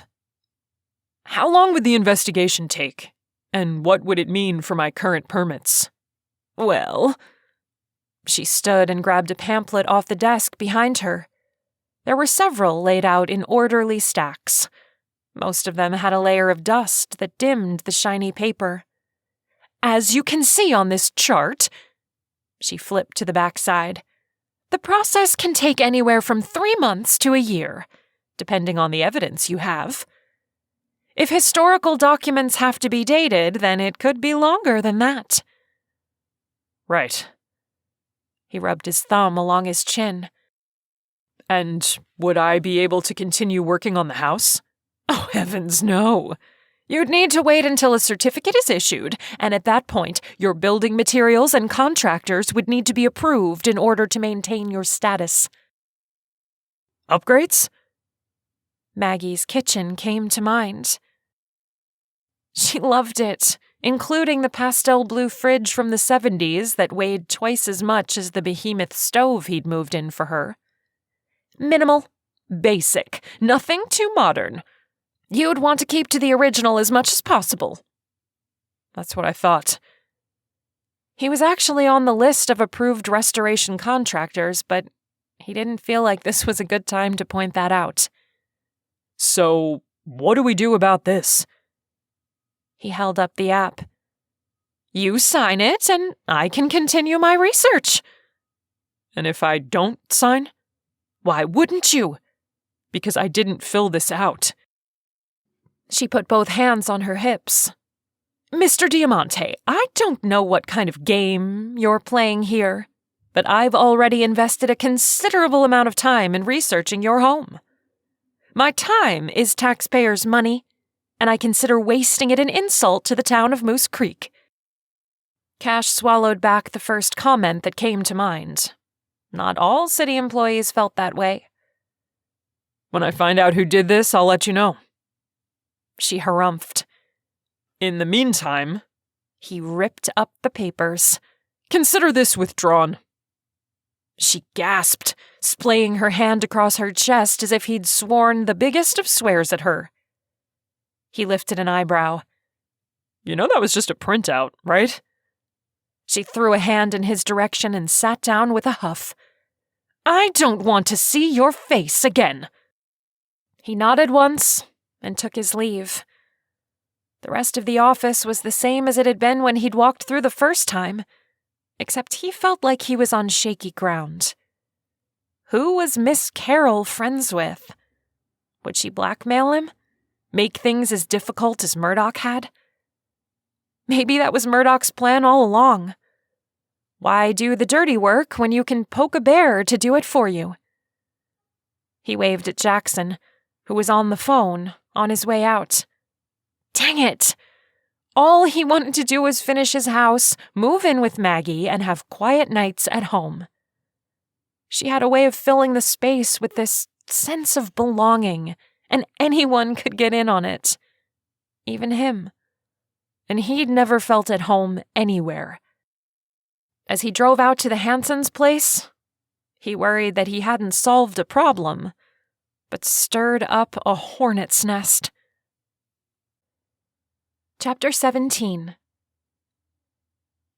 With Cash working late every night to get the new dining room finished for the Hansons, a delightful couple who had 3 children and 1 on the way, Maggie found that she was lonely at night. Going from a kitchen with construction workers constantly streaming through, asking her questions about what she was making and what's that smell, to only having the chatter of squirrels to keep her company was hard. So she'd reached out to Jennifer and invited her to dinner. Cash's couch bed was shoved back into the upright position, and she'd pulled out the small table that rested on a metal pole that fit into a hole on the floor. His soapy smell was all over the sheets, and she had a strong urge to hunt him down and kiss him. Despite their rather amorous kisses in the truck a couple days ago, they hadn't expressed the desire that hummed between them constantly. There were a few chaste kisses goodbye and some hugs, lots of light touches on her lower back, but no good kissing. Her need for his lips was a pot ready to boil over. If he didn't take the lid off soon, she might explode. Knock, knock, Jennifer called from outside. Maggie hurried to swing open the door and invite her in. What's this? Jennifer handed up a paper grocery sack before climbing into the trailer. We had a guest on today who wants to open a new soda fountain in town, and he gave me all these supplies to make Italian sodas and such. She wagged a hand back and forth. I have no idea what I'm doing, but I thought you might enjoy mixing some fancy doodah drinks. Maggie grinned. Thanks. Oh, lemon, pineapple, lime, and Diet Coke. I can make magic with this. That's what I was counting on. What can I do to help? Have a seat. I got this covered. Maggie motioned to the couch that also served as chairs for the table. This is cozy. Jennifer wiggled a shoulder. I'll bet you two are loving this. Maggie had explained the situation with the mold, leaving out the corrupt politician who was harassing them and such. Jennifer took it in stride. It wasn't like mold wasn't an issue in their southern state. Maggie laughed. The crazy thing is, I hardly see him.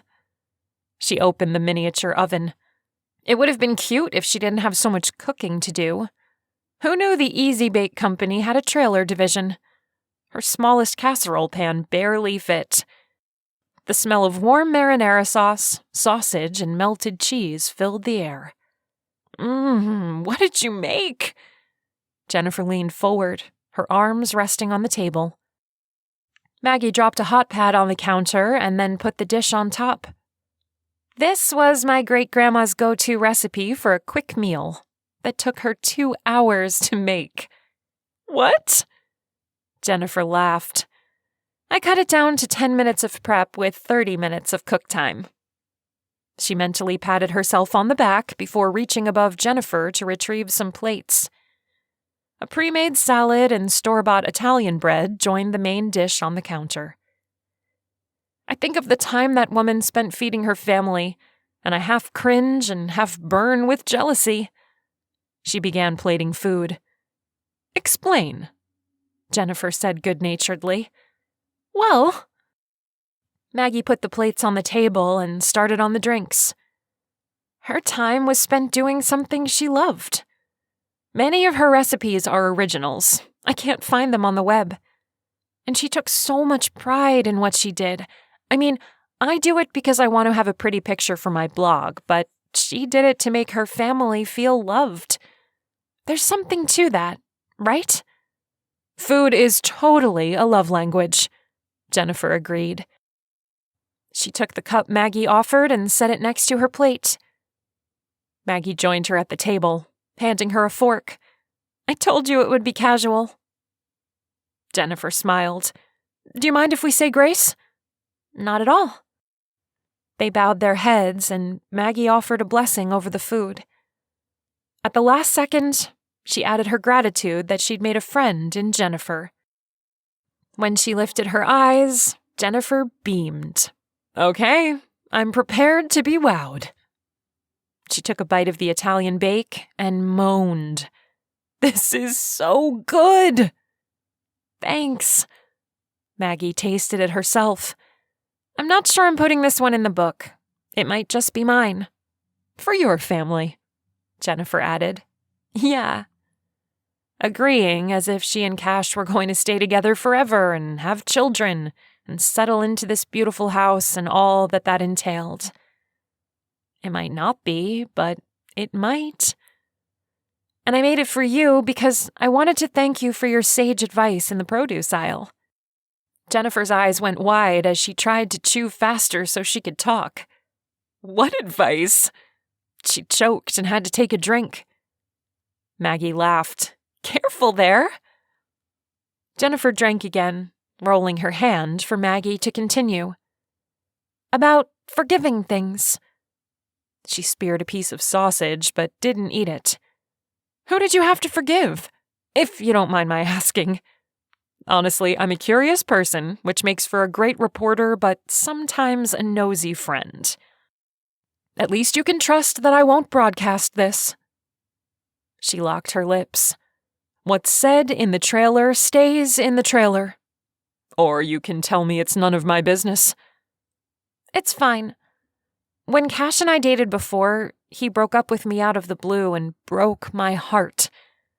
One day we were kissing and making plans for the weekend, and the next he told me he never wanted to see me again. I tried to talk to him, but he told me to quit stalking him in front of a lot of people. Then I was humiliated and hurt. She paused to take a drink. I'd given him my heart, and he stomped all over it. Oh my gosh, why did you marry him? Maggie laughed. I'm finding that there is a difference between the boy and the man. He's changed in so many good ways. Jennifer frowned. And no offense, but forgiving him didn't mean you had to jump back into a potentially hurtful situation. I know. I had other reasons, and I haven't regretted it. Jennifer's brow furrowed. I just have to say that I'm here, okay? I'm rooting for you guys, but if you need me... Thanks. Maggie patted her arm. That means the world to me. They each took a bite and chewed. So, how's work? Asked Maggie. Jennifer rolled her eyes. Nothing ever happens in this town. I'm dying to get a good story, and all I find are fluff pieces. Why are you here, then? Not that I'm complaining. I can't jump from grad school to CNN, you know? I gotta pay my dues. She snapped her fingers as if saying, shucks. I'll get there, though. One day. I don't doubt it. Maggie grinned. Having a friend over for dinner made Moose Creek feel all the more like home. She could see herself settling in, making a family. Cash might have grown up and said he wanted kids, but was that a general, kids would be fun comment, or was it more of an, I'd like to get started ASAP? That wasn't a conversation she'd felt they could approach when they were still in this just trying it out stage. She had some hope, though. Maybe one day they'd get there. He just had to finish the house, and she had a book to write. That was all. Chapter 18. Cash was working late on the dining room edition when his phone dinged. Maggie. I'm going to dinner with Jennifer. Have a great night. He stared at the text for a moment, wishing he could tag along. The two of them were spending a lot of time together this week. Not that that was a bad thing. He just missed his wife. Cash. Have fun. Maggie. We will. Winky face. Tucking his phone away, he got back to measuring the piece of sheetrock leaning up against the wall. He'd sent his crew home at quitting time and worked alone. Anything he could get done today would get them that much further ahead for the next day. Hello? Pastor Powell poked his head through the heavy plastic barrier between the existing kitchen and the almost existing dining room. Hi. What brings you to this neck of the woods? Asked Cash. I wanted to see the progress. Mr. Hansen hasn't stopped talking about this project and how fast it's going. You've got some excited clients spreading good things about you throughout our congregation. He rocked back on his heels. Cash marked the line with a construction pencil. I can use those kinds of rumors. It was the other kind he was worried about.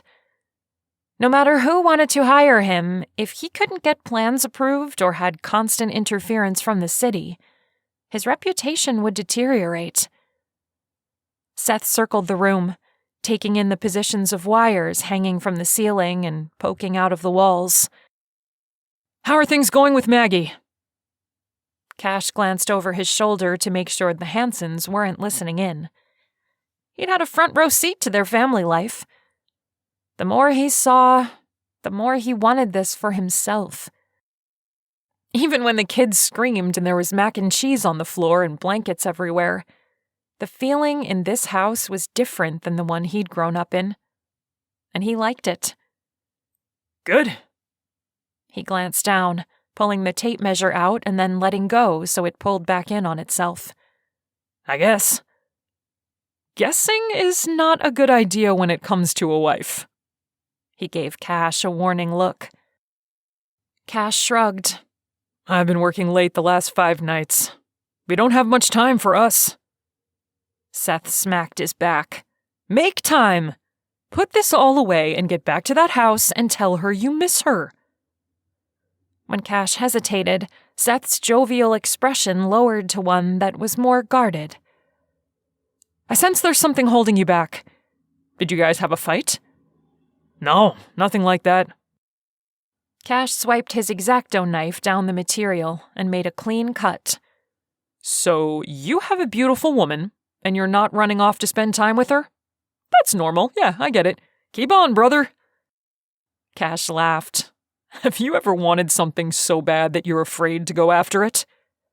Seth nodded. Yep. What did you do? I let her walk away. He made a face. I eventually woke up and raced after her. I can't say that every day of my life has been bliss since then, but I can tell you that it's been better than being alone. Even the bad days with Evie are better than the good days alone. It's crazy. I know I sound like a lovesick fool, but it's true. Cash stared at the exposed studs in the wall, wondering if they felt as naked as he did.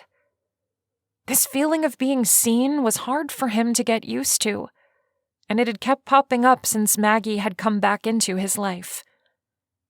Think about it. Seth gave a small wave as he made his way out of the room. And bring her to church. We want to meet her. Cash chuckled. I will. He'd been so focused on getting the house done, then getting this job done so he could get back to the house, that he'd pushed hard every day without a break. The pace was wearing on him, especially since it was coupled with the worry about which direction the next attack from Murdoch would come from. He couldn't stop, though, not when so much was on the line for Maggie. She understood why he was working late, and it wasn't like she was waiting around at home for him to walk through the door. He was fine. Seth was good at giving advice, and he'd take it as soon as he was through with this job.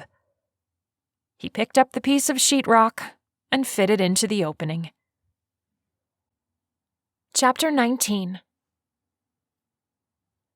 Maggie pulled the thermometer out of the fridge and frowned. It was cold enough to keep foodborne bacteria from forming, but not quite cold enough to chill her Jell-O. The molded cranberry dessert sloshed around in the scalloped pan. With a sigh, she set it on the counter and glared. Sammy wanted her side dish recipes today, and she was going to be short one if this didn't set up. A knock sounded at the door, and she peeked out the window to see a used car salesman standing at her door. Taking off her apron, she opened the door and offered a smile. "Hello?" Being friendly seemed like a good idea, even though she had no idea if this was another of Murdoch's tricks. "Can I help you?" Mrs. Diamante? "Yes." Is Cash around? She eyed him carefully. There was no need to let him know she was alone out here in the middle of the woods where nobody could hear her scream. "Can I tell him who's asking?" I'm Sam Goodall, his granddaddy's lawyer. I've been trying to get a hold of him for the last 4 days, but we keep missing one another. I finally decided to track him down. "Oh." She offered her hand. "It's nice to meet you." You too! He smiled up at her, taking her in as if she were the new kid on the block. He knew about their quick marriage and the reasons for it. Well, some of them. I have some information for Cash. I'm afraid it's not good. He didn't seem to like me much before, and now he's going to have a reason. She twisted her lips. "He's at work, Mr. Goodall. Can I pass it along?" She pulled out her phone and shot off a text to Cash. He didn't answer, and she put her phone back in the front pocket of her coveralls. Did he tell you about the will? He hedged. She nodded. He pulled a neckerchief out of his pocket and mopped it across his forehead. I made a mistake. It was unintentional, I assure you. She had Jell-O to get to, and he kept hedging. "He's a big boy, Mr. Goodall. Just lay it out and I'll give him the information." He drew a deep breath. His granddaddy's will stipulated that he had 6 weeks to take possession of the property. Right? She wanted to grab him and shake the info free from his lips. I calculated the 6 weeks from the time of the reading, but it was from the time of Mr. Diamante's death. Her blood ran cold. "Mr. Goodall, didn't you write the will?" He nodded. I did, but, well, in many things in law, it's all in the wording. And I had a man come in who pointed out the inconsistency in my paragraph. I'm just sick about it. He wiped at his sideburn, where moisture dripped. Just sick. His hands shook. Her heart went out to him. He wasn't the bad guy in all this. But she had a good idea who was. Did the man happen to be named Mark Murdoch? He gulped and nodded. I see. She let out a gusty breath, one that came when a person was hit in the chest. Turning, she stared up at the house. This beautiful, old, historical, familial building that breathed family dinners and Christmas mornings. With all the changes they'd made before, picturing the building in all its glory was no longer a chore. Sure, there were stacks of lumber on the porch and a tarp over the siding on the east where they were doing some electrical work, but the potential Cash saw before the rest of them was now easily seen by all. What exactly does this mean, Mr. Goodall? The sound of him swallowing behind her was loud and ominous. He has 10 days to finish. She whirled around. 10 days? There were many things to take care of after Mr. Diamante passed on. It took time. I truly am sorry. Maggie clenched her hands. 10 days? The mold guys won't be gone for another 7. That gives him 3 to finish. 3 days to do months of work. She pressed her hand to her forehead.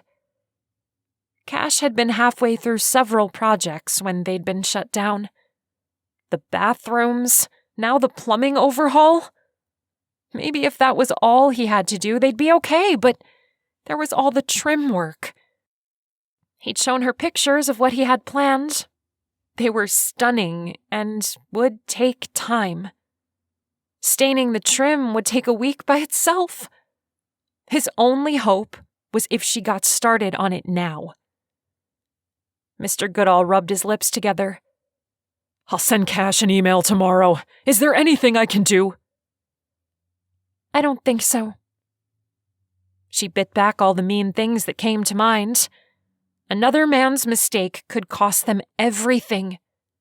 Not just the house. Everything. Their marriage agreement was tied up in all this. Sure, they'd said they were going to give being a couple a try. But they'd said that while they lived together. They'd had a plan, and she was banking on the time it would take to restore the house to determine her heart. Forgiveness didn't come easy, even when Cash had apologized. It was like the pain he'd caused back then made her heart shy. Coaxing it out of its shell was a process, one that they'd had little time to work on together. Good day, Mrs. Diamante. Good day, she mumbled distractedly. Cash's crew had been able to get a whole kitchen done in 2 weeks. Maybe if he didn't have to worry about all the tasks and could focus on the hard things, he'd be able to finish in time. What he needed was another crew, one that would work on finishing touches. She walked up the porch and looked at all the trim that needed to be stained before it could be installed. If it was ready to go, then the installation would be that much faster. This was doable. Right here, right now. She could lay the boards out on the wraparound porch. Cash planned to replace the floorboards out here anyway. Checking her phone and seeing that he hadn't replied to her text, she set to work. The need to do something to help solve the problem pushing her as strongly as a hand on her back. Chapter 20.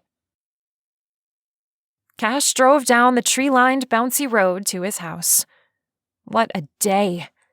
The Hansons' oldest boy had tipped over a whole bucket of sheetrock mud. That was fixable, but then their lab had run through, barking at his guys and kicking mud everywhere, before breaking through the plastic barrier and tracking mud through the kitchen, front room, and entryway, before their youngest opened the front door and the dog ran out. The chaos had lasted 3 minutes tops, but they'd spent the next 3 hours on their hands and knees, scrubbing carpet and wiping up. Then they'd had to finish mudding and texturing the walls. Somewhere in there, his phone died. It lay on the seat next to him, getting the rest he wished he'd be able to get. These long days wore on him. His headlights swept the yard and landed on a darkened trailer. It was only 9 o'clock. Maybe Maggie was out with Jennifer again. A sense of abandonment tightened around his neck, and he tried to fight it off. Yes, he was working hard, but Maggie was too. His stomach growled as he imagined the Tupperware containers full of delicious food she'd stacked in the fridge. Coming home to home-cooked meals, even reheated ones, restored his weary soul in a way nothing else could. He made his way inside, being careful not to make a lot of noise in case Maggie was already asleep. Her bed was made, the blanket tight. There was a bowl full of red liquid on the counter. He dipped a finger in and licked it off. Yuck. Melted jello. The trailer looked like it always did, except Maggie's apron was wadded up and thrown on the couch. He busied himself getting dinner. The microwave hummed and he plugged in his phone. Glancing out the small window, he caught the flash of someone moving on the porch and a dim light. His senses went on high alert, and as he sucked in air, he caught a whiff of something masculine that didn't belong to him, like a man with heavy cologne had hung around. Had someone been in here? The door had been unlocked when he'd gotten there. He barreled out, ready to protect his property and his wife. Moving as quickly and quietly as he could, keeping his back to the porch, he worked his way around the house to the far side. Someone was there, moving boards. What in the world? He reached for his phone, wanting to catch them on video before throwing them off his property. He patted his pockets and realized that he'd left the phone in the trailer. Blood, filled with righteous indignation and peppered with anger, thrummed through his veins. Destroying his house was going too far. He'd press charges, whatever he had to do to send a message that he wasn't going to stand for this. He gripped the rail, hoisted himself over, and landed in a crouched position, ready to strike. Maggie screamed and threw something at him. He ducked, the acrid smell of stain flying past. The paintbrush hit the bushes. "Cash, you scared me to death!" she yelled. "Sorry!" He went a step closer, his arms out to gather her close. "Stop!" She held up a hand. He paused. Was she mad at him? Before the chaos of cramming a month-long dining room job into 2 weeks, she'd been open to being held. "Watch your step!" She crouched down and grabbed the lid to the stain can. She had on a pair of coveralls, her phone tucked into the front pocket with the flashlight turned on to illuminate her work. His finish boards were lined up and stained, the smell growing stronger the longer he stood there. She used a hammer to set the lid in place and stood, rubbing her dirty hands on her coveralls. He continued forward, placing his steps in the small places between the boards. "You painted yourself into a corner." She chuckled. "I figured I could exit the way you came in." Her phone shut off and the light went out. "There goes my battery." Looks like it held out for a long time. He stopped when he reached her space. Why are you out here doing this, though? She quickly glanced away. "Your lawyer stopped by?" He snorted. That explains the cologne lingering around the trailer. She giggled. "Is it still there? I thought it would go away after a couple hours." He chuckled, placing his hand on her hip just because he needed to touch her. What did he want? She bit her lower lip. "It's not good." As she explained about the new deadline, the blood slowly drained out of his extremities.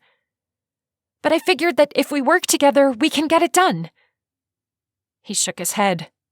It's not possible. There was too much. Overwhelmed, he sat down and leaned his back against the house. All the work, the time, the effort was for nothing. Facing the ends of a beautiful dream took it out of him. It's over, Mags. His words were harsh. They were done. The experiment was over. She stared down at him for a moment. With a sigh, she moved to sit next to him, their shoulders, hips, and thighs touching. His dream was gone, and this was the moment she would tell him she wanted to leave. Her hand moved under his, and she threaded her fingers through his, holding tight. "Are you giving up?" she asked him. He moaned. I'm not giving up. I'm facing reality. I can't even get into the house right now. Are you being real? Or do you feel beaten down? He blew out a breath. It's been a rough day. She hooked her other hand on his arm and turned into him. He kissed her hair, wanting to drag this moment out. I spent all day staining these boards. It would be a shame not to see them installed. She hugged his arm to her body.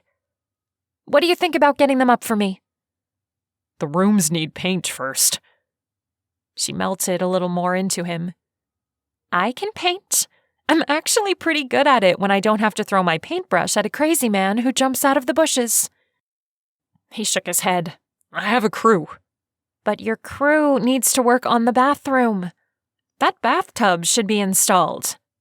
Maybe I could soak in there. He lifted his head off the wall. Are you trying to trick me into trying? She giggled. I really think we can do this. He shook his head in wonder. It would take a miracle. Like the one that brought us back together? Yeah, like that. He chuckled. The weight he'd felt from the day began to eke away. If they only had 10 days left, he wanted to spend as much time as possible with her.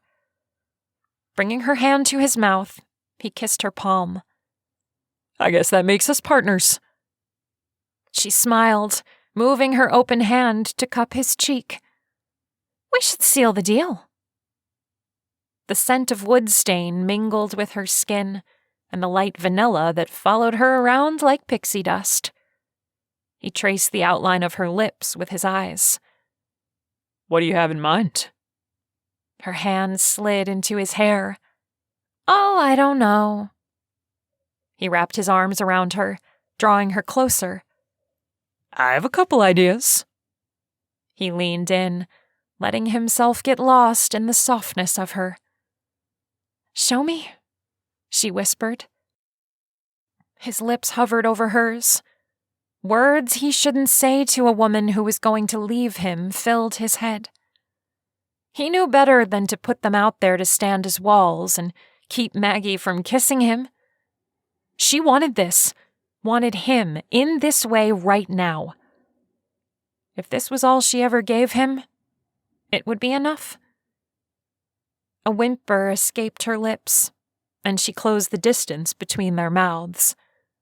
Hot and slick, the kiss went from 0 to 1,000 in a blink. Suddenly, she was in his lap, her hands combing through his hair and his mouth all over her lips and neck. She tasted salty and sweet. Mags. Her name tore out of him, all gravelly and needy at the same time. She hummed against his neck. I like working with you. Good thing, she answered. Because we're partners now. She pulled back, her eyes mischievous and tempting. I hope you don't kiss all your partners like this. James came to mind, and he burst out laughing. Not hardly. He leaned his head back against the house and tucked her under his chin. With the laughter, the passion of a moment before eased enough that he could breathe. Maggie snuggled into his chest. Is this official cuddling? You know it. He didn't, but he was a quick learner when it came to her. Even with the deadline hanging over him where he could lose it all, this moment was perfect. He closed his eyes, wanting to memorize everything, from the way Maggie fit against him to the sound of owls calling to one another in the darkness. This feeling right here, the sense of belonging to Maggie and her belonging to him, was the best thing God had ever given him. If this was all he got out of the whole fake marriage thing, then it would be enough. Chapter 21. 7 days later, Maggie groaned as she pushed up from kneeling on the hardwood floor. The old planks, hand-planed by a master craftsman, were stunning, but sanding them down was brutal on her back. She'd used a rented sander for most of the work, but the corners and edges had to be done by hand. Arching, she pressed her hands into her lower back. If she survived the 3 days of nonstop work ahead of them, she'd have muscles harder than the granite countertops. She moaned as the aches made themselves known. Cash poked his head in, smiled as he watched her stretch, and then sauntered into the master bedroom like a cowboy entering a saloon. She couldn't help the smile that came to her face. He'd been installing trim throughout the main level and had sawdust down his front and arms. "You look like the abominable sawdust man." He placed his hands on her arms, spinning her so her back was to him, and began kneading the muscles in her neck and shoulders. "You don't look much different." She glanced down to see herself covered in dust and brushed at her arms. Ugh, it's gritty. He leaned in and kissed her neck, his warm breath tickling her skin. "I like you gritty."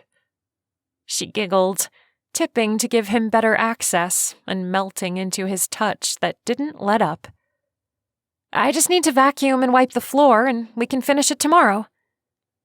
He continued to pepper kisses, even as he turned her to face him. "We've worked for 16 hours straight. You're wearing yourself out." "We all are." The crew pushed just as hard as she and Cash did. Not because Cash asked them to, but because they were anxious to see Cash succeed at this. He'd taken a chance on each of them at one point in time or another, and they acted like this was their chance to pay him back, as if they owed him. Cash didn't think like that. "I sent everyone home with the promise that you and I were taking the night off too." "You tricked them into leaving?" "No. I promised my pastor I'd do something, and I'm keeping that promise." "Oh?" She'd heard him talk about the singing preacher a couple times, and he prayed over meals. His faith was a calming oil to the troubled seas of his soul. That was what made the difference between the Cash she'd loved in high school and the man she was falling for now. Peace in his soul. "Let's get washed up and I'll meet you out front." "Fine. I'll take a hillbilly bath and be down in 20 minutes. She stumbled as he let her go, unaware that her knees had gone all weak while he'd been working the knots out of her muscles. He touched her arm to steady her, and grinned the way he did when he realized he affected her. She didn't mind at all. The look was part hunger and part cocky, and usually meant there was some good kissing in her future. He disappeared, and she made her way into the master bathroom. The plumber was done in here, the beautiful clawfoot bathtub installed and working.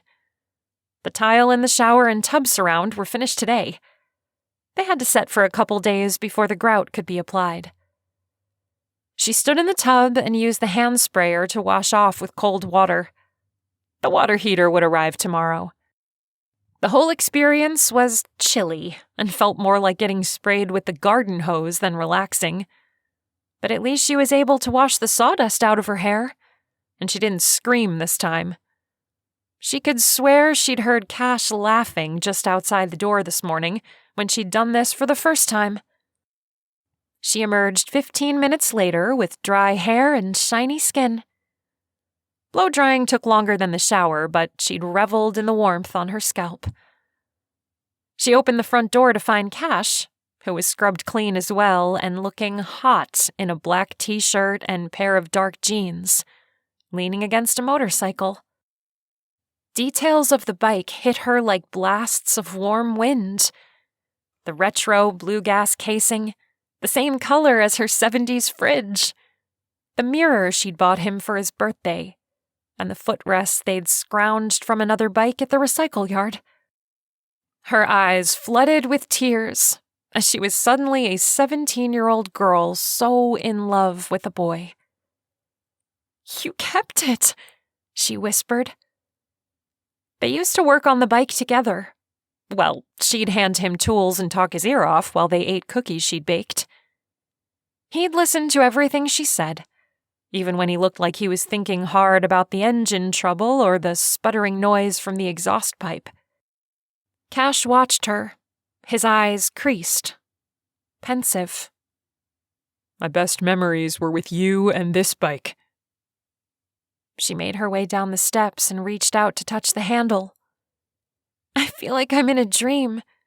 It's unreal. She felt the cool rubber gripper. Cash ducked down to catch her eyes. We never got to ride it. Not together. She shook her head. You had to rebuild the tranny and then he'd broken up with her. He hooked a finger under her chin and brought her gaze up to meet his.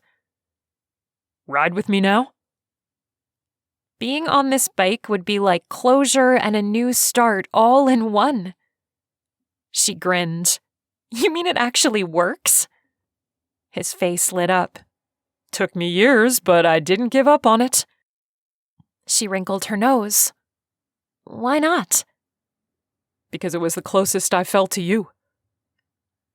Her heart warmed and then began to melt. Cash. Remember how we used to talk about the freedom we'd have when this bike was running? How we'd take off and see the country, going wherever the wind blew. She laughed. We were so young. He chuckled. And dumb. But I could never get the image of the two of us against the world out of my head. Ride with me. Please. She gulped. So that's what this was. A chance to fulfill an old wish left over from their high school romance. Well, she couldn't say that she hadn't had the same fantasy now and again. Living with no regrets seemed a lot better than setting herself up to wonder, what if? Do you have a helmet for me? She asked. His eyes widened slightly, and he pressed a kiss to her lips so fast she barely had time to register that he'd done so. You bet I do. He reached over to the other handlebar and took the sleek, shiny silver helmet off, handing it to her. She lifted an eyebrow. Subtle, aren't we? He chuckled. It reminded me of the fancy stove you had to have. She hugged it to her chest, loving it even more because that's why he picked it out. The way to a man's heart might be through his stomach, but the way to her heart was through appliances. She strapped it on, climbed onto the motorcycle behind Cash, and wrapped her arms around his firm middle. She'd been close to him on several occasions over the last couple of days, sharing kisses and holding tight before heading their separate ways to catch some sleep. Neither of them wanted to push things too far physically. For Maggie, it was a matter of survival. If she gave Cash her whole heart now, she'd be devastated when they parted ways. Cash started up the engine, the roar filling their clearing and making it impossible to talk. That was just fine with Maggie. She wanted to bounce back and forth between her high school dreams and the actual moment. They made their way out to the highway, and Cash turned them away from town. The sun was on their backs, making its way around the world to start a new day somewhere unseen and chasing the last of the chill out of Maggie's bones. Cash was warm against her front, his breathing steady and peaceful. Slowly, as they wound through the hills, the tension in her body began to release. She breathed in the summer scents of flowers, grass, woods, and trees imprinting the smells in her soul. When she was old and gray, she'd come back to this moment, to the safety and love that was another passenger on the motorcycle. After about 20 minutes, Cash pulled off the road and into a small park. It was a historical marker of sorts with a monument to one side and an open field. She got off to stretch her legs, wishing the ride had been longer, but they'd have to go back, right? What do you think? Asked Cash. That was everything I'd ever thought it would be. She hugged herself. The night was warm, but she was vulnerable in her love for him, both past and present. While she didn't think Cash would leave like he had before, they'd made a deal, and she'd learned that he was an honorable man. He'd stick to the end of his bargain. Her stomach gurgled, reminding her that she hadn't eaten since noon, and it was twilight. Cash chuckled as he lifted the seat. Great stomachs think alike. He pulled out a heavy blanket and an insulated lunch sack. Maggie reached for the food. "What did you bring?" He pulled it out of her reach. Don't get your hopes up. It's not as fancy as what you make. She rolled her eyes. Right now, I'd eat saltines and think they were gourmet. He grinned and handed her the bag. They set up right there next to the motorcycle and dug into the hoagie sandwiches he'd had delivered while she'd been torturing her scalp with freezing water. The scene was so like all the times they'd hung out together in his garage. Only back then, they'd sat on an army tarp and had been surrounded by the depression that seemed to hang about his house like a spiderweb. They ate in silence, both of them too hungry to care about making conversation, and too comfortable with each other to feel bad about it. When her sandwich and chips were gone, Maggie lay back on the blanket and spread her arms wide, taking in the stars that seemed to twinkle into existence. Cash joined her, head to head and bodies going opposite directions. His fingers tangled into her hair and lulled her into a pleasant state between asleep and awake. I'm not sorry I married you, he said low. She giggled, remembering what it had been like at sleepovers when everything was funny as she'd lain in her sleeping bag trying to stop laughing. You just throw compliments out there like they're burnt biscuits, don't you? He chuckled, turning his head. She turned hers too, and he stole a kiss. I'm not sorry I married you either, Cash. Thank you for the ride tonight. I will cherish this memory. He nodded, swallowing.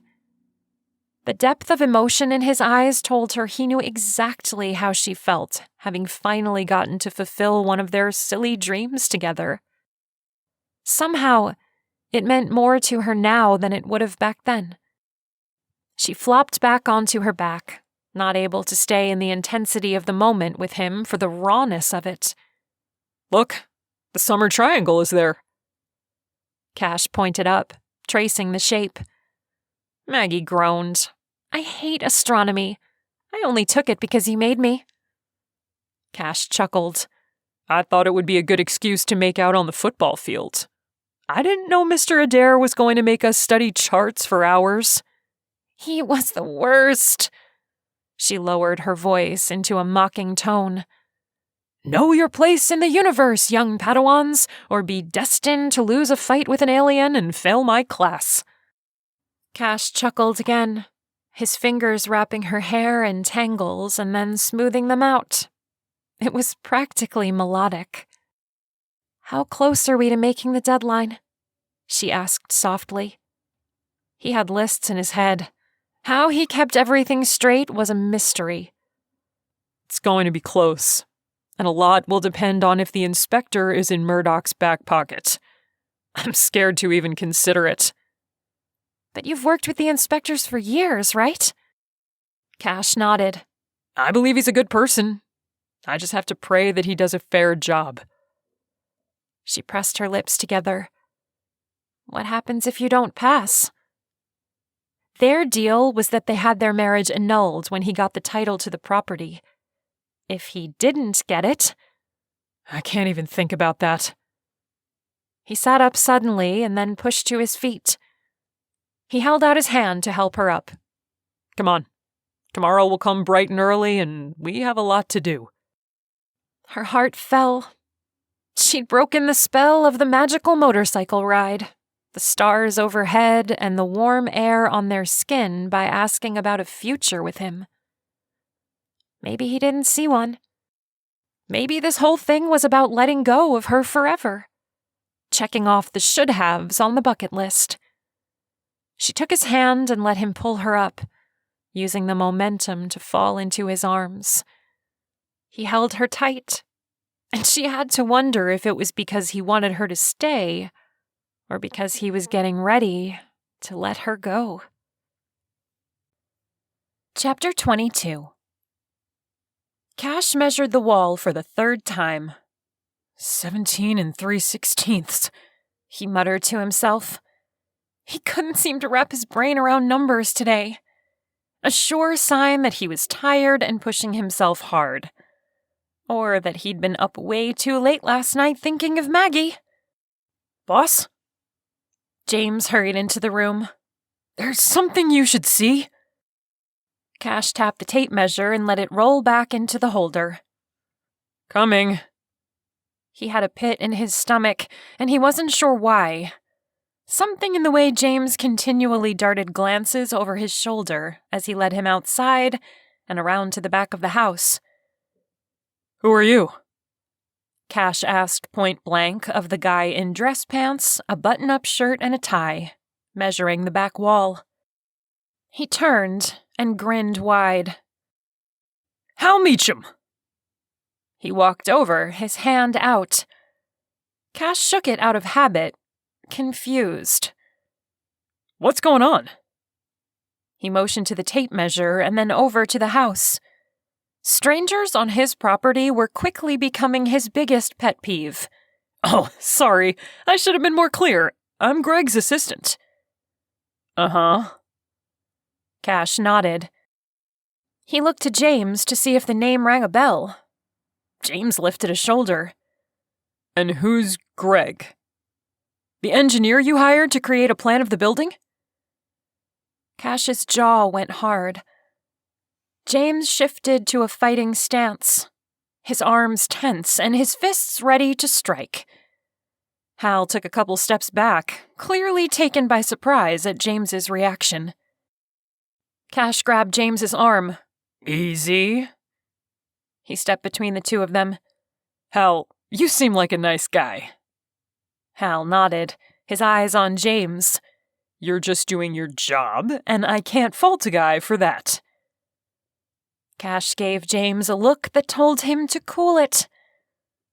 James cocked his head to the side, popping his neck and settling his arms in a less threatening pose. Did I do something wrong? Hal glanced back at the house. This is the Diamante place, isn't it? Cash nodded. It is. But I didn't order a live-in plan. But... He fished his phone out and tapped the screen a couple times. I have the info right here. I don't doubt that for a minute. Cash held up both hands without looking at the screen. But the man who put in the order doesn't own the house. He thinks he will in a couple days, but he doesn't have the right to be on my property or send someone else on it. And if I have anything to say about it, he never will, added James. Hal shoved his phone back in his pocket. Look, I have no desire to drop into whatever this is that's going on here. I'll tell Greg to call you, whoever, to clear things up. I'd appreciate that. Cash gave him a wave as he made his way around the house. I'd like to meet Murdoch behind the city building one night. James popped his neck again. Cash patted his arm. You and me both. He's too slippery, though.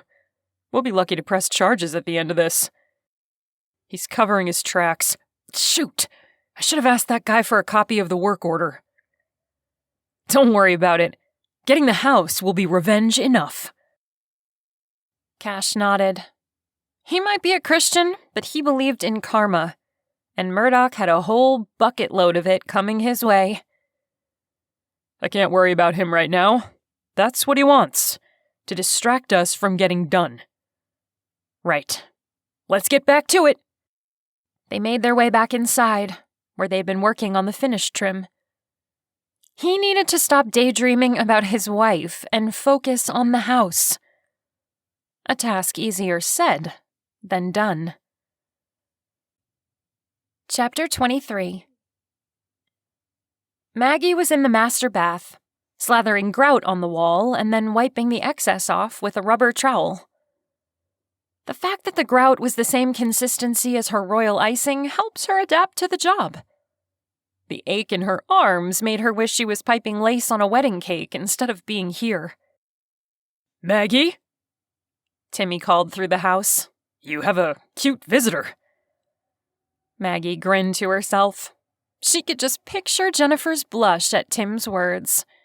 He was big and tatted up, but he was super hot in a rebel without a cause way. Jennifer was his exact opposite. Wholesome American newscaster. A match made in heaven? Perhaps. "I'm back here," she called. She had a bucket of freshly mixed grout that she couldn't let go to waste by drying out.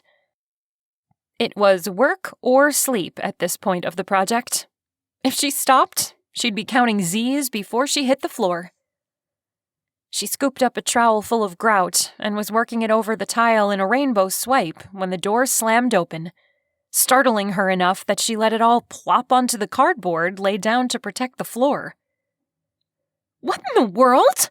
she yelped. Jennifer stood in the doorway, breathing like she'd run here from the station. Her hair was in place, but her skin was splotchy. "Are you okay?" Maggie asked in shock as she took in her friend's appearance. "Nobody makes a fool out of me, Maggie Diamante!" Jennifer stepped closer, her heels clicking on the tile floor. "What happened?" Maggie climbed out of the tub, ready to take up for her buddy. "It was you!" Jennifer poked her in the chest. Maggie gasped. "All along, it was you who answered the ad. You who married the guy who advertised for a wife. You!" Maggie stepped back, and Jennifer followed until she was up against the tub with nowhere to go. Jennifer's hands flew. "You let me go on and on about how I was going to figure this out, and all along, it was you!" Maggie felt like an old balloon that had been stretched too far. "How'd you find out?" she whispered. Jennifer glared. "I had a friend in college who majored in computer security. The matchmaker's not exactly Fort Knox." "You hacked in?" Maggie asked in shock. "Invasion of privacy!" Jennifer threw her hands up. "I was only going to use the info to get closer to the couple. See if they'd confess it all. Imagine my surprise when I found out it was my best friend." Maggie cringed. "I couldn't tell you." Jennifer flicked her hand. "Why not? I told you about the underwear at camp thing." "You were going to write a news story." Maggie straightened, and a sense of being wronged filled her. "That doesn't instill trust." Maggie rolled her eyes. "I wouldn't have if I'd known it was you." Maggie pressed her lips together. "How was I supposed to know that?" "Because we're friends. Friends don't do that to one another," Jennifer shouted. "And they don't make each other look like fools." She spun and strode from the room. "Jen!" Maggie followed her into the hallway. "Don't follow me. I'm hurt, and I'm angry, and I'm late for work." She left, giving Timmy a small wave when he called goodbye from where he was hanging a new gutter. Cash appeared from the guest bedroom. What was that all about? Maggie slipped herself into that spot under his arm that was made for her. "I just lost my best friend. She knows about the matchmaker." Cash sucked in a breath. She's not going to put it on the morning show, is she? Maggie shook her head. "I don't think so. I hope not. She was more upset that I didn't tell her." Cash kissed her hair. "Give her a couple days. She'll calm down and you can talk to her." Maggie groaned. "Men! You have no idea how women work." She pushed off of him, teasing because she wasn't really mad at him, but at herself for not being truthful with someone who had given her solid advice and offered friendship. She had a feeling she'd crossed a line with Jennifer and might never get her friend back. Cash held up both hands. I never professed to understanding women. She grinned over her shoulder. My grout is settling. I gotta get to work. Good, because my wood glue is drying and I have to get back to it too. His arms were suddenly around her, and he pulled her tight against his hard chest. But I have just enough time for this. He buried his chin in her neck, tickling her until she squealed. Okay, she panted. You win. He loosened his hold, and she spun in his arms to kiss him passionately for 30 seconds, which was all they had to spare. They only had 2 days until the final inspection, and it was going to be down to the wire. Cash was right. She'd have to give Jennifer some time, because she didn't have a choice. Chapter 24. The next day, the house was a symphony of construction noises. A table saw pierce the air at regular intervals as James and Timmy worked on the banister for the grand staircase. A sander provided a low-bass hum, and drills were like violins.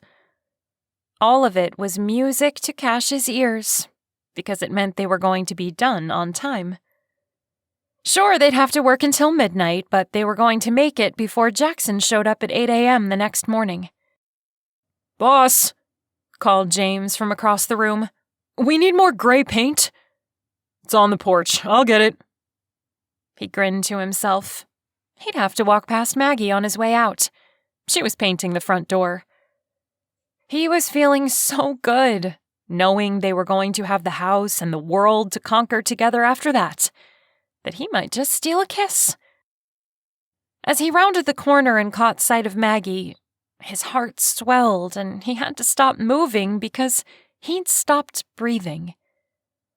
She was silhouetted by the morning light streaming through the open window, and her movements were like a dance. Her hair was piled on top of her head with a bandana headband, though several pieces had come loose and flashed gold as she moved. He could see her standing there in a wedding dress, slowly marching out to meet him. The image flashed to her shape with a baby bump that filled the doorway, and then to her tossing a toddler in the air and laughing. The perfect image was interrupted by a short man with a round belly trudging up the steps. She turned to greet him, and Cash hurried forward. A chill ran over his arms. He knew that man, and he hadn't been expecting to see him until tomorrow. Morning. Is Cash around? I'm Jackson, city inspector. Maggie's paintbrush dropped, landing on the plastic she'd laid down. Inspector? Her voice cracked. Cash was already moving to intercept the man. Jackson. He pasted on a smile and stuck out his hand. This had to be another one of Murdoch's attempts to steal the house right out from underneath him. It's good to see you. Maggie's forehead creased. She gave Cash a panicked look that screamed, "We're not ready!" He touched her side, hoping to bring her comfort. He could handle this. They shook hands, and Cash stood in the doorway, blocking the inspector from entering, all while doing his best to maintain an airy sense of unconcern. What brings you by? I'm here to inspect the place for a certificate of occupancy. Jackson began digging through the messenger bag slung over his shoulder. His short-cropped hair didn't quite camouflage his bald spot. I think you've got your dates mixed up. Cash chuckled. Our inspection's tomorrow. Maggie nodded vigorously. The woman should never play poker. Her emotions were written across her face. Jackson held out a yellow slip. I know, but I'm leaving for a cruise tomorrow and I have to get this done before I leave. Maggie's mouth fell open and then she snapped it shut. A cruise? Her voice was syrupy sweet. Shouldn't you have had ample time to give us warning? She exchanged a look with Cash. Jackson beamed as Cash took the yellow slip from him. The date on the slip was today. I won it! I can't believe my luck! This guy from the cruise line called and said they pulled my business card out of a fishbowl. I don't even remember putting it in.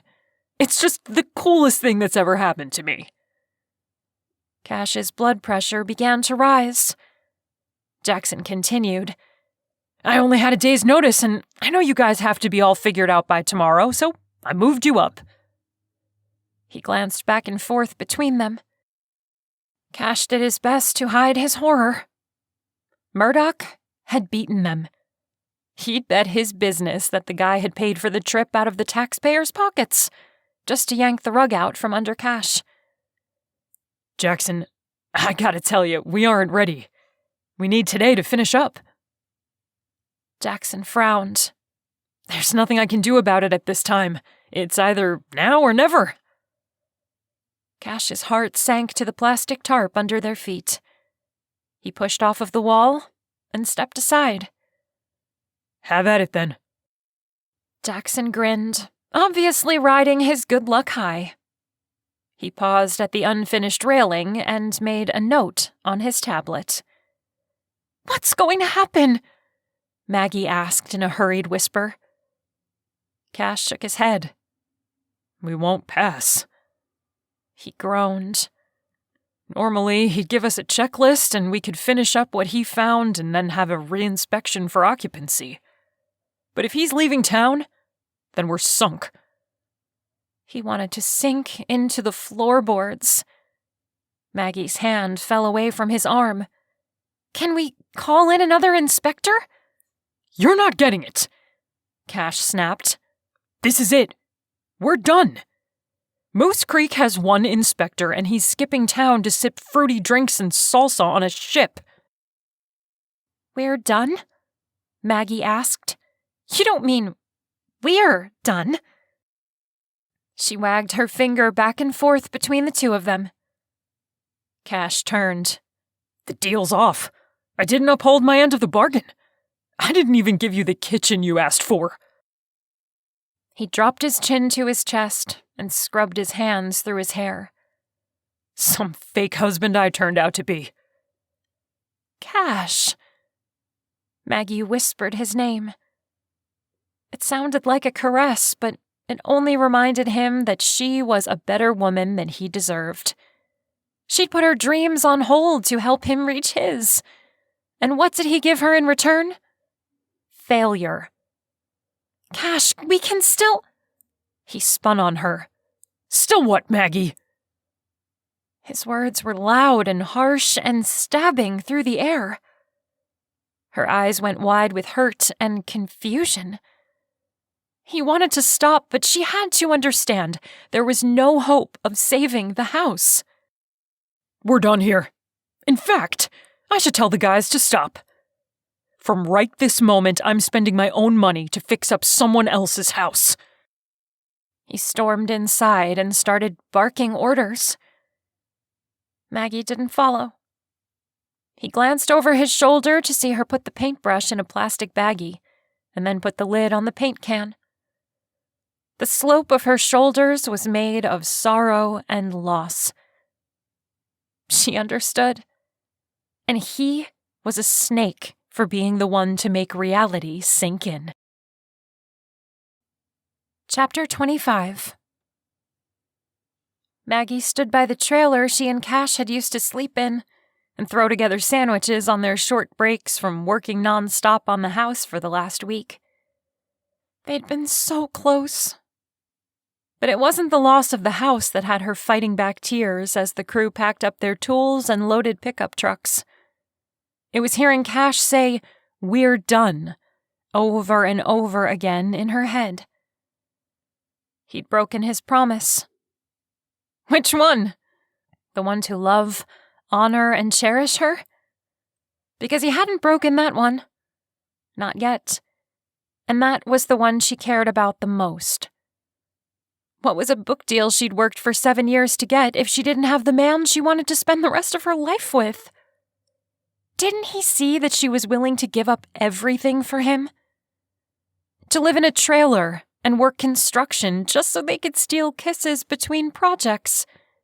And sure, one day the novelty of hiding in a closet together would wear off, but the time they spent working side by side told her that what they had would stand the test of time. We're done. A car horn honked, and she turned to see her parents' SUV lumbering into the clearing. What on earth? She started in shock and then actually rubbed her eyes as if she could clear the vision of them getting out of the car and taking in the house. "Mom?" she said, just loud enough to get her attention. Mom turned quickly, her face lighting up. "Sweetie!" She tapped Dad's arm and motioned for him to come along. In seconds, Maggie was wrapped in their loving arms. What are you doing here?" The trip was fantastic. Dad rubbed his stomach as if he'd just finished off a great meal. She blurted the first thing that came to her mind. "You guys are so tan." Mom twittered. "Termites are my new favorite bug.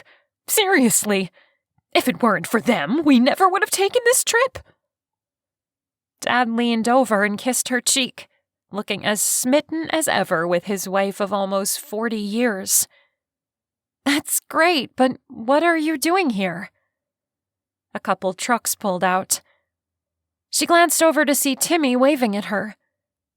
She waved back, feeling like this was all some strange dream, and she waved back, feeling like this was all some strange dream, and she'd wake up to her real life any second. "We brought you some souvenirs, and the house is already closing in on us, so we decided to drive them on up." Mom's grin melted as she really looked at Maggie. "What's going on?" And what's that? Dad pointed to her left hand. Maggie lifted it and stared at the giant rock Cash had placed there less than 5 weeks ago. It seemed out of place while talking to her parents. They'd been gone, and she'd acted impulsively. And really, she'd wanted Cash so badly on some level that she'd just gone for her dreams. All of them. The book, the house, the husband. Cash broke into their small circle. We failed.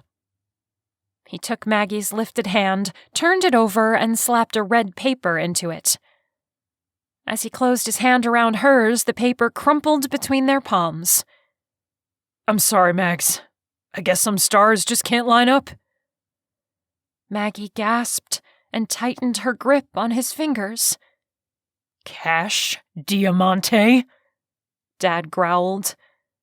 Mom's head moved like she was watching an accelerated tennis match. You're married? She gasped, putting the pieces together. We were. Cash stepped back, taking his hand out of her hold and tugging the stitches open that he'd painstakingly applied to her broken heart. We are, Maggie insisted. Not for long. He stepped away, headed toward his motorcycle. Dad rounded on her. You married that guy? What on earth were you thinking? He turned to Mom. I told you it was a bad idea to leave the country, but you... Don't you start with me. You wanted to let loose, and don't think I was the one who packed a Speedo. Mom shot back. Maggie shoved between them and after Cash. She caught up just as he threw his leg over the seat. Don't go! He refused to look at her. Cash, I know things look bad, but this isn't the end of the world, and it doesn't have to be the end of us. We made a deal. I tried to be a man you could count on, but I failed you. Again. He started the engine, and the noise was deafening. Maggie covered her ears. You said that I could be the one to leave. You promised.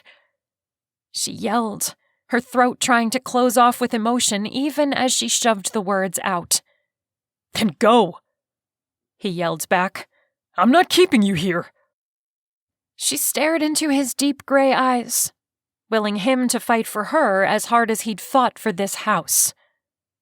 She'd believed that he would work that hard for them, taken comfort in the thought, and used it to build trust in her heart. She shook her head once. I need to ride. He put his work boots on the runners and revved the engine, hauling out of the clearing and away from her as fast as his bike would take him. She hugged herself, staring at the dust trail he left behind. Mom and Dad continued to argue. Their accusations shredded the sense of peace she'd always felt at the homestead. "Stop!" she yelled at them, covering her ears with her arms. Their voices cut off, and all that was left was the echo of what could have been. Chapter 26. Monday morning came around, and Cash rolled off James's couch to get ready for work. The dumb thing had 3 springs missing and less padding than his behind. James stumbled out of his room, looking for a cup of coffee. The machine had auto-started 10 minutes ago. He banged around, pulling toaster waffles out of the freezer and slamming a bottle of store-bought jam on the counter. You still upset? Cash jumped right at the elephant in the room. When he'd asked James if he could crash here, James had agreed, but told him that the only reason he was letting him stay was to pay him back for all the times Cash had let him take up space in his apartment. He also mentioned that letting Maggie go was the dumbest thing he'd ever seen. Cash couldn't argue with that, but there wasn't much he could do about it. When he'd gotten back to the homestead from driving off his frustration, she'd been gone. James paused, letting his shoulders drop. I don't get it. And part of me is ticked because you had something good and you messed it up. Not that I'm one to judge on that account. Cash grabbed the frozen box and stuck 2 waffles in the toaster. They were a far cry from the muffins and griddle cakes Maggie made. Just looking at them made the pain in his chest swell. I don't get it, man. James rummaged in the sink full of dirty dishes until he found 2 forks. He washed them and then went in search of something to dry them off. Cash stepped up to the sink, opened the dishwasher, and began to fill it. He'd spent hours the night before talking himself out of going after Maggie. He had a long list of reasons as to why he didn't deserve her.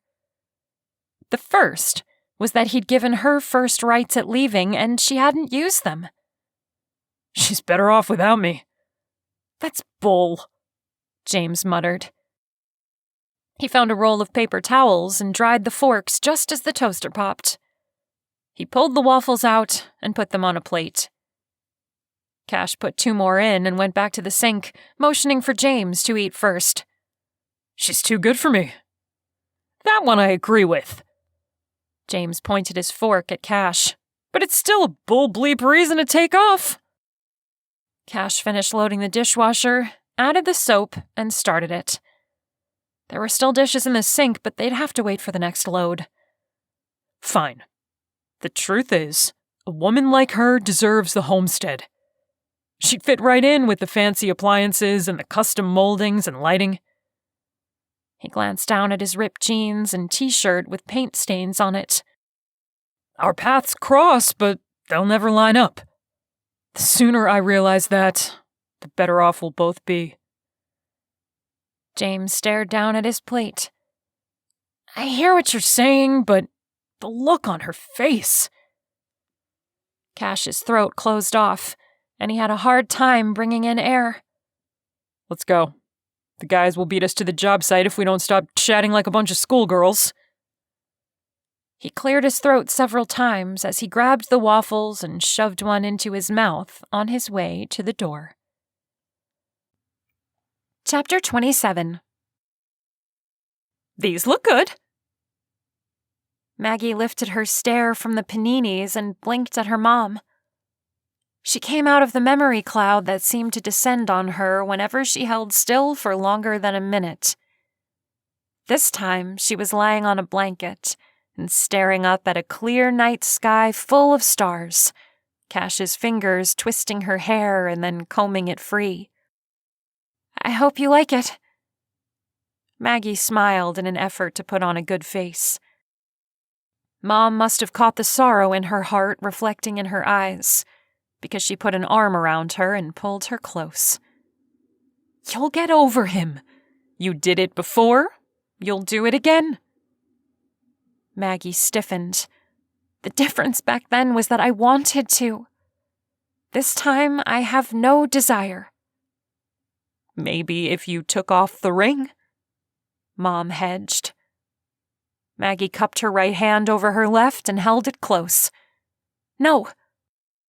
As long as the ring was on her finger, she was married to Cash. Diamonds were supposed to be forever, and her love would always burn for him and him alone. Mom sighed in resignation. "I'm going to lunch with Karen. I'll try those tomorrow, okay?"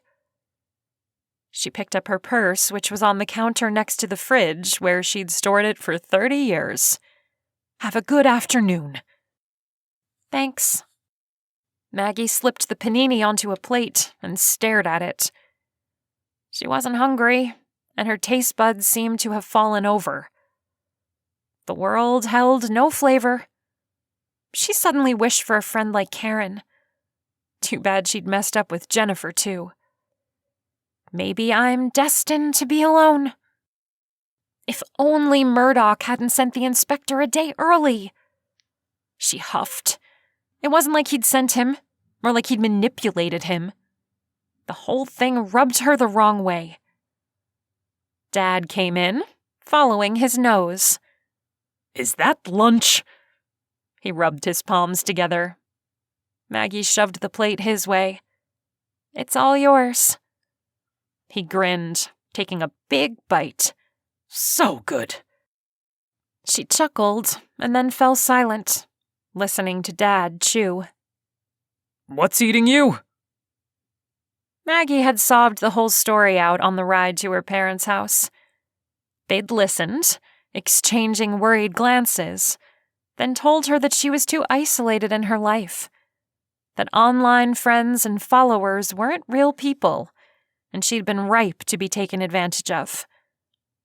That's when she'd stopped trying to explain that she truly loved Cash.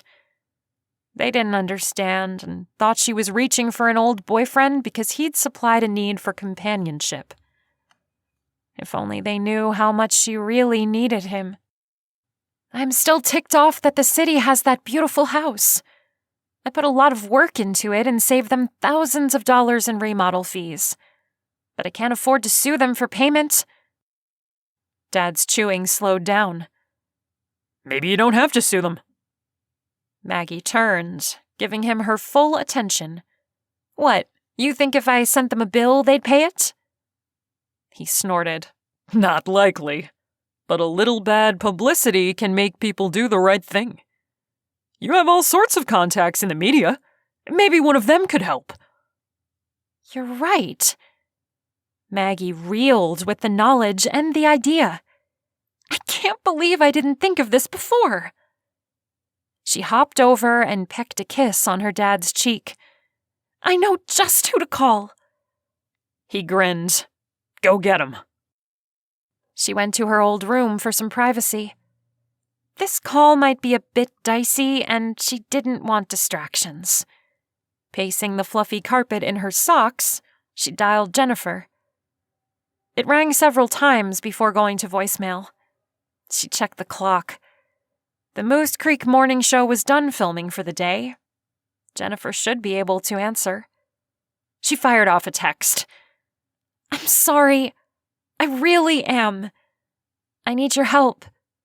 Please. She continued to pace while she waited. 5 minutes later, when Maggie was about to give up, her phone rang. Hello? Hey, Jennifer answered. Her voice was quiet and reserved. Hey, listen, I should have trusted you. I'm just realizing that I kind of have an issue with that. Silence. Anyway, I promise to trust you from now on, and I'll tell you the whole story about what happened with Cash. Maggie, I'm not after a story. I know. I'm calling as a friend, not to try and bribe you to forgive me or anything, just a friend talking to a friend. Okay? She lifted onto her toes in excitement. Sure. Forgiveness is real, right? Right. She sat on the edge of the bed. I know you're not after a story, but I might have something for you. If it's a Moose Creek related, I doubt it.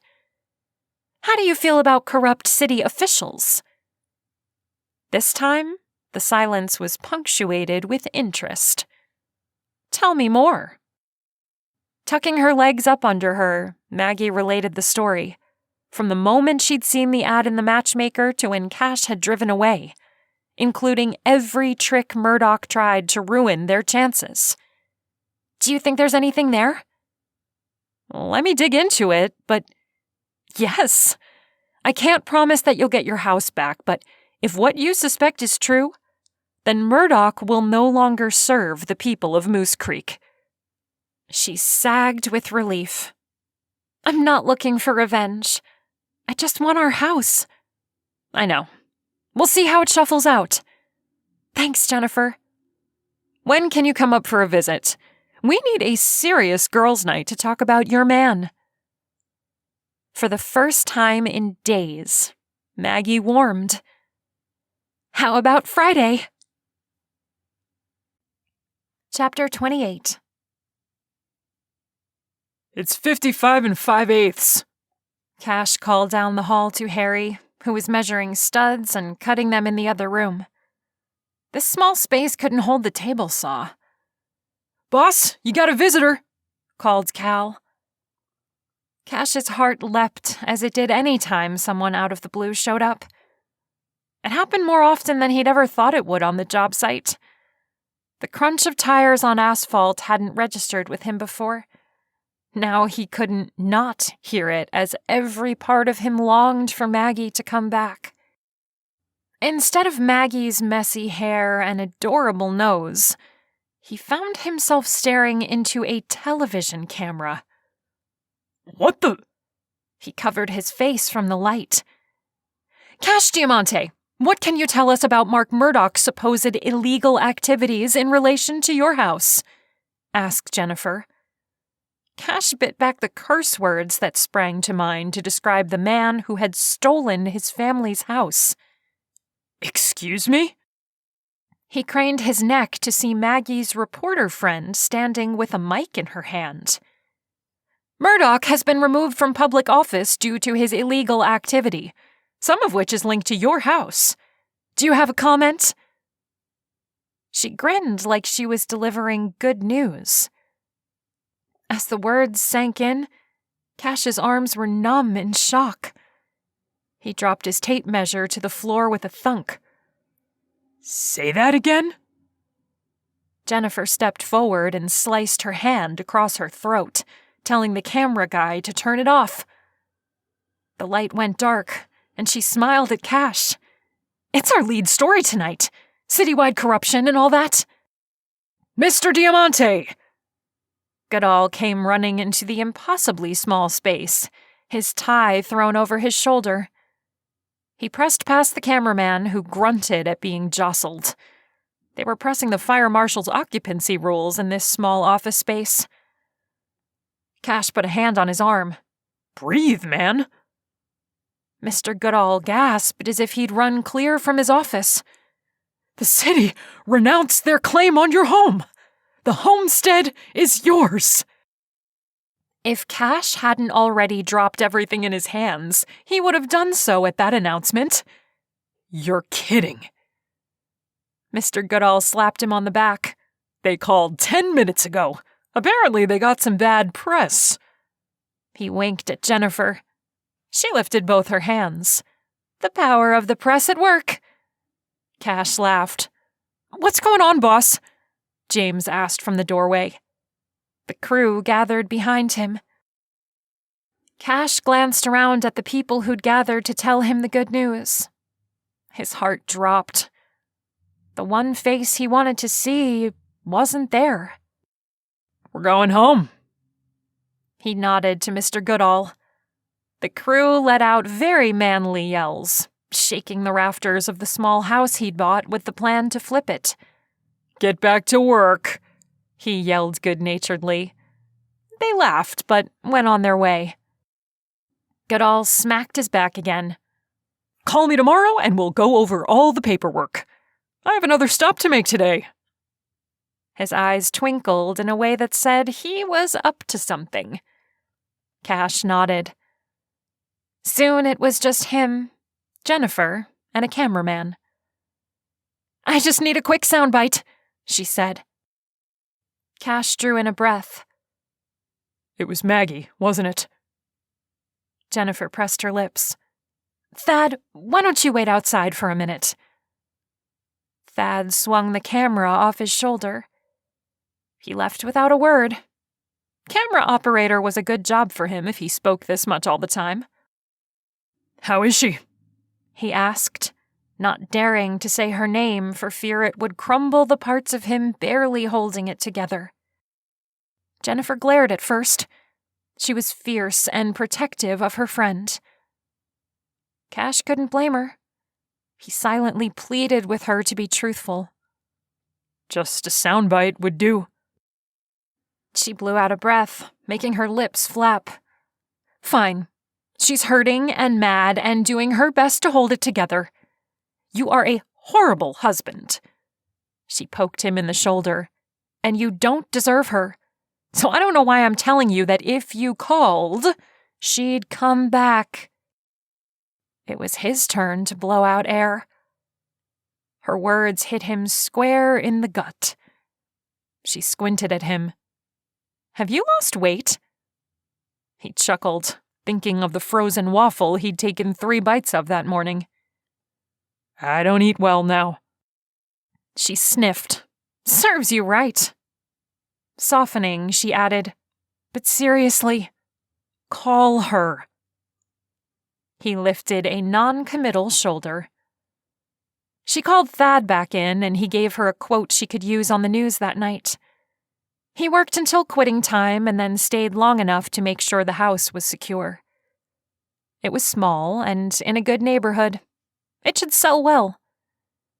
But it didn't feel like a home. Not to him. He made his way out to his truck and then drove slowly to the homestead. He both wanted to see the place and didn't want to see it, knowing it was full of Maggie. The dirt road was just as bumpy as before. His memories of this place felt like they came from another time or dimension, and he was heading back in. He didn't know if he'd survive a round trip, but he had to see the place. He pulled up, noting that his trailer was still here. He thought Murdoch would have hauled it off and impounded it first thing.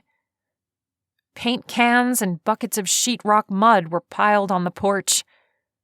The woods were full of chirping and chattering and the rustling of leaves, but none of it held the same magical quality that it did when Maggie was here. I'm glutton for punishment, he mumbled as he pushed open the half-painted door. Maggie's brush was still in the plastic bag, as if she'd just set it there an hour ago. He shook off the ghost and made his way inside. The banister was in the almost finished state his guys had left it. The smell of fresh-cut wood lingered. He trailed his hands along the finely sanded wood as he walked into the family room. This was the space where he'd imagined a Christmas tree and a baby swing. Closing his eyes, he drew in air, desperate to expand his lungs and relieve the tension and loss binding him. He closed his eyes, trying to bring up Maggie in his mind. It wasn't difficult. He easily saw the way the light bounced off her hair, the way her nose wrinkled when she laughed, the smell of fresh-baked bread that... Wait. He sniffed again. There really was the smell of fresh bread in the air. Where? Following his nose, he headed for the kitchen. A mixing bowl clinked against the counter, and the sound of water boiling met him before he hit the threshold. With his heart lifting so fast it was painful, he shoved into the room and came up short at the sight of Maggie wearing that frilly apron, pulling loaf pans from the oven. Breathing hard, he blinked several times. Max? She turned, her face set. Cash?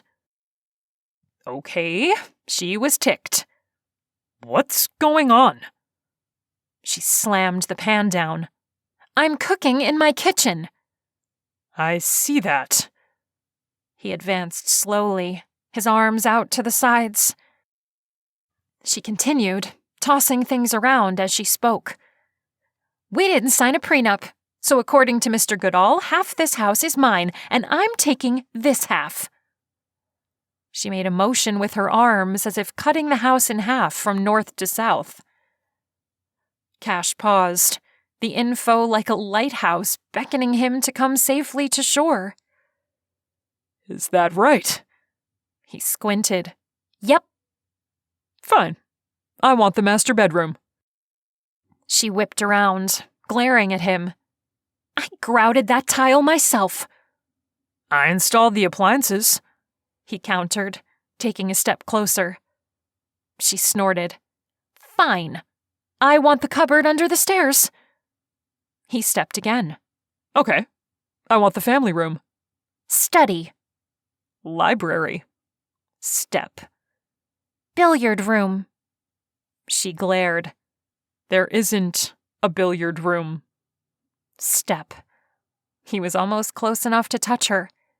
I'll make one, and you're not invited in. He steeled himself for rejection. Not even if I invite you into my bedroom? She gasped. Cash! She smacked his arm. Don't even joke about that. Her resolve crumbled and she fell into his arms, sobbing against his chest even as she pounded on it. You'd be lucky if I ever talked to you again, you big jerk. I know. He stroked her hair, thankful for the silky feeling against his palm. I know. He pushed her back, cupping her face. I'm giving you my half of the house. I'll sign the papers right now. It's yours. I don't want your dumb house. She smacked his arm, hard. He let go of her face and rubbed his arm. Why not? Because it's not about the house. It never was. Not for me.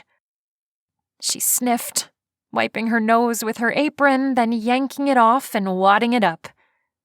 Max! He darted around her, afraid she'd run out right then.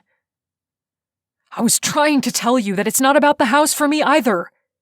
It's not worth a thing if you're not here burning things in the oven and staining the porch boards. One time. She held up a finger. I only burnt cookies once. He grabbed her hand and kissed her finger. Burn them all. I don't care. I just want to be here to clear the smoke with you. I miss you, Maggie. I miss you, and I love you, and I want you forever. Her lip trembled. Don't, Cash. I can't take any more open promises. He set his jaw. That was all a mess. We mixed up marriage with the house and deadlines and your book and all sorts of things that shouldn't have been a part of this. He touched her ring. With this ring, I promise to love you forever. That's one promise I haven't broken. A tear slipped down her cheek, and he swiped it away. I've always loved you, even when I told myself not to. Me too. He dropped his forehead to hers. I don't want leaving to be an option for either of us. She nodded against him. Me neither. So, let's take it off the table. What else do you want to go? Don't ever drive away from me again. I won't. And always, always kiss me. I want kisses all the time. He grinned. I can do that. You'd better. She leaned against him. Or I will take half this house.